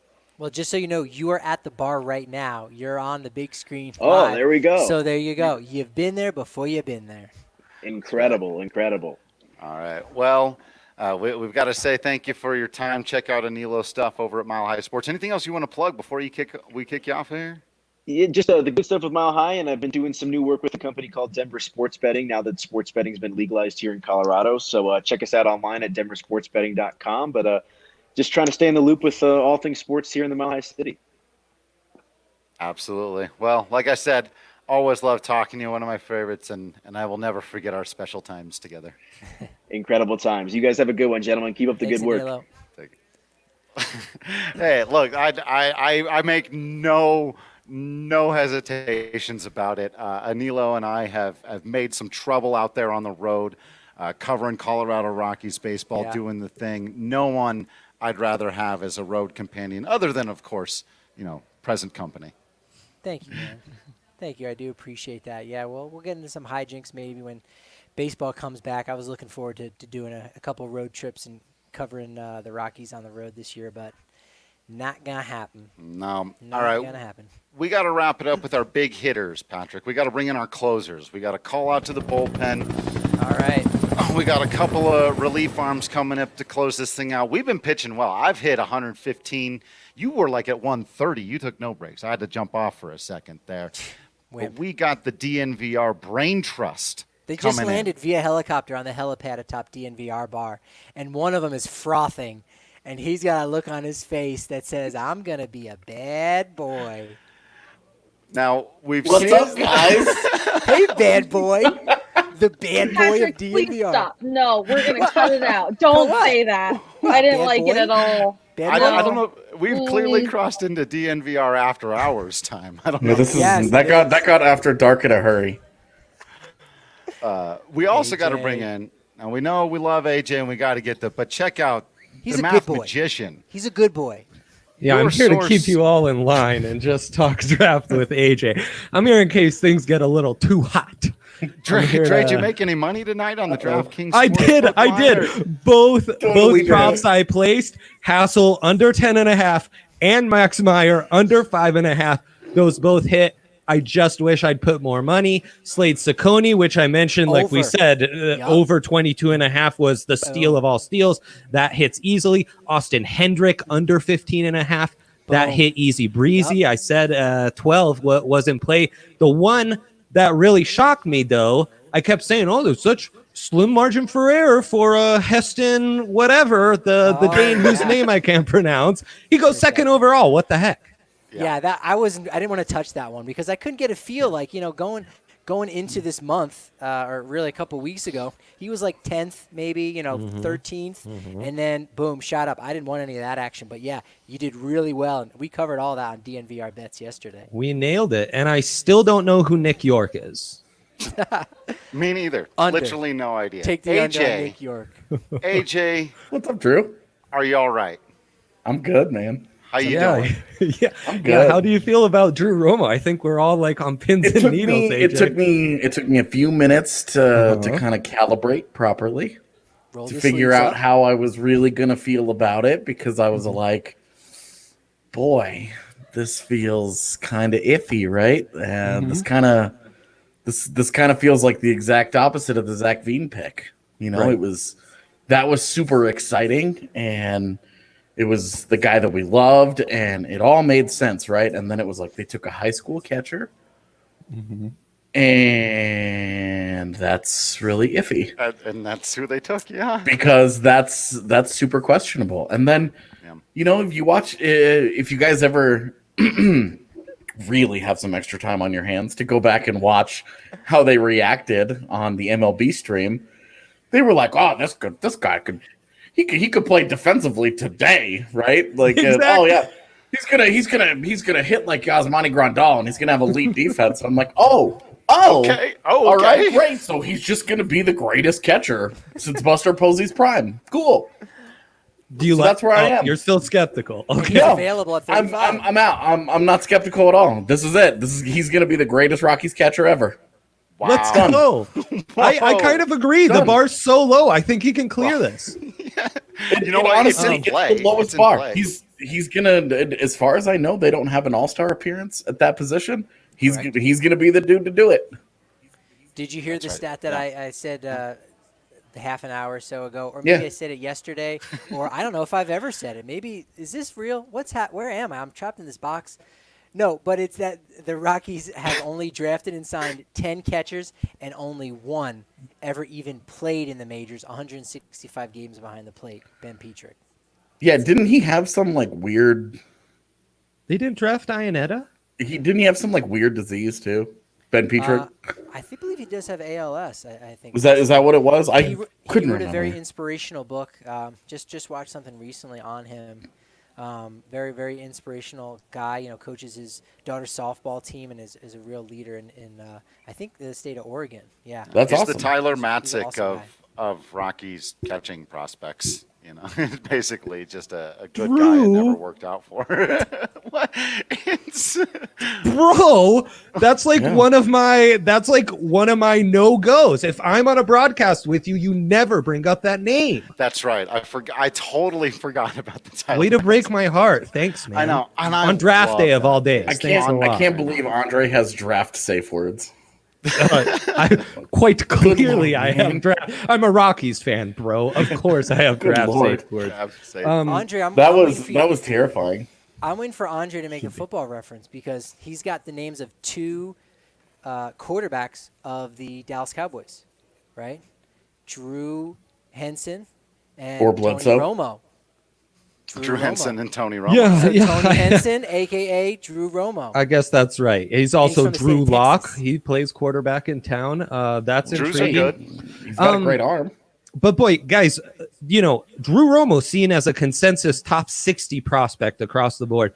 People really lauding his defense. Baseball America saying area scouts were saying that he was the best defensive catcher in the state of Texas the last 4 years. That includes Baylor backstop Shea Langoliers, who was a top 10 pick in 2019. So that's the kind of high praise he's getting.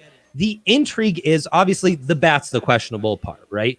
He's seen as a really safe pick defensively. The question is, how many outings can you justify with a questionable bat? He's got some pop to the bat. It's more the swing and miss. But with a guy that's this good defensively, you have to figure that his understanding of the strike zone is just going to develop more and more, and he's going to be able to eliminate some of that swing and miss with, more advanced feel and stuff and more reps against that high-end pitching. So that's what you're gambling on with the offense. I don't think that's a terrible gamble for a pick that carries some nice upside, but also has a fairly safe high floor. All right. I just want to jump in because I found a live reaction of all of us to when they picked Drew Romo here. This is during the 5th pick of the draft here, actually, but you're going to see if this loads. We might have to do a quick refresh here. Hang on. There we go. Oh, a refresh. All right, Okay. so you'll see here. No, you don't need audio for this. It's going to cut here. You're just taking a quick little nap, and then Drew Romo gets picked, and then shock. Look at her. This poor little girl. Dude, What is going on in her world She's right in now? shock, and everyone is doesn't like that much screaming noise. around her. Wait, what happened? Screaming around. She's- The child hasn't been around more than 5 people in 3 months, and now she wakes up from a nap with 50 people screaming in live television in her living room. My He's like, what? He's got to go to another country? Yeah, he's a member of the Toronto Blue Jays. You're never going to see him again. Yo, that You're border, gonna that be able to border cross is back like over. permanently closed. Just trust me on this. AJ They are AJ never knows. opening that border again. tell. Whatever machinations that kid has of going to Toronto, he just needs to just not sign now. He's never getting to Canada. The Blue think Jays about just that. don't exist anymore because Wow. nobody is ever going to Canada again. It's just and done. obviously, he's got to go through the minor leagues. Well, you know where one of the first stops is? The Vancouver Canadians, Northwest League affiliate of the Toronto Blue Jays. So, Yo, I'm sorry. If the government won't open up the border for hockey, it's not happening for a baseball player. It just won't happen. Toronto might be feeling like they had a good day, but it's done. If that kid's not already Canadian and in Canada, he's never getting there. He can play road games only. Just like the yard goats. Everything comes full circle. So All Andre, right. in that scouting report you were looking at from Baseball America, this is probably my biggest question: can he pitch? Can Drew Romo No, pitch? they don't mention the ability to pitch. They love his arm, though. They love They his don't say ability that to he can't catch. pitch. They didn't say he can't pitch. This is the Not Galaxy being able brain to stuff pitch here. has not been mentioned. Yeah, Like- look at all the best available list is nothing but right-handed pitchers. And seriously, these guys, it's going to be really hard for a college arm to say no to any money that's offered to them, because the biggest thing you're losing isn't so much the 2021 season, it's the 2020 summer. Right. That losing that's going to be massive for them. So the Rockies are going to have a lot of leverage on some of these guys, and we'll see. I mean, look at that. That's nothing but pitchers remaining. Right. So I think they're playing the board. Yeah, Romo wouldn't have been my guy either, but It's nothing but pitchers, but 2 catchers who are higher rated than the guy they took. Yes. Also true. AJ, you're such a stickler. You're really such a stickler. He's such a, dare I say, bad boy. Oh my gosh. Oh, he's an SOB. All right, Oh, boys. my Can you gosh. give us some grades? How you feeling? General feel here, if you're grading out the Rockies. I'll do mine at the end after either of any of you have sold me or not sold me. How we feeling about the Colorado Rockies day one draft? I think Veen is an A+, right? Yeah. Like that's an A+. Drew Romo feels like a C because he's a catcher. I am not capital ready to. C.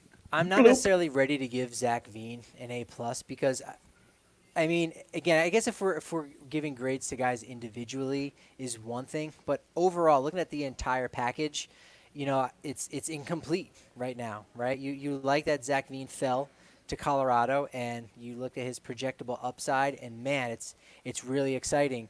And then here comes the college arm, and it's not there yet. So, okay, Veen is good on his own, but if you don't go ahead and grab somebody at 35 and 46, now you got to question, well, maybe you should have gone after Reed Detmers. Oh, because hold that was on. going to be your only shot. You can't give it an incomplete. Day one is done. It's completed. It's finished. That's right. They made their picks. You gotta give it something. I didn't know what the rubric was. As a teacher, I need a rubric. just like- So the rubric is just day one. Yeah, this is the first semester is done. It's deadline time to get those grades finalized. I know you teachers, you have a lot of technical problems all the time with filing your grades online.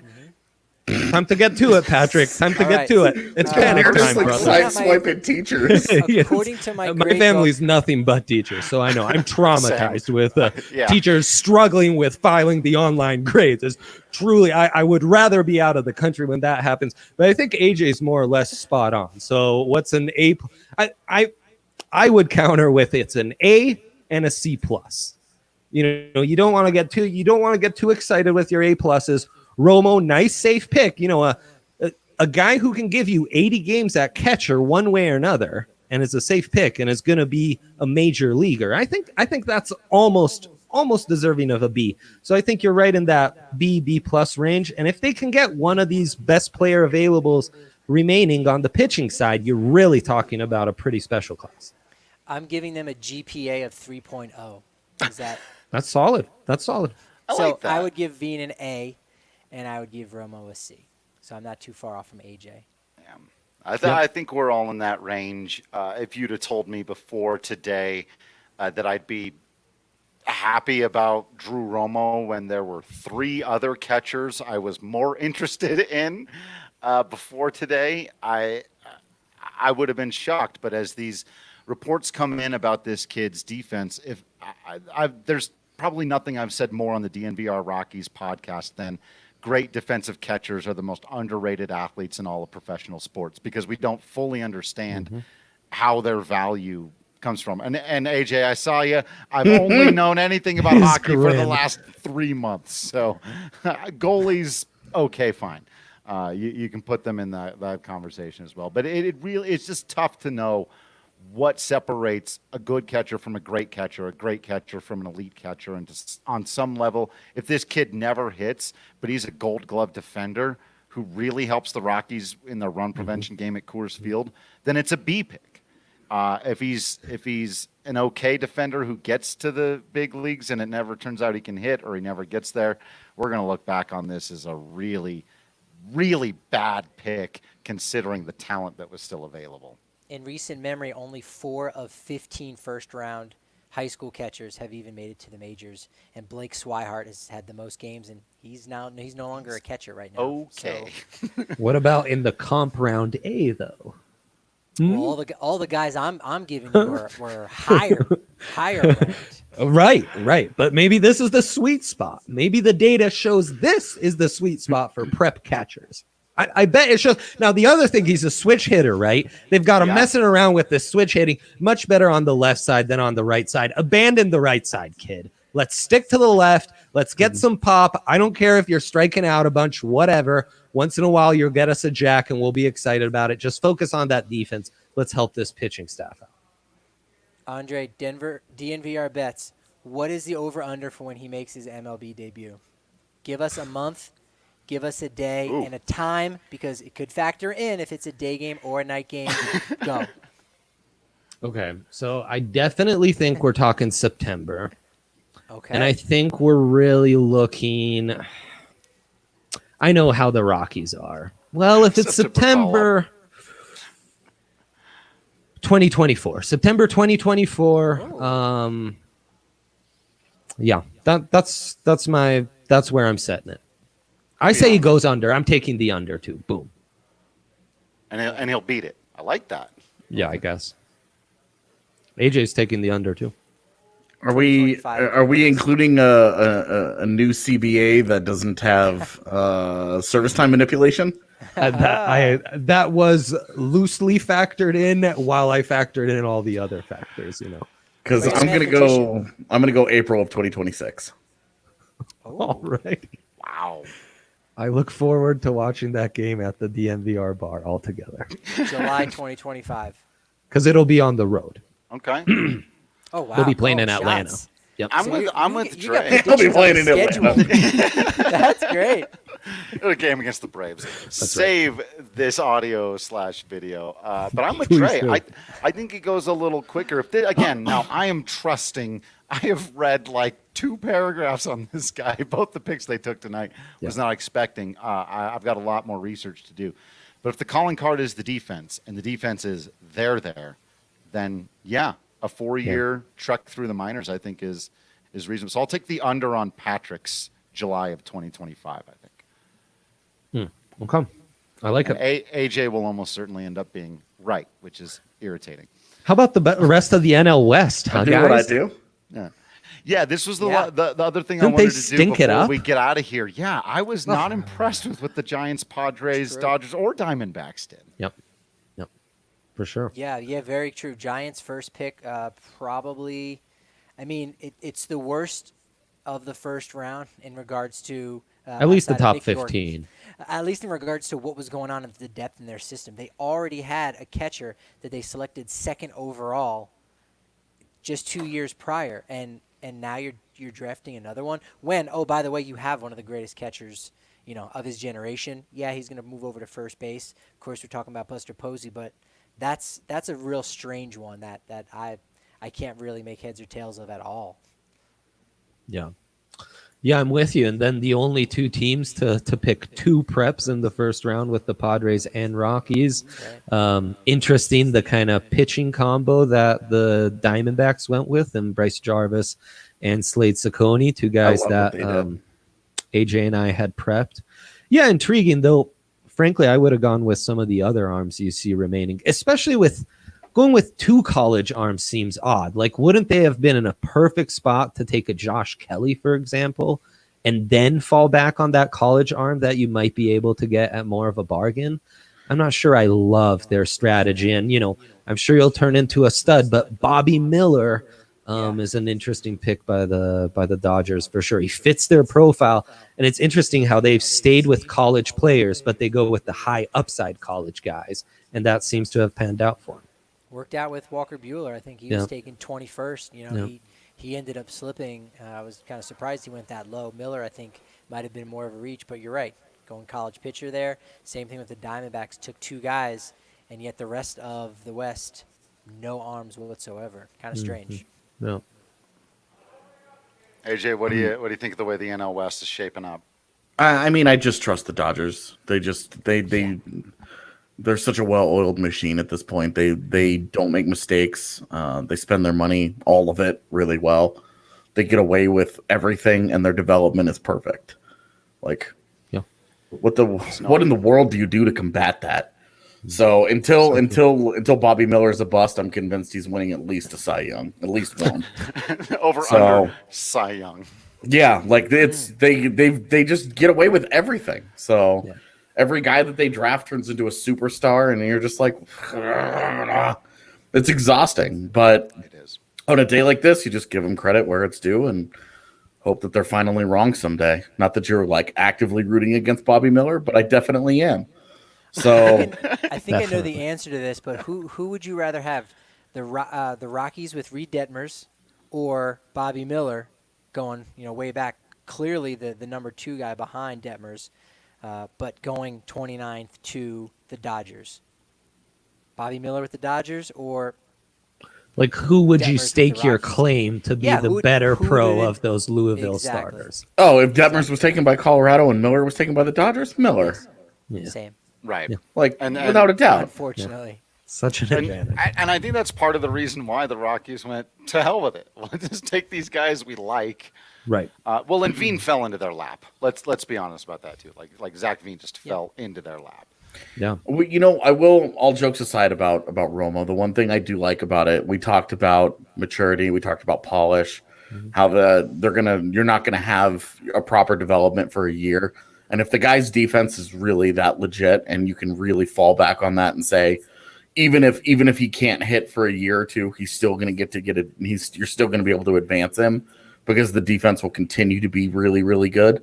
And they kept saying things like surefire major leaguer because at least you have a backup catcher because the defense is that good. Then it's purely an upside play. If you really do feel that comfortable with the defense and in a draft class where you don't feel comfortable about much of anything, it's weird that a high school catcher would provide something like that, but it not only provides that kind of comfort because high quality defense plays at all levels, but as a high schooler, he has a lot longer track to develop. So you can take more time. Him losing a year isn't nearly as crucial as taking some guy that's 22 years old already and then he doesn't get started in pro ball in his actual development until he's 24 years old. He loses this year. Right. And, so Romo's a teenager. You get that extra year. He's already really young, which in this case ends up being a benefit because the lost year isn't nearly as damaging as it would be to a guy that's a little bit older, where you want it to hurry it up a little bit, where you're like, this guy shows up in the majors at 29. We're kind of feeling like this isn't what we were hoping for. So I think those are the things that stood out to me as the positives of the Romo pick. But at the end of the day, he's not a pitcher, and that's always dangerous. You have 6 picks and to make your entire draft class matter this year, and you have really, really big weakness again because you've graduated so many arms, and you have a couple more that are going to be graduating. you're going to be totally hollowed out in pitchers in the next 2 years. This is on its way already to a lost year of prospects with 2 picks that are not pitchers. So they're setting themselves up where maybe Zach Veen needs to be an all-star, and Drew Romo needs to be an everyday catcher for them to survive the kind of hole that they're digging themselves at the pitching position. Yeah, Justin even said it, like, you can't get free agents to come here, and you say Reed Detmers is only going to be a number 3 starter. How many number 3 starters have the Rockies signed in free agency? Mm-hmm. They wouldn't do that either. So, I mean, this is your one opportunity to take something guaranteed, right? Because there's not a lot of guys that have that kind of guaranteed upside, and not major upside, but guaranteed that this guy is going to have a long major league career just because of his consistency and command. And again, it might only be as a number 3 starter, but shoot, the Rockies can't really afford to pass up on a guy like that. And you understand that they did it with Zach Veen in hopes that maybe somebody else would be available at 35, and they didn't do that. Right. The passing on Detmers for Veen, I think, is totally defensible, because if you're taking Detmers over Veen, then you're punting on the draft as an organization and taking it seriously and trying to maximize your organization. At that point, you're so afraid of failing that you're playing it as safe as possible. And like, as much as I liked Detmers, the upside just it doesn't justify passing up a guy like Veen. You have to take Veen in that situation. You have to believe in your ability to get a higher end player. That's what the draft is about. You have a top 10 pick. If you're sitting at 26, it's a totally different approach. You can get away with playing it safe and, hey, we just want a big leaguer. You have a top 10 pick.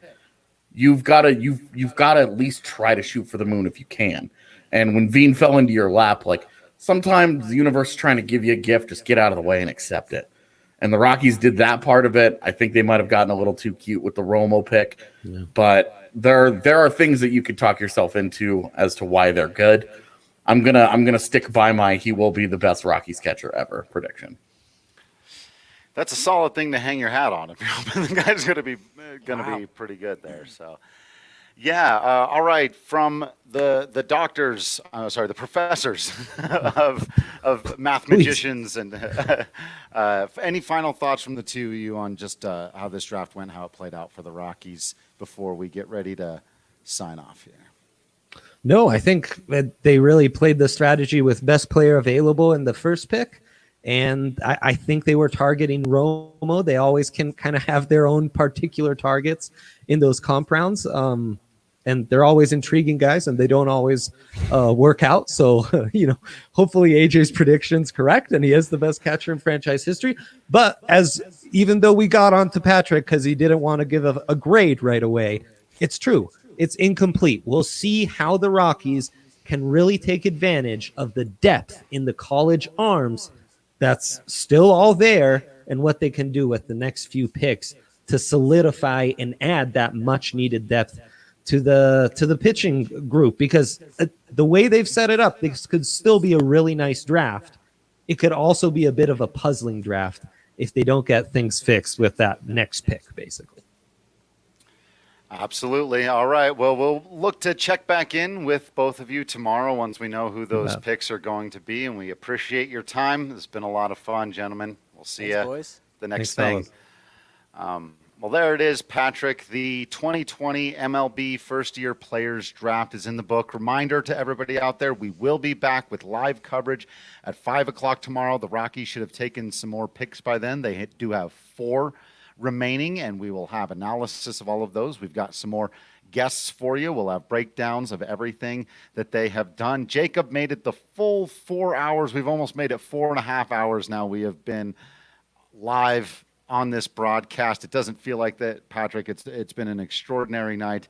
It feels like baseball is back. I'm still feeling great. I got to think more on the picks and giving grades and all the things that we said and done did. But boy, oh boy, I could not have asked for a better partner to have anchored this evening with. I want to thank you for everything, man. And this has just been a whole lot of fun.